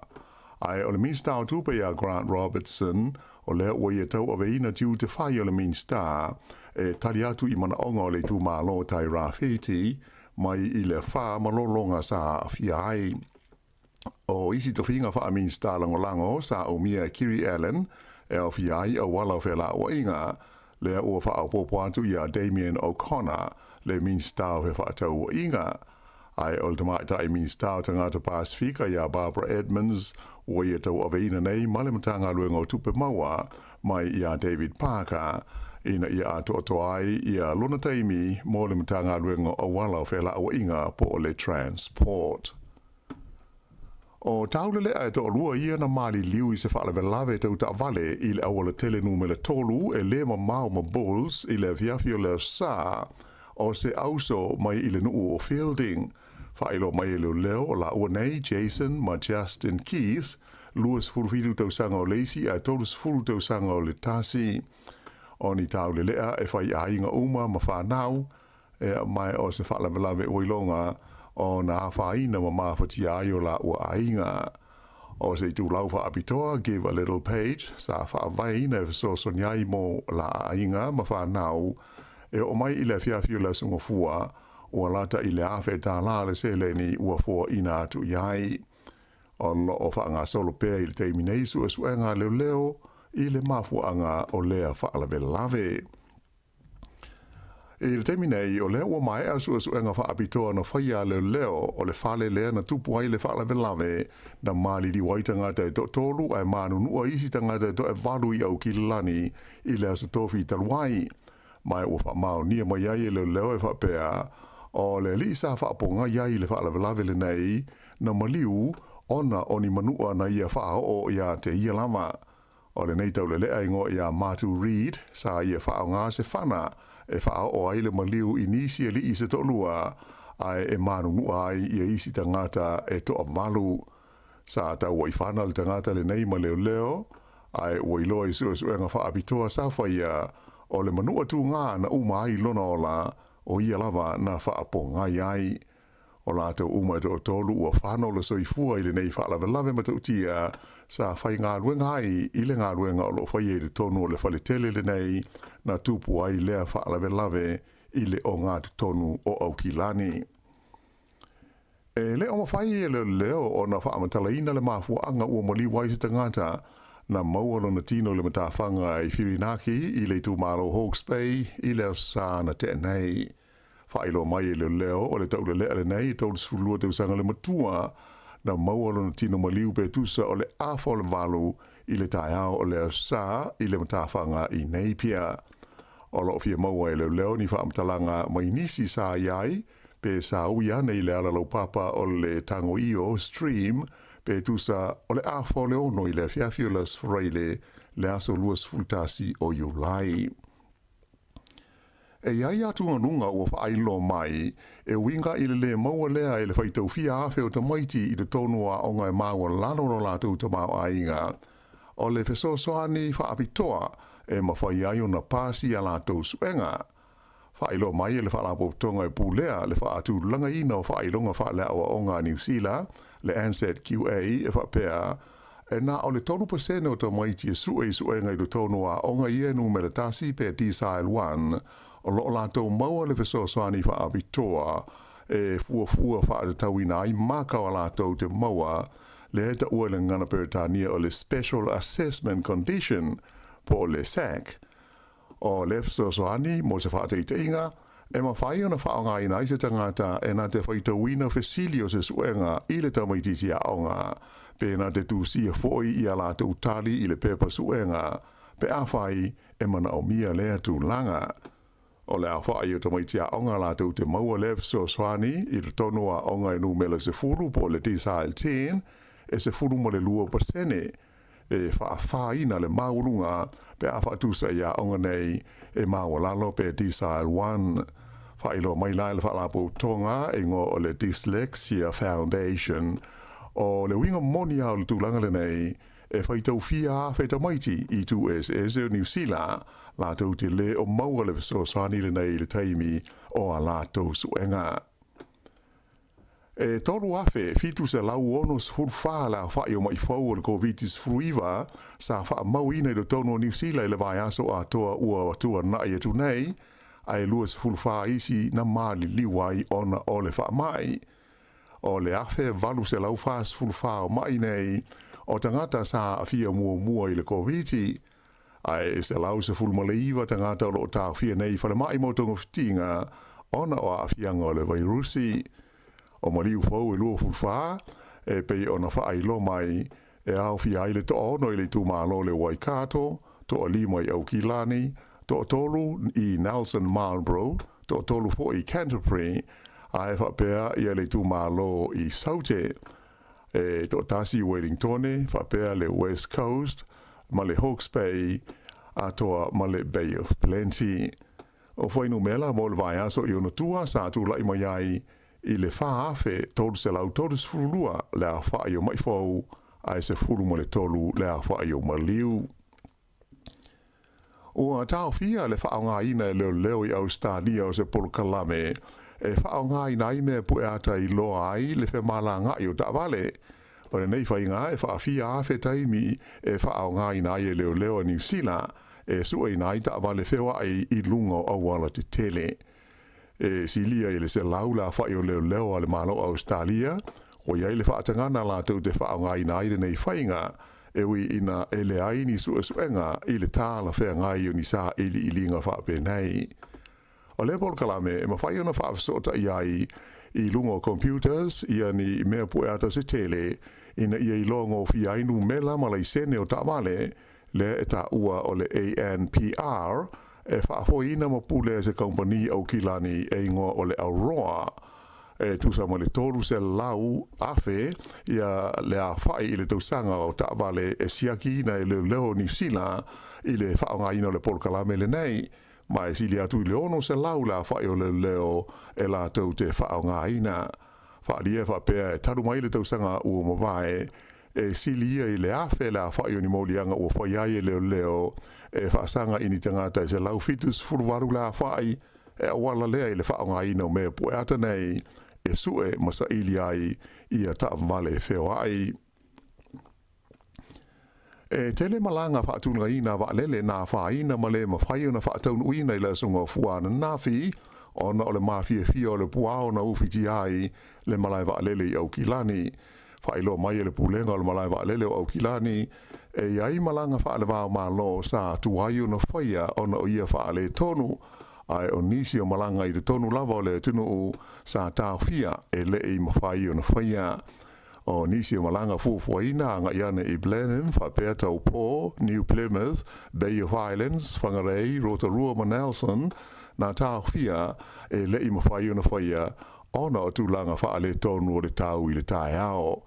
E tai o le anga iana i lau auli, sa mawhai o na toi whaawau inai le tele o malanga sa toi whaatūlanga ina. O le malanga i se atunu i whafo e le o se mea taungo fie le nei vai tau pe tai ua whailo mai se pa ua le company wa alele le Jet Star mo le taimi o le tau malulu e anga i atu i Rarotonga whapea ai ma le Gold Coast i Australia. Mai tau ina i le upengo pisota inga le Jet Star le iaio sa la tau pase se whaapitoa i le vao New Zealand ma Rarotonga po o New Zealand ma Australia i le nā o le se lau limas furuiwa tā la. O ia pase se pa o e na o le alu. Mai au kilani i Melipone, Sydney po o le Gold Coast, le amata i le se lauli mai iwa tā la.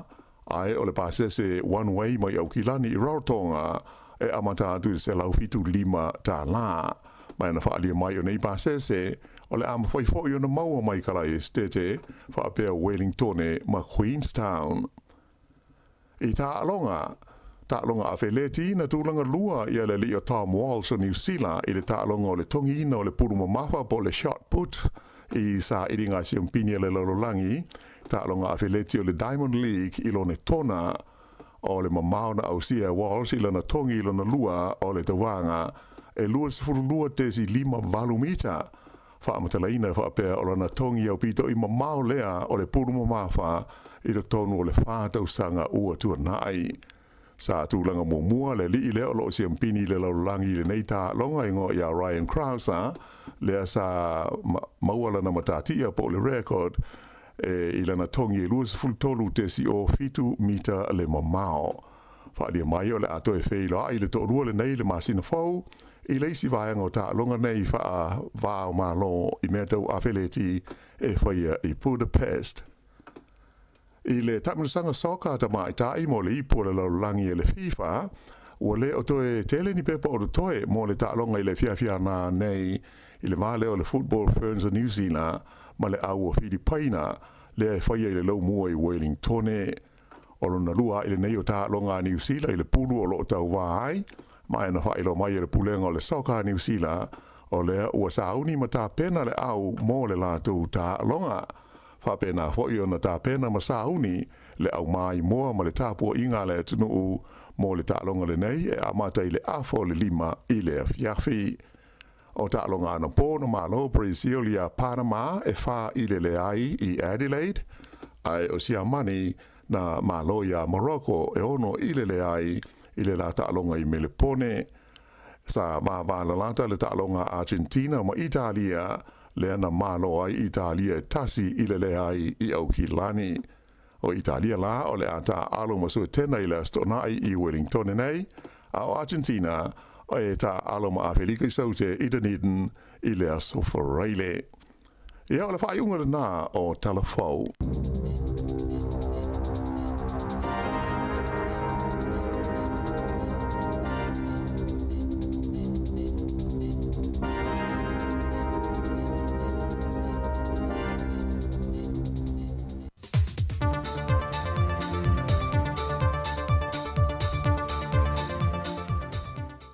Talofa lava, o se mai il whaafonga se isi whaopoponga o tātu telefau mai Samoa.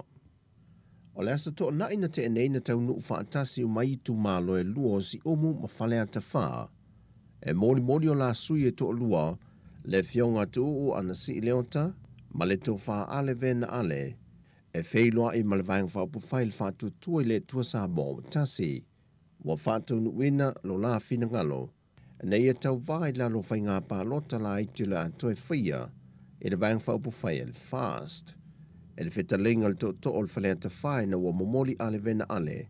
Wa tasi le whiwhilinga ale whalea ta wha, o le atoe whoi mai lava le tō whale ngō matua, e vea masui whai pulu le tu malo, mai o la lātou whoi whina ngalo, e le toe whia se whai ngā pālota a whalea ta wha.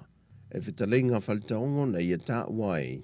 A whai ai eisi tangata o whaleata wha e fia saulu whainga pālota lai titi, o le tangata na nā wale fiola, ma o le tangata whale nā wa mau lona ola. Ma wa manino mai ele filifilinga a sui whai pule to toru mō lātou tūmalo, na sāwa wali ese ma le pātia le JPP, wa o lātou filifilia le pātia le whātua tue le tua sāmbo o matasi, e tautu ai i o lātou i tūmalo. Na toe tolu poe le fionga le whamasino i a whipulai amperosa Roma mō le lua vai aso, le mata opo le talavou i a e nesi me le fio anga wa whenga, e na watu lai le tamao le atali i na whao lima iei e nesi, ma tāno sanga i le fionga le whamasino, i a te ena le tāno sanga le tinao e nesi, mo se awa noe te tala mai i tua si ana tama, o nei whaisi to o te leo lana whanau tama, mai o loo fōfoi ma o ngaonga manu anga i loto lana whanau, nei toe tū lai mai se isi whaalawe e le manao mia.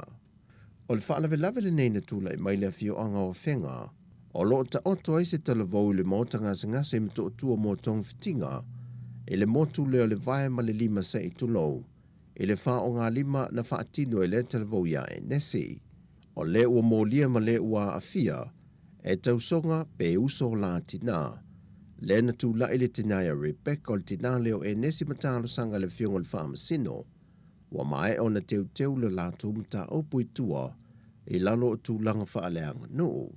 Ma ua toe whaawa wai o na tāo fie lalo le vāwa ai ngā leo i tāna malala le taravou ia e nesi, mō le lua vai aso ai tu in atu le awa noa, e sa ili aisa na lo i e tutogi lalo por kalame le malo, e tū lai mō ia. E tele mōli anga lo mōli ai le ataravou, mai o lo o au fiai ma le tau mawhai le whao o le maliu i se tasi. E le o mawhai na whaalau ilo mai whaai ungo so e suenga whaalo tui whale, sa whaatino ina le matanga luenga le soifua malo loina, e whaatatau le mafuanga na maliu e se tasi o pepe o le masanga tolu masina le matua, e na ua mae o na whai o la tui pui pui i le masina o me, mo tui pui pui masani o whanau mo le taitolu masina le mātatua. Na whai noe le fionga le whaatun silio na tanga luenga le soifua malo loina, ai ono Alec e Roma. O se teibi mua le watu lai mai ei se mata aupu whapene i tui pui pui o whanau taitolu masina. Peitai, o isi uma pepe to o se funma le lima na whaatino la tu tui pui pui whaatasi ma pepe nei o le masanga. O lo saunga le mu uma, ma whaatino ino fo ilano o ai inga matulanga e whaatino ai ngā ruenga a li imatamai tai fo mai. Ele masino mentu lai mai ele mata aupu nei, na whaatunu wina ele whamasino ngā o maliu lilo, e na ia whaia se so e su enga wha apitoa, mō le mata ompule nei sa i dia ilo na mafua anga. E le tari mai ai ono i le autu stala? Ia almela le ele mwhainga wha ala wai te le hina ia whaungne results o so enga ia se wa ngā wa umata to inquest for le kulanga al coroner's case. Umata no ia i le komisina na o leo. Le whatun silo na tanga ruenga o se fua malo loina, ai ono Dr. Alec Roma. Wa whaalau i loa nisi o fuafuanga alualo i luma le tanga luenga o soi fua malo loina. E le ngata i ono whalemai te tele po whalemai au tū i mato o tua matua sivi, ai wa whape nā fo i whalemai wha i tū malo. Whai loa se tasi o ofisa sili lango, le fionga leota o liva taitu unga. Ai o le taimne o whanga solo pe ona whalea tātou ngā luenga.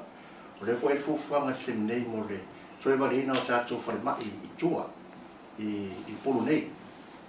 Ona ua mai se tāsanga ai o nafa ma lewa na ia toe whaafuina ma valina tātou whalemai i tua. E ma le tela ua vai angai whalea, le tele nei raro o whanga solo o tātou proses masani. O sa ilia o nisi e konkaratafu. Tātou te valina ma whaawilele tātou whalemai i tua. Whai loe leota o whalemai i whai tū māloe lufi lalo manu, sa napu, poutasi, malulu muenga, o whalemai i o lo whanga solo i eile valina i upolu nei, ma le whai puliono i sala whai, sa tupa i tea, whai lalo, sa tawa ma sa fotu. E tele niso vaenga na whai loe leota, o lo whanga solo i ngā ruenga whaalileia, e le maota ngase au tui mto tua, matua sivi sa vai. O tala fo wia mōle ni yaso manuia lo tātou tunuu, whaasoifoia.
Samoa ina ia pule he matai Aua olo na sua faua vaelua iai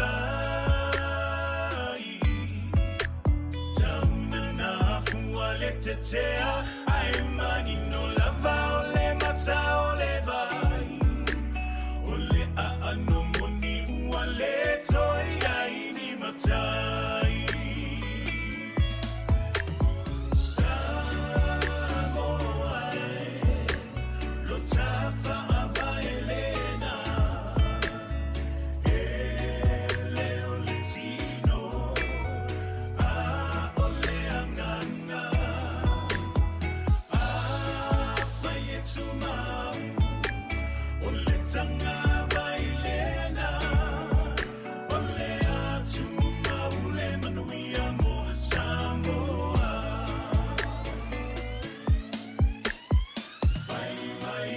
Se ona fili fili sui o le fono sili ina ua malo le leilo ai ngilisi o isi fo iwa popoto i le ngilisi ai le ai o se fa auta uta ele o tafa ingata e alona i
Sika o malo longa ma tau mafutanga o leo au si fofonga o le laumua.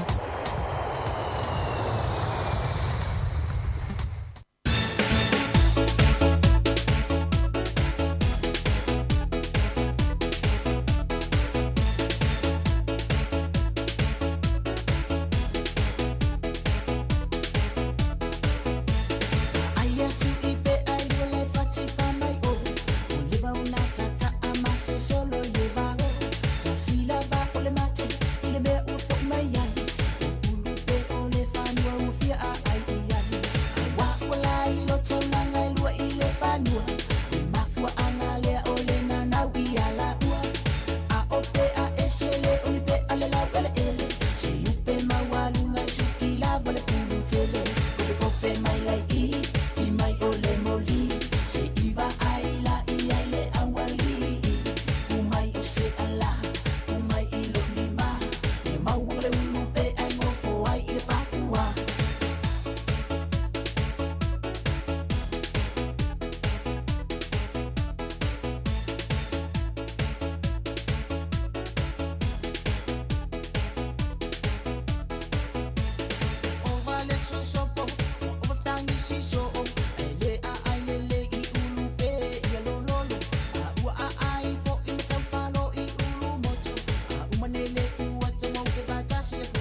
O le pe a male sunga pa unga tai no ipule nei vai ngo fa fia nga se filo ia si fonga la mo ina wa te ale se fulu male lua I minute e lua se fulu male valu ia ona fo ua to fa fole tunu ia I telefon matala mai Samoa ia o le tura tasi le oli nei ia tai masani fo ina mai ai le tatu to tu le ala leo ali si fonga la mo le tasi ono tesi male tasi fa mo ia tatu ma futa pe se pa ile fo le tula lua I lunga o tatu penga fa ilangi ia si fonga la mo ia I le Facebook ma le YouTube ia toi fa malo atu malo nga lue e la tu lo fa fongo pe tono fa le fa nga luenga ia ma lue mai ia masiva mai ia ma ata mai ia ma fea lua mai ia I tono tatu fa le fa nga luenga ia ona musika lo sui filo ia tu ia pe se fo ile le vave pe ila o le pese le o le pe ia e tope mai ia nga yoi ma se tau tope tatu nga luenga o le fo ia uli ia ai maloa fa maloa tu nga lue ma ta wa ta I tiu te ma faiva ma nga luenga o lo fenga ia pele atu no ule nei yaso le o fai nga luenga ia ai mai se foi ia fa maloa tu foi nai matua ia inga o ila to lo tapo I pea ile nei yaso ia matatalo leoa a o nga I pea ia fenga ia foi fa na nga luenga ia ma ongo le nei yaso ma lo le talo ma lo le tapuai ia malo foi le tawatai o tau lo nga lu le nei taimi ia I nga luenga o le foi yaso ia ai mo ta tau lo feo ai lungo le wala le taimi ia o le ma na ia tau lo mo ne Wellington ia na fa amna to per sa nga le mo ia ta tau I taimi fa pe nei ia na nei pe o le na ma o foi ia le la fa le ta longa le au tamai ta New Zealand le soka ia ma le au Filipina ia le atu mutu foi le lau mua Wellington le afia na nei ia ono ta longa le ia e meta watu o le o matua uma le leina fa tau pepa ia o ta longa le afia na nei o le atu mutu foi wa fetau le foi la male tu langa o lo ia le tau le nei taimi le matango fio le tau lau mo nei Wellington suru la ia a le mane foi ele malulu tele ia ai salo le afia na nei ia o le amatua tumu fo I le taulanga ia I tai Wellington ia a fa pe ona fo ta pena ia I tatou ia ave nei fa na fa ta fa mai mo ai pe fa pe ona o moni pepa ia mana ia leo ta fa ma fia I tai ia I ta longa mata po ia fo tatu o ni sila I ta longa ta mai ta ia fia na nei ia fa talofatu le fa na tali pe le pesamino fa ta tele la fo ma futa mai ia fa ngai pe fa o manga luenga le nei taimi ia o tona le mana o mia ni musika fo ia e fa solo ai ma fo fonga o le uli ia po le tai au fo ia tunu o lo tonga le roe ia ma tau fa a vave fo ta tonga luenga o le fo yaso ia e ma lola fo le ma futa mai ia fa talofa fo asina leo ma no sina leo ia fa te la fo le ma futa mai ia ta to golo le fa fianga ta tasi fa to fa lo le vaenga le lo fa lo mai ia I lungo le tatu le tio fa lo le tasi ono tesi ma le tasi fa mo le si fonga le laumua ia I Wellington ia pia wan le va pia lo wan le va isa va I sulua esa o te el tasi o le vanta no le va ani se ko fa le moe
le si ufonga mali e male matango fie o le sunga ya ani seko fale moe e male pese na famba ya le pese ri tasi la ringo le pese e o fainga tasi manatu si le leo ale o le tamale o ani seko se e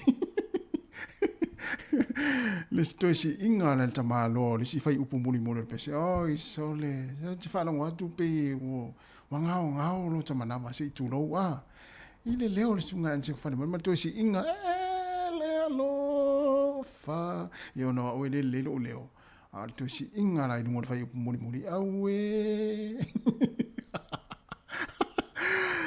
fa via via le te mi o le ni si fonga la mo ya si tatu watu foi dai si le si la pese le no la pese fo ya fa no file mo foi le uli ya ma popo ma li foi tam taringa sua ya la unga lu o ma futa mo le tani ya i le tatu to statu watu foi la le si pese wa o le pese fo le tatu ia mo le pese fo le tau ona yese ata fo le mata ya e la pese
Malo da fatala fatu le sa tais, malo tais o malo ma futa mai le taimi ia sunga tais o le la sauni alu le palo tapurua.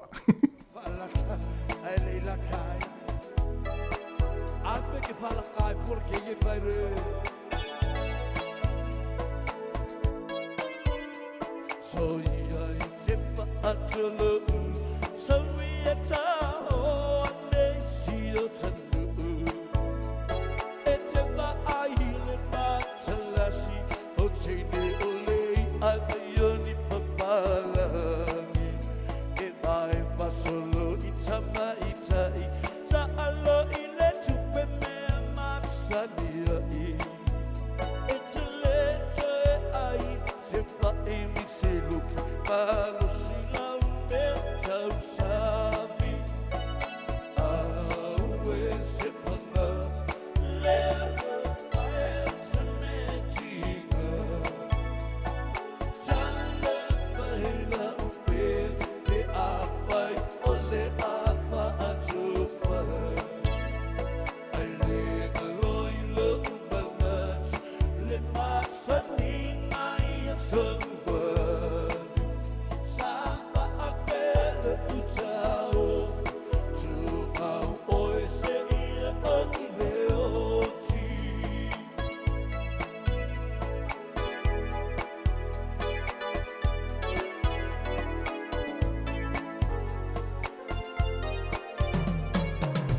Aria ore tai, ia e talia lo ua sa samai. Ina talia lau pule, o te wha manu ma wha awhetai. O le afo i tua masama, masia ulo ta e ata ata. O te anganel ti i le langi, e le toi e ma o te moe a fiafi. Aue se panga, le ala mai se me tika. Tala mai la upe, le apai o le apa atufa. Ai le alo i le umanat, le masani ai a sangwa. Sapa apele utao, tu mau oe sania o leoti.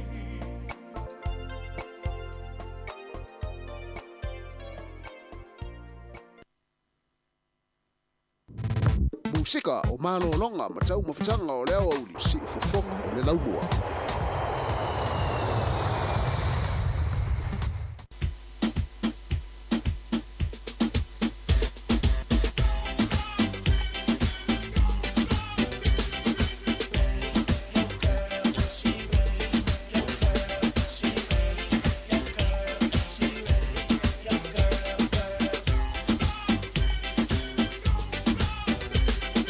Mai tato wo o ile amo le soto.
fa'ato e se mai ahele sui ai ua masa alei puvai itele mo fai na tu au mai sa utang mo fai fa angalo ai unei tinga u e au mai beyo se afi ua asa mai tale filata iai emonia oe ua usese haile falala fu aleniu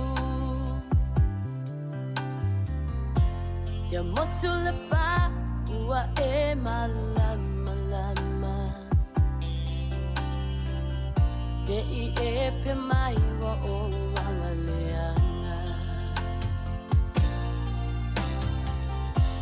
wa ole la mai lo fa si so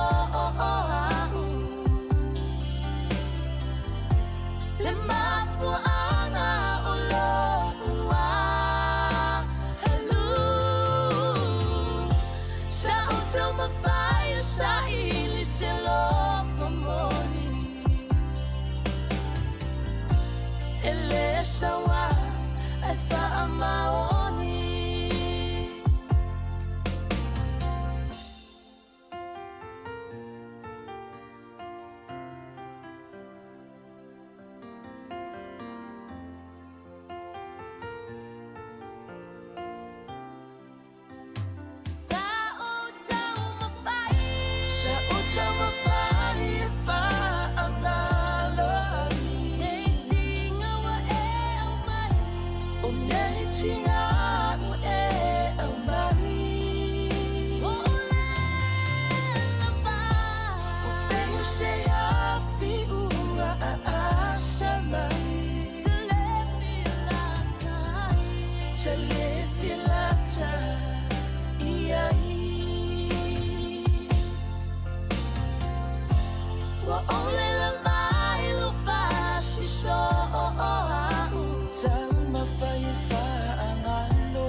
Ia o le na, ia elesa wa ia ai wha maoni, ia tātou tama ia wha whonga mai, le lei te rau tōtou te lesa wa e tō te wha maoni.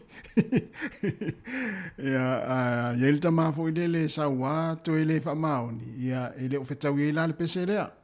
Se i wangana tātou tama fo i e o lai e fo i le lesa wa ai wha maoni. Ia le lei te tama le lei la tama na. A tama fo i le e sa wato e le fa maoni io se vengo ma mafa vo in altina e sa ta uta mai mai mo mai taiso e sa u pese ya na te lo oi ya fa pe te le sa wa ai te fa maoni ole o se ai le na ro ainga ai fa pe te sa wa e to fa ma e to le fa maoni ia e leo se tu le me se tu langa le na ia o fai o toi malta tu tu lunga le ala le o le tasi ono te si male tasi fa mo ia ila te wolo fa fonga be pe ai mesela foi nai matua ia i tono ainga ia manisi ono foanga e pe ono foanga o tangata matua ia o mau tanga se ngase ia o lo ki mai ai lau le tio ia ai misi foi la to lo ki mai la to le tio I tono fa fai nga luenga ia o lunga foi o le app ia ai mai se foi ia o ila to lo ki mai la to le tio lunga wala fa malulu atu o mai ale tatu tu o ne ia so ia ia foi se se ngana o le tau te mari ia fa mangalo se se o lo fai nga luenga ia manuia lava fuafuanga o te toi o le ia uri ia le la tatu pese lea ia ona tatu matatu fa ma vai ia ai tatu eva pe ma vai nga le o mafuta mai lunga tatu penga te fai langi pe o le Facebook o le YouTube pe vai nga le ia o ana meloi ia desma se fultasi siala tu ia o Taiso ia Paradise ia malo Tais fa solo ia mo to tele ia mafuta mai lunga tatu Facebook mo le YouTube per si fonga la mua ia le la tatu fa to fa si vai nga le fa no mai le tio ia tatu mafuta ile se pa ia le tu lai lua no Facebook mo le YouTube se pa ia le tu lai lua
TALOFA lava e le nei wha au pōponga o telefou mai le si ufonga le lau mua I Wellington mo le nei aso lua o le aso luas furulima le nei o Iulai lua afe luas furulima le tolu o le tatu tala mua. Ua whaalia manino e le li pālemia ia Chris Hipkins e le ai ia se minsta fau e filifilia e suia il te maita e minsta ia Kiri Allen lea na whaamamaya na nafi mai ona tofinga o le minsta o whaamasinonga. Ai ua whaamatu atu ia tofinga sa ia te ia I nisi o minsta sinia o le kabineta. E pei o le sila fia o le tamaita I minsta le nei sa molia leo I le po leo sa I le awe ta vale whaatamala a toa malona musu e tau fia o ia leo ina ua la vea le ta vale sa ia awe ina I Wellingtone. E le ngā te ilea ai sa fua ina fo ila na manawa ma ilo ai sa I le vau le lua se lau lima sefulu ma le wha se lau Michael Grams o le awa malosi o se awa inga ua sili atu na ilo le tapula a wha a tangaina. Wha ilo ai e le pāle mia I se whailo inga ma le autu stala e wi ina le tāla whea ngai o inga al te maita I a Kiri Allen ai o le ripoti o ia maua na ta uai le whea ngai o le nei mawhine mani wha awhi tauli wha le mawhau I le taimi na tupu ai lea wha la vele lave ia teia. O le tamaita I minsta le nei sa ave iai le pāle mia le avanoa e malo lo ai mo le tau fo ia ni wha awhi tauli sa whea ngai maia mai o le vai aso taluai na to e tau ave nai o na tiu te wha minsta. O le taimi nei la o le tamaita I o Gini Anderson le minsta o leo lea o ia tau ave ina ia le tofinga o le minsta o wha amisnonga wha o popo atu I le matanga luenga o leo o loo ia au nai. O le lii o Karen McNulty o ia tau aweina nei le matanga luenga o ati nae wha ai tū maa lo, wha o popo atu I lona tofinga o le minsta o nui tua. Ai o le minsta o tupe ia Grant Robertson o lea o ia tau aweina tiu te whai o le minsta e tali atu I mana onga o le tū maa lo tai rāwhiti mai I le wha malolonga sa fia ai. O isi tofinga wha minsta lango sa o mia Kiri Allen e o fiai o wala whela o inga lea ua wha o popo atu ia Damien O'Connor le minsta o he wha tau o inga.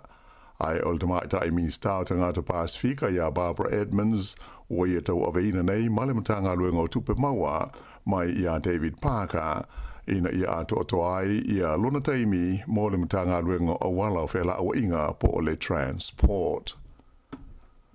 O taulele ai to lua ia na mali liu I se whaale velave tau ta vale I le awala tele numele tolu e le mau ma bulls I le viafio le sa o se auso mai I le nuu o fielding. Whaelo mai leo o la ua nei Jason ma Justin Keith luas fulufitu tau sanga o leisi a tolus fulu tau sanga o le tasi. O ni taulele a e whai ainga uma ma whanau e mai o se whaale velave oilonga o na whaina ma mawhati ai o la ua ainga.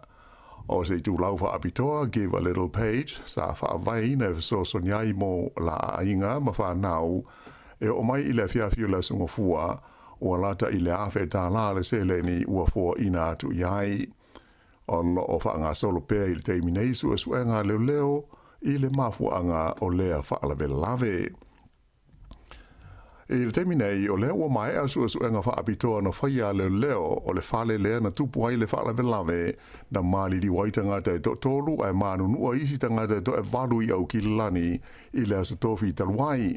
Mai ua wha mao nia mai ai leo e wha pēa o le li sa wha aponga iai le whaala velave le nei na maliu ona oni manua na ia wha o ia te ia lama.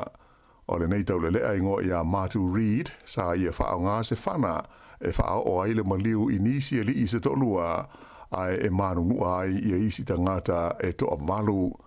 Sa tau o I whana le tangata le nei ma leo ai o I loa I suenga wha apitoa sa whaia o le manua tu ngā na uma ai lona ola o ia lava na wha aponga ai.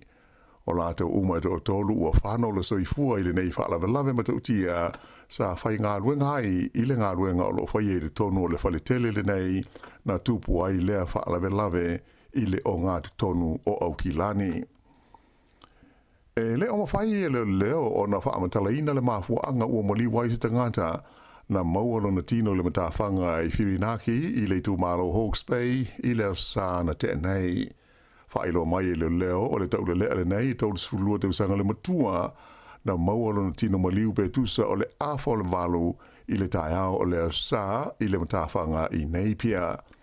O lo fia maua e leo ni whaamtalanga mai nisi sā iai pe sā uia nei le ala lau papa o le tango io stream pe tusa o le awha o le ono I le fiafio las freile le aso luas fultasi o Iulai.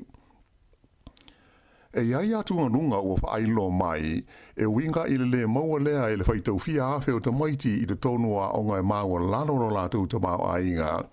O le fesosoani whaapitoa e mawhai ai o na pāsi a lātou suenga. Whailo mai e le whaalapotonga e pūlea le whaatu langa ina o whailonga whaalea o ngā New Zealand, le Ansett QA e whapea, e nā o le 3% o tamaiti e suenga I le tonua o ngai ienu me le tasi pe T-Sile 1, o lo lātou maua le fesosoani whaapitoa, e fua whaatatauina ai maka o lātou te maua, le heta ua le ngana Peritania o le Special Assessment Condition po le SAC. O le fesosoani mo se whaateiteinga, e mawhai o na whaonga ina I se tangata e nā te whaitauina fesilio se suenga I le tamaititi a onga, pe nā te tūsia foi I a lātou tali I le pepa suenga, pe awhai e mana o mia lea tū langa. O le awhai o tamaiti a onga lātou te maua le fesosoani I le tonua onga inu mele se furu po le T-Sile 10, e se furu mo le 2%, e whaafāina le maulunga pe awhaatusa ia onga nei e mawalalo pe T-Sile 1. Whailo mai lai le whaalapo tonga e ngō o le Dyslexia Foundation o le winga moni au le tūlanga le nei e whaitau fia whaita maiti I 2SS o New Zealand lātou te le o maua le fesosoani le nei le taimi o a lātou suenga. E tolu afe, fitu se lau ono se hurwha la whai o mai whau o le COVID-19 fruiva sa wha mauina I le tono New Zealand le vai aso a toa ua watua nai e tu nei, ai lua se hurwha isi na mali liwai ona o le wha mai. O le afe valu se lau wha se hurwha o mai nei, o tangata sa afia mua I le COVID-19, ai se lau se fulmaleiva tangata o lo tau fia nei whale mai motongo fitinga, ona o afianga o le vairusi. O mariu fau e lua fulwha, e pei ona whailo mai, e au fi aile to ono I le tūmalo le Waikato, to o lima I Aukilani, to o tolu I Nelson Marlborough, to o tolu fo I Canterbury, a e whapea I le tūmalo I Saute, e to tasi Wellingtone, whapea le West Coast, ma le Hawke's Bay, a toa ma le Bay of Plenty. O whainu mela mo le vai aso I ono tua sa tu lai mai ai, I le whaafe tolu se lau tolu se furulua le a whaai o mai whau ai se furu mo le tolu le a whaai o maliu. O a tau fia le whaonga ina e leo I Australia o se polokalame e whaonga ina I mea pue ata I loa ai le whamala ngai o ta'wale. O le nei whainga e whaafia afe taimi e whaonga ina I e leo New Zealand e sua ina I ta'wale whewa I lungo au wala te tele. E silia I le se laula whai o leo ale malo Australia, o iai le whaatangana la tau te whaonga ina I le nei whainga, e ui ina e le aini suenga I le tāla whea ngai o ni sā ili ilinga whape nei.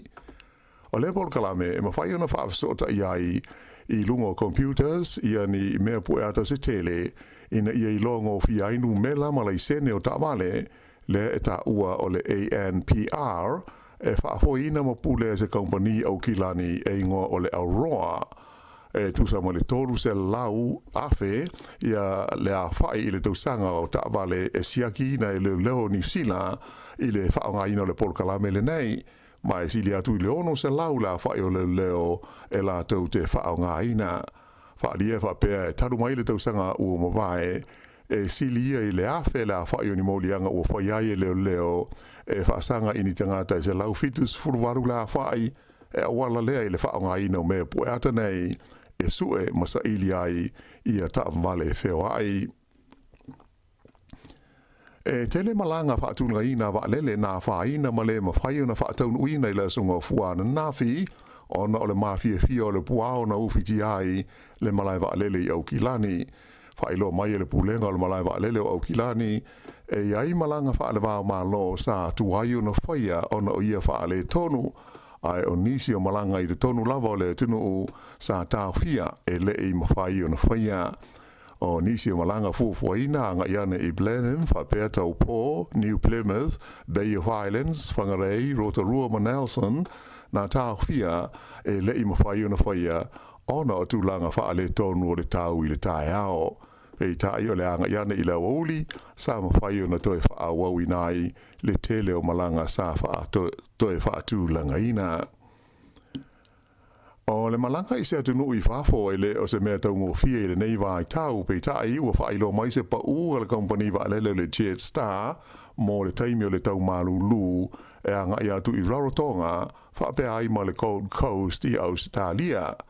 Mai tau ina I le upengo so ta inga le Jet Star, le iaio sa la tau pase se wha apitoa I le wāo New Zealand ma Rarotonga, po o New Zealand ma Australia, I le nā o le se lau limas furuiwa tā la.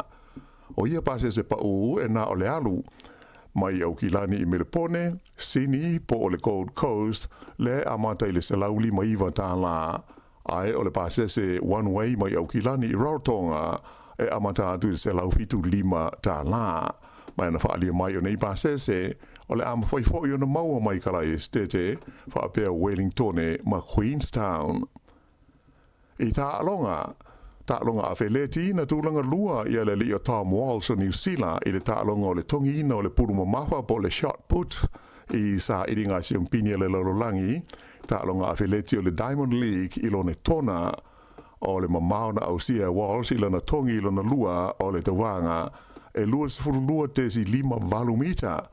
Whaamata whaapea o lana tongi au pito I mamao lea o le puru mamafa I le tonu o le whātau sanga ua tua nai.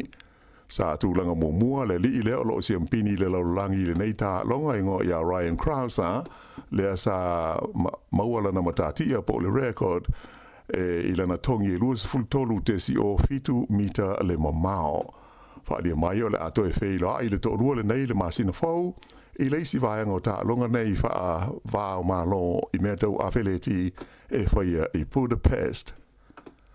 I le tamarusanga soka ta mai tai mo le ipo le laulangi e le FIFA, ua le o toe tele ni pepa o le toe mo le tā longa I le fiafia nā nei I le vāle o le Football Ferns of New Zealand ma le aua Filipaina le whaia I le lau mua I Wellingtone. O lona lua I le nei o tā longa New Zealand I le pulu o lo tau wāai, mai na whailo mai le pulenga o le soka New Zealand, o lea ua sauni ma tā pena le au mo le lātou tā longa. Whapena whoi o na tā pena ma sauni le au mai moa ma le tāpua inga le tunu mo le tā longa le nei e amata I le afo le 5 I le fiafi. O tā longa ana pōna malo Brazil I a Panama e wha I le ai I Adelaide, ai o sia mani na malo I a Morocco e ono I le ai I le la tālonga I Melipone.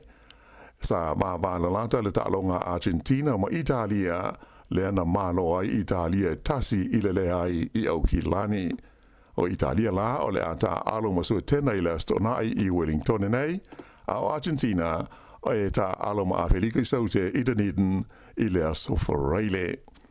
Ia o le whaiunga na o TALOFA.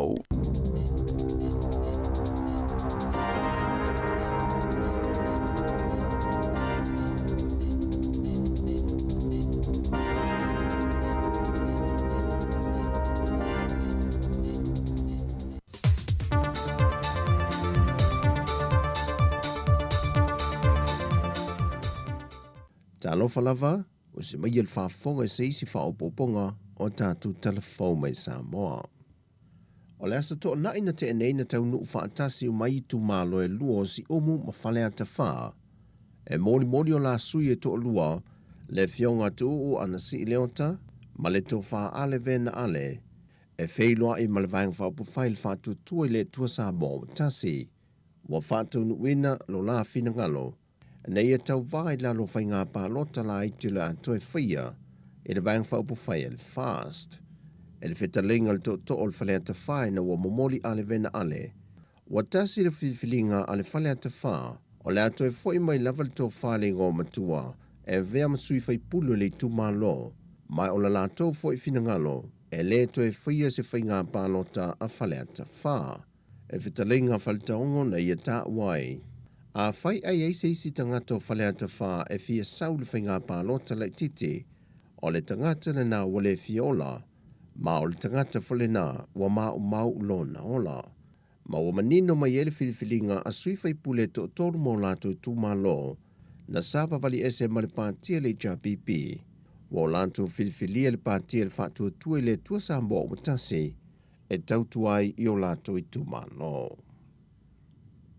Na toe tolu poe le fionga le whamasino i a whipula i Amperosa Roma mō le lua vai aso, le mata opo le talavou i a e nesi me le fio anga wa whenga, e na watu lai le tamao le atali i na whao lima iei e nesi, ma tāno sanga i le fionga le whamasino, i a te ena le tāno sanga le tinao e nesi, mo se awa noe te tala mai i tua si ana tama, o nei whaisi to o te leo lana whanau tama, mai o loo fōfoi ma o ngaonga manu anga i loto lana whanau, nei toe tū lai mai se isi whaalawe e le manao mia.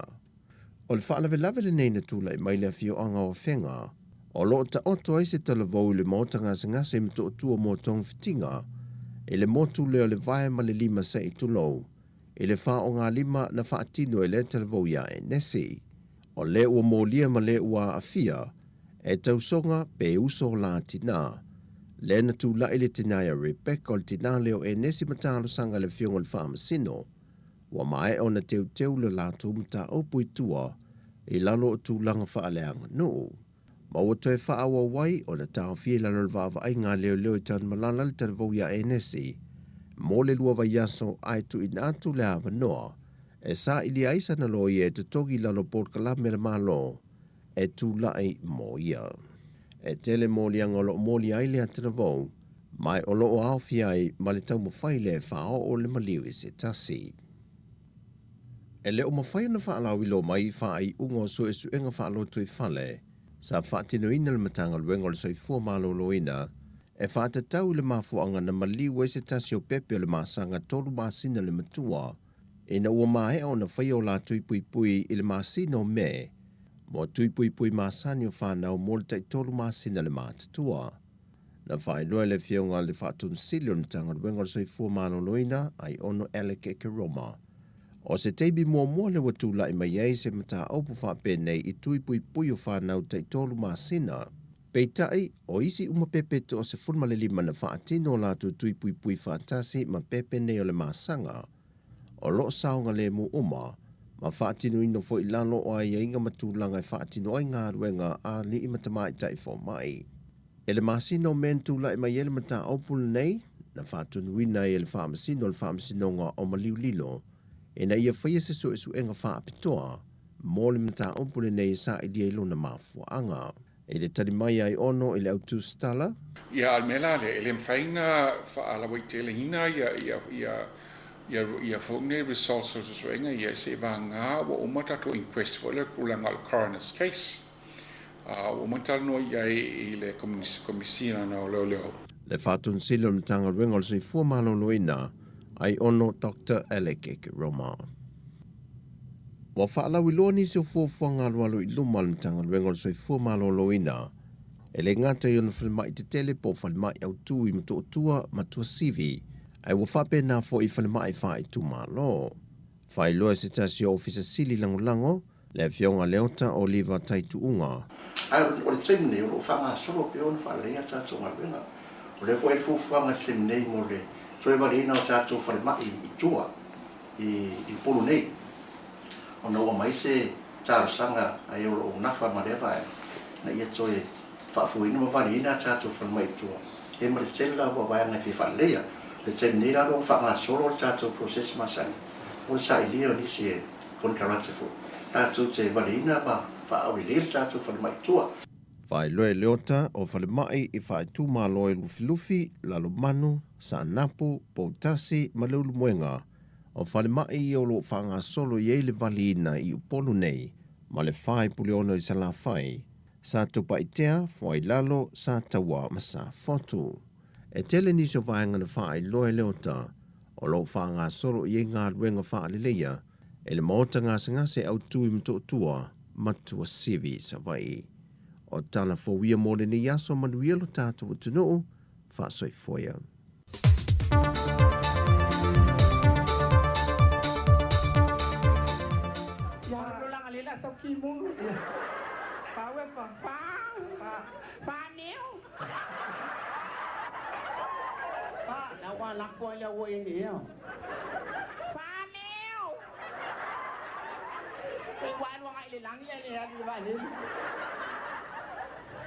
Okay, ero ka mau popo oni sa ko.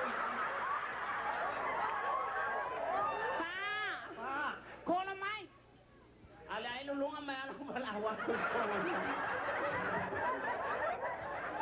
Ala mai ma pakan mai na kusi. Ya, ko pa. Ala ito mai kono ngai. Hello. Hello. Hello, wepa. Wow.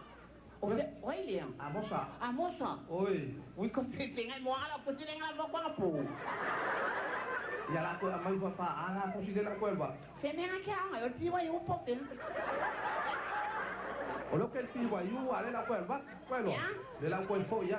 Que no me va ni wa wo mai.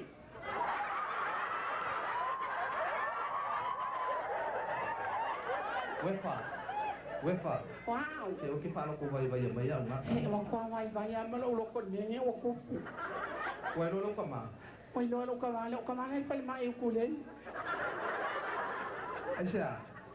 Oi lo ni le ko pu ya kya. O alo ni ya so fiki lo ma. Pai ya fiki. Halo. Quay sao? Mua ba sao se va mo.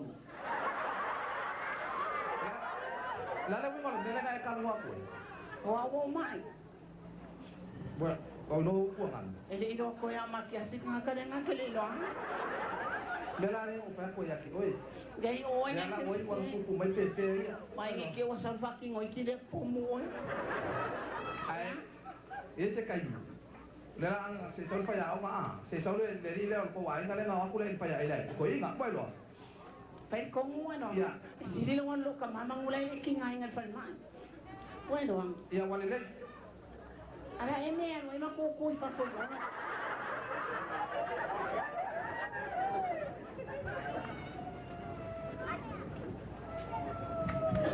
TALOFA. Kalau di bayar ke babu ya. Oh ini saya dia boy. TALOFA. Ele me o a. O seu o anzinho ocupou ele para comum aí aqui, oi. Ele que fale comum ah. Oi, ale me ocupo fale o baile o anzinho aqui, oi. Mãe, aí não vai ter o água matou fanal. Lá não meu pai já. Lá não meu pai que vai. Lá meu não vai lá porque é uma é o mai aqui, oi. É que não tá. Ah, oi. Que não tá. Tem fale. Mai ni le wasa ko. Wepa. Mai mai o le ko mai do. Ani me vale o no mai. Wepa. Ko kiki ngai e vale la koi. Kang mai ne, kang mai. Ko ro ke me ni ke o le nga me ngi boku on ka ko. Ka o lo ko ma. Ale ai man pa tao ya. Tao. Ya ma ni ka ni ko ma. Tao. Ya ka kyo ka ka mo le ya. Ya, wepa. Amo sa le. O amo sa le. Ai ro ma ba ku se ku yo ku ku ado. Ale fa ale ale ko fa ya wa le ya ka no ma ka singa. Wa vai se ka ka wa ku ku ngi fo la lo. Ma ye ro lo ko ka ma. Ele angal me ka mau fa ya kyo. Pamangalo ya amus. Eh? Pamangalo ya amus. Oy oy. E fa ya apasan be ko fa mangalo ate ka fa masin. Ya, wefa. Dia lo pinang. Iya. Ya upu le tengo el manto pelang. I? Ai ben kyo me. Ola la me la fa, ola fa polu le pe. Ma me la fa. Ah? Ya lo so bais pa ya. Oh, kau kasi kang ngapa le ko ngali wa boy. Oh, kau. Kasi hau. Iya.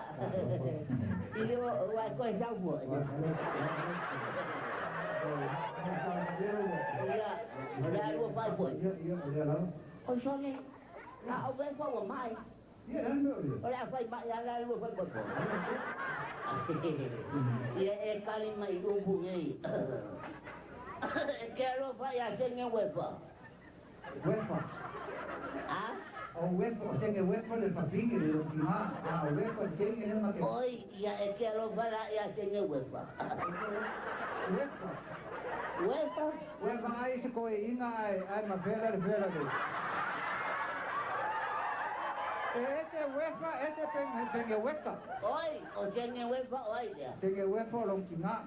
Iya wepa. Iya wepa, apa boleh. Ai pa mama, iya wepa, asene wepa long tinga. Iya na. Apa ne wepa la apa kunga ko wepa, ngawel tinga wepa. Oi. Que lo fala kunga ngene wepa. Teu caro pa ya wepa. Oi, o wepa, kama sene wepa. Kama tenga wepa le uso macarena, huele. Oleo que malama le uso peba.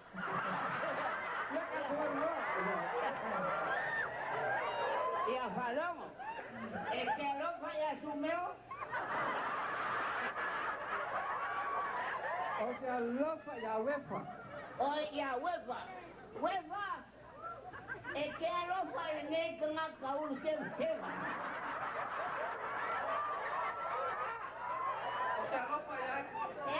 Oke, alofa ya. Leo kene, leanga lo kene ngagawa leo kene ngagare. Oke, alofa ya. Yai. Ya pe. Ya wala ina e fa penga tene wefa. Ya. Oi lo e na pa wal me na mama ya na pa pa ya umore. Ole a mio e fa da wal fam chino e bankara.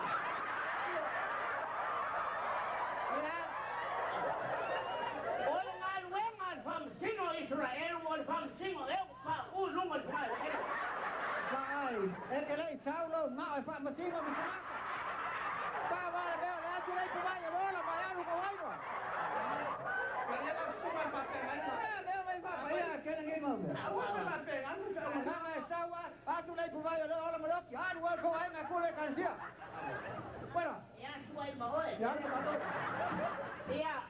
ya va mamá el fan ya choro ser mamá ya va mamá ya huelva mamá me ay huelva ole nela mamá lang sala ya lo fanga agua ya maluola ya ko uru pe fol mango lo fanga ya esto es mamá ya hoy el que no tengo amosa ya es mamá ya amosa ole ato ya tu mamá o matua ya ole ya manuia de luainga ya fue pero le acule ya le lua canal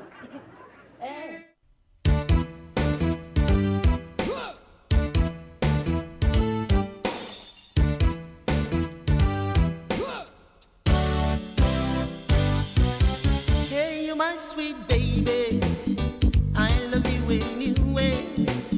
Do you remember me, girl? Can you come today? Yeah. You are the only girl, absolutely I was looking for, like a beautiful flowers I never seen it before. Baby, baby, come to me, my darling.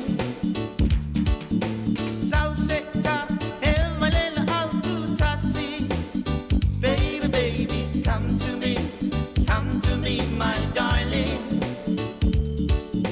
oh la la la, oh ti wa la la lo la ngi.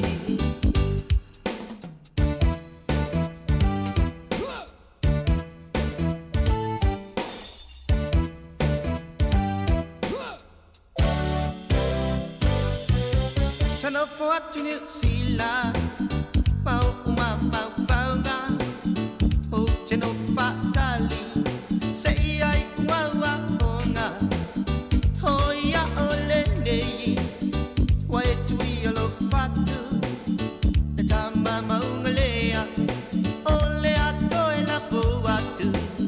Baby, baby, come to me,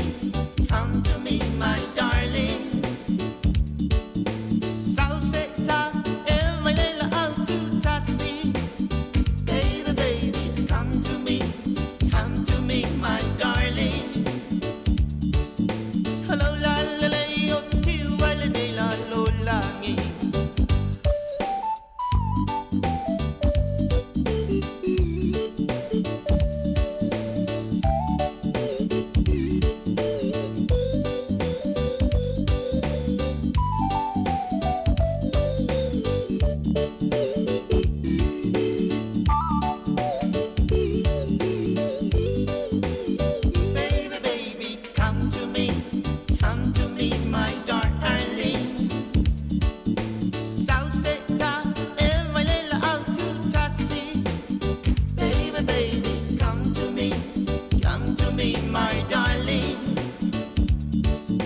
Hello, la la la, yo to well ni la lo langi. Baby, baby, come to me, my darling.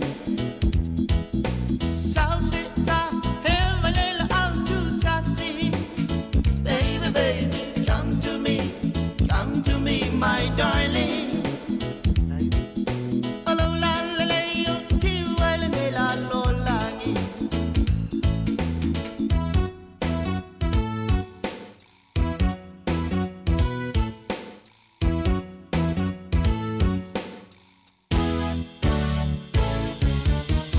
Whawhiwhanga marisunga Isaac Pula, yaman bese baby come to me, ia ole a saua ili mana manga luenga, ia se i ole tembe mana vainga luenga, ia ona luatu lele o baby fale, ia we.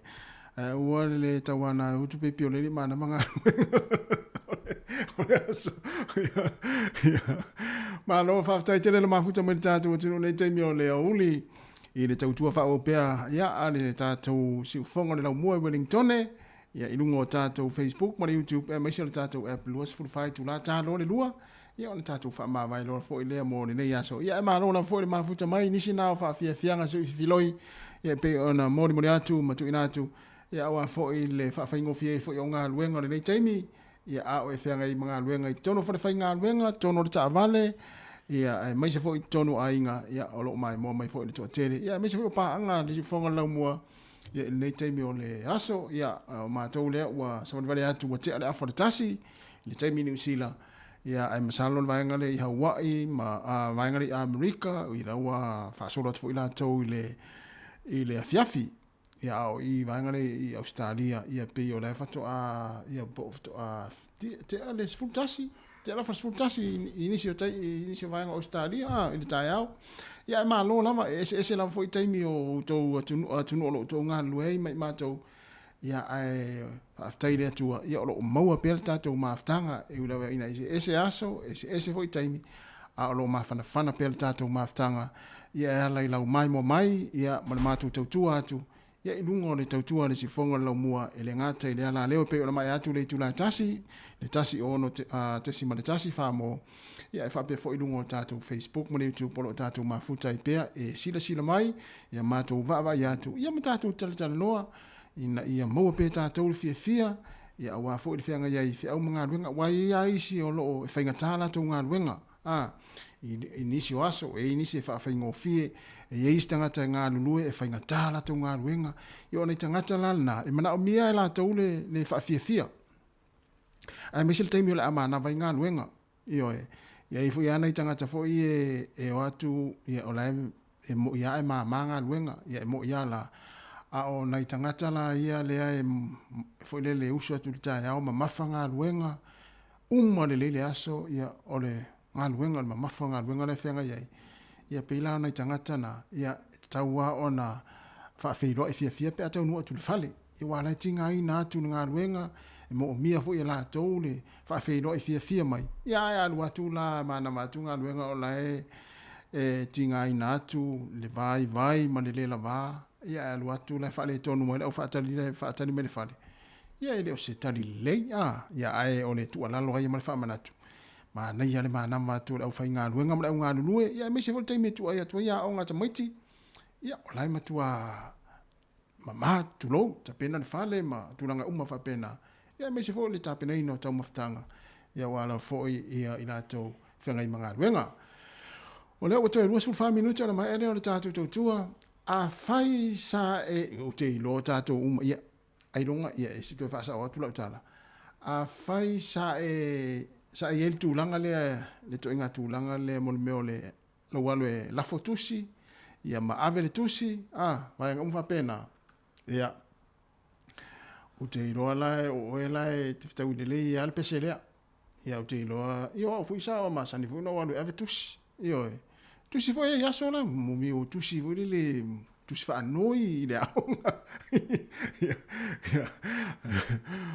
mas se foi lá o avetusi se ele tá o tato isa mo ya sola mo sipai pesela nei to e fa manato to ia o e ia la unga luenga fita fo isa fa ia sola o lo o avetusi o le o avetusi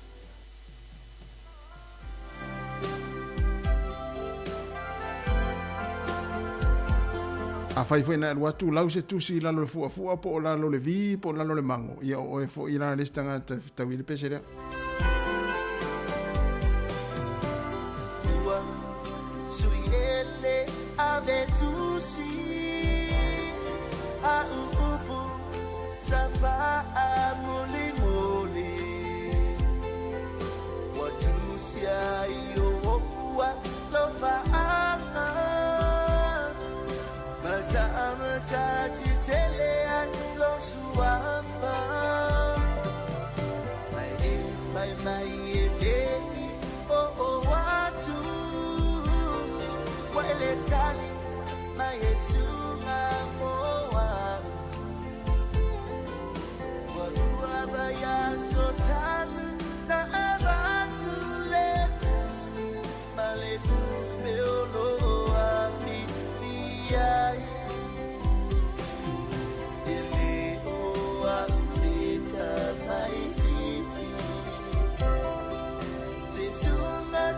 Tele oto elaiti te fa seina ayau aesu ipise silo fatu ele o antita maititi eta alota fiti Tago suma e fata mali te suma tatile oto elaiti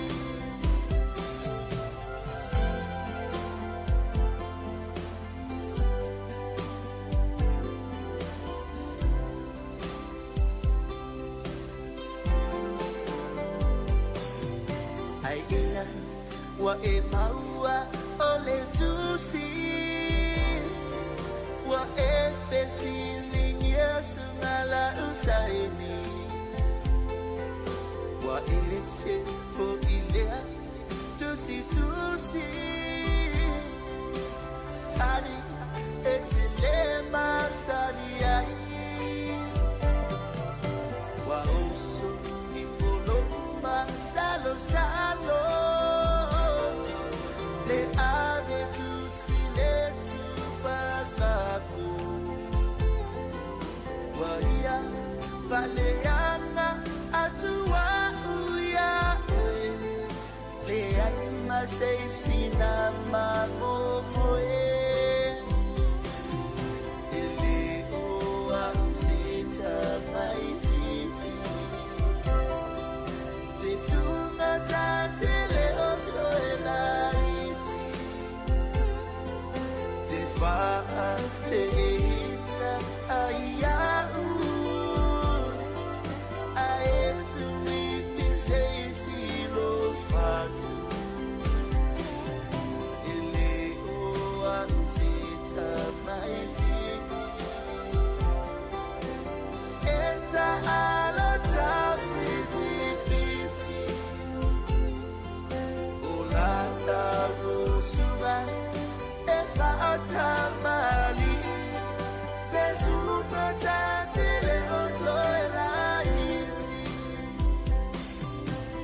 Hani ele oa una tusia de tusilea Uoti nga ilo boto la umana bea Sila foi oela upele ile tusi Ele ola usaini foi lea Wa e masani iyo winga ma upu faatamali Hani, esu malia o utosi e atupu yo tino la mona maniti Suma, e tolu sisi beni na fifi e le tusina o mamatu Malitasi le papa falawa Na totongi e le ave tusi Lea ua ya tuia lo fatu Aua e te chalia le kola e motu maitua Esero fa maoni ya te oera umana Alofa atu moi Ua e faitama olo i mata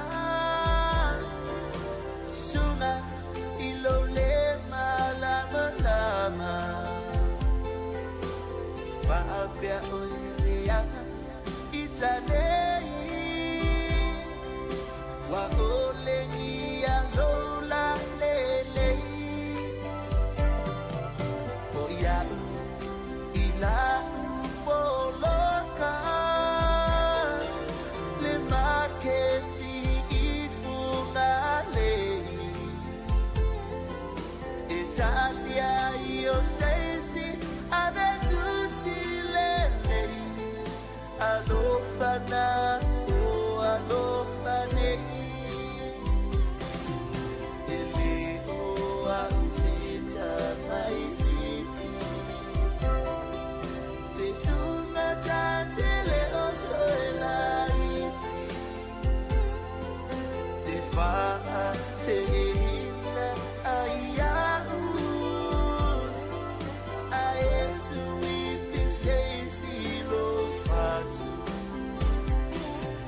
tamali Sesuna tatile otoelai Ia le si fonga mali le sunga ia sorry cap ma le pese avetusi ia ai sawa i loa ma le fai upuna ma na ia le whaalongolongo ia sunga tatile otoelaiti o te mana tua le pese lea ia taimi fo yo di tail tato ofisa i tail City Wellington ia le Ross River House no ta ana tai na le pese le tasi o aso e ta tu le pese le ai vili tu le tasi ta ma vili tu tasi ta ma matua ia e tare tu telefoni ai atal to ina fa mai ofisile tu la me wa atai mai o le ta mai le pese le ia ala atal to ina ona o lai whaarongolongo le leile le to ina le pese. A lai atal lo matua si on to olua. Ea, tu lo to ina lo matua. La me wai atai, e whamele lo matua. E sao le ia le pese ia ta ua ta tere o to i lai.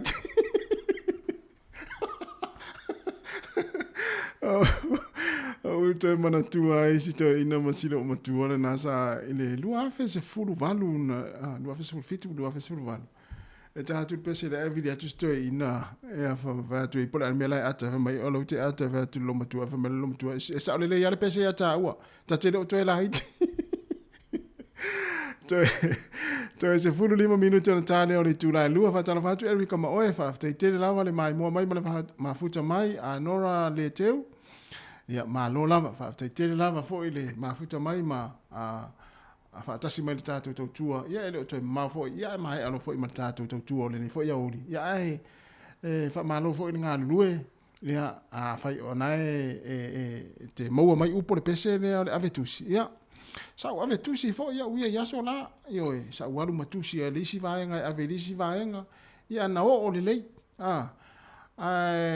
e lisi auri ina a o matusi e lisi vaenga, ave lisi vaenga, ina o tu le fai va alele ai o itusi ave tu pesa i tono tu se vai a mi o ta muitias o tere i moaila ana walele ya ave tu si vaenga na ave ri si vaenga ya a o te mi fa mai la mai de tali ya te alu o le a mai de tali o le tu si vaenga la ave si vaenga le ya la ta me fina sa fa mo ina fa ata i tai la so no le o le alu ave tu si ma to e piki mai de tali o tu malo Chris Whawhitai tere lava le mafuta mai malo fule ngā lulue. Malo le ngā lulue ma le tau ata i ngā luenga o lo whenga iai.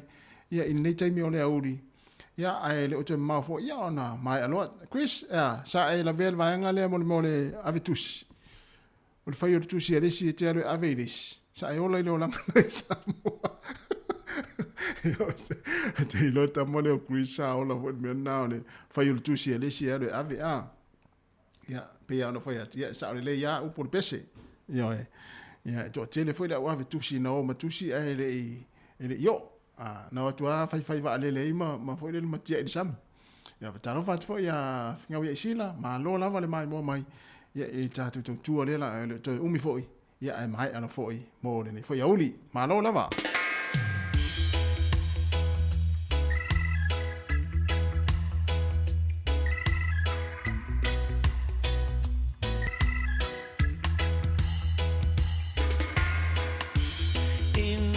twilight glow I see her,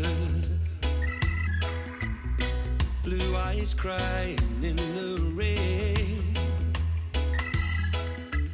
as we kissed goodbye and parted. I knew we'd never meet again. Love is like a dying ember,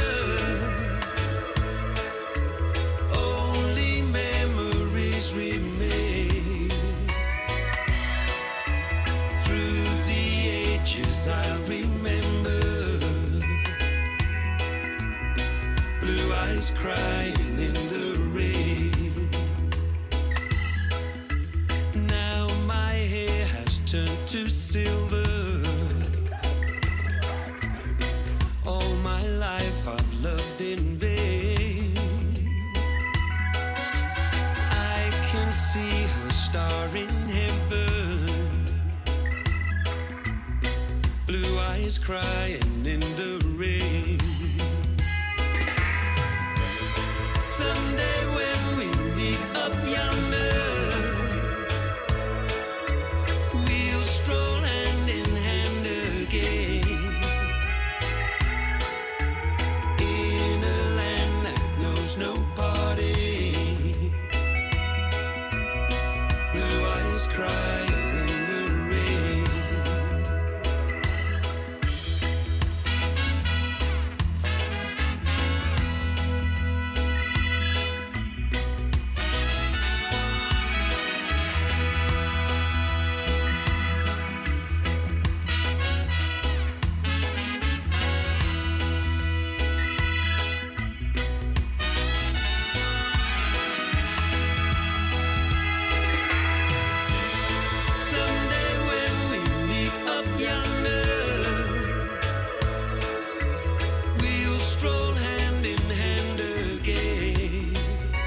eyes crying in the rain. Blue eyes crying in the rain. Blue eyes crying in the rain.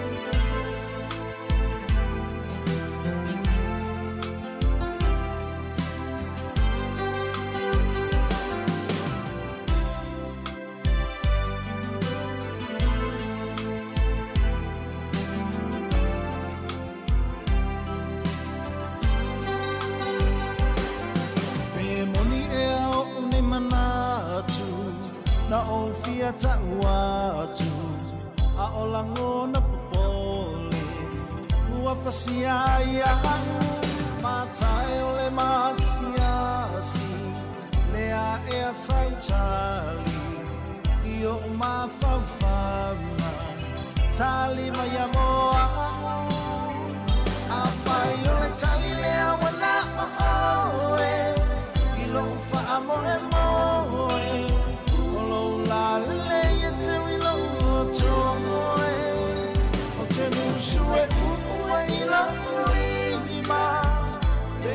Soina auto tomolong fatwa maluai moita ele afaina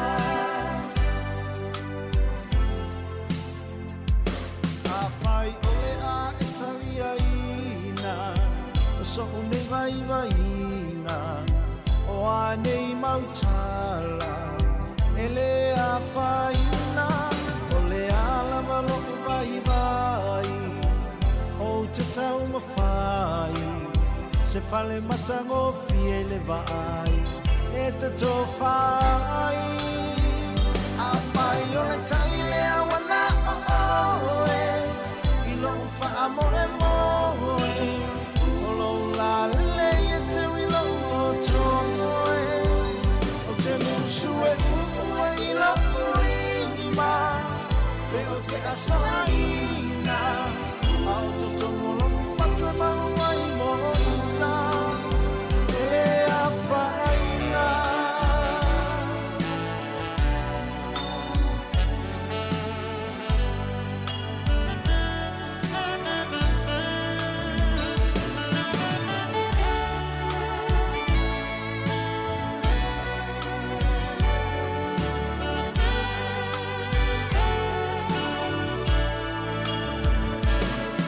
Nai mo mo ele wo tamo fai so fai se me te malie ai yo me malie ai wo to fa malie ai lo ai so se me ole tau ma fai e fa malie ai lo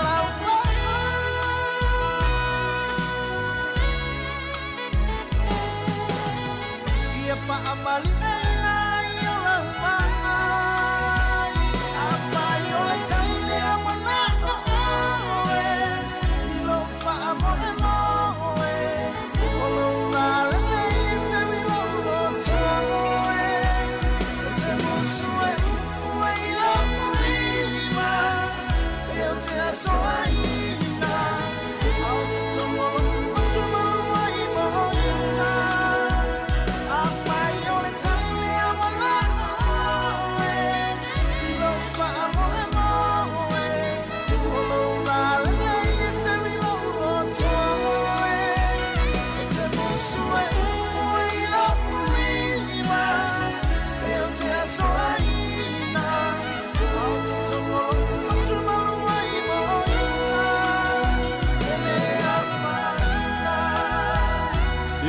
le Pacific Love Band mo le pese e le faina ia le na ia ole tatu pese muli fo na tatu maftanga le yaso tatu watinu ro mai mo mai lungo Facebook mo YouTube ia fa malo atu fo le ngana lue e le manatu na to telefoni si o le manava Ia e fo inisi o le a nga ia wa fo ia sifi po ma nga luenga le fia na nei. Ia fa after ia tu lau mai moanga mai le nei aso. Ia i lungo le Facebook mo le YouTube po le sifonga le lau mua. Ia me si fo i lungo le tātou app. Ia i le tu lai fitu se i pa i mali nei taimi. O lea ua mai ai le tātou tau tua o le nei fo iaso. Ia mo le atu le fa after tiri lau lango lau talano mai, lau fa soa mai. Ia o lau fongo fia i tātou proklame fa ali mai lungo tātou comment o le Facebook. Ia o fa o so fia i fo le tātou tau tua nei. Mai se lau fai ngā luenga tātou te mafuta. Ia ma le fia le nei yaso. Manuia ia ngā luenga o le awhenga iai ma ngā luenga fai wi o le nei fo yaso. Manuia fo le tāpua inga i la tōro. Tāpua i mei fo i tono a inga. Ia ale la tātou wha mawai le pese lea. Ia ma tātou wha tō whai. Ia on tātou tō e wheiro. E fo i lea tāi ao le taimi masani.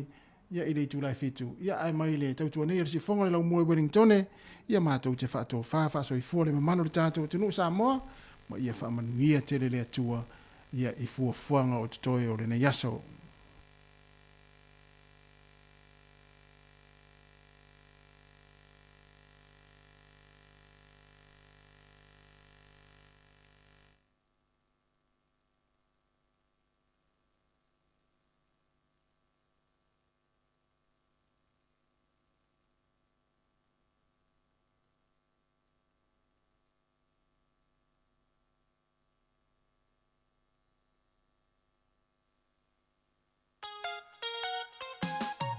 Ia, so i fua ia Samoa, tātou wha mawai al pese na. Ia, mai le rubber band, e tolo i matautu.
ipa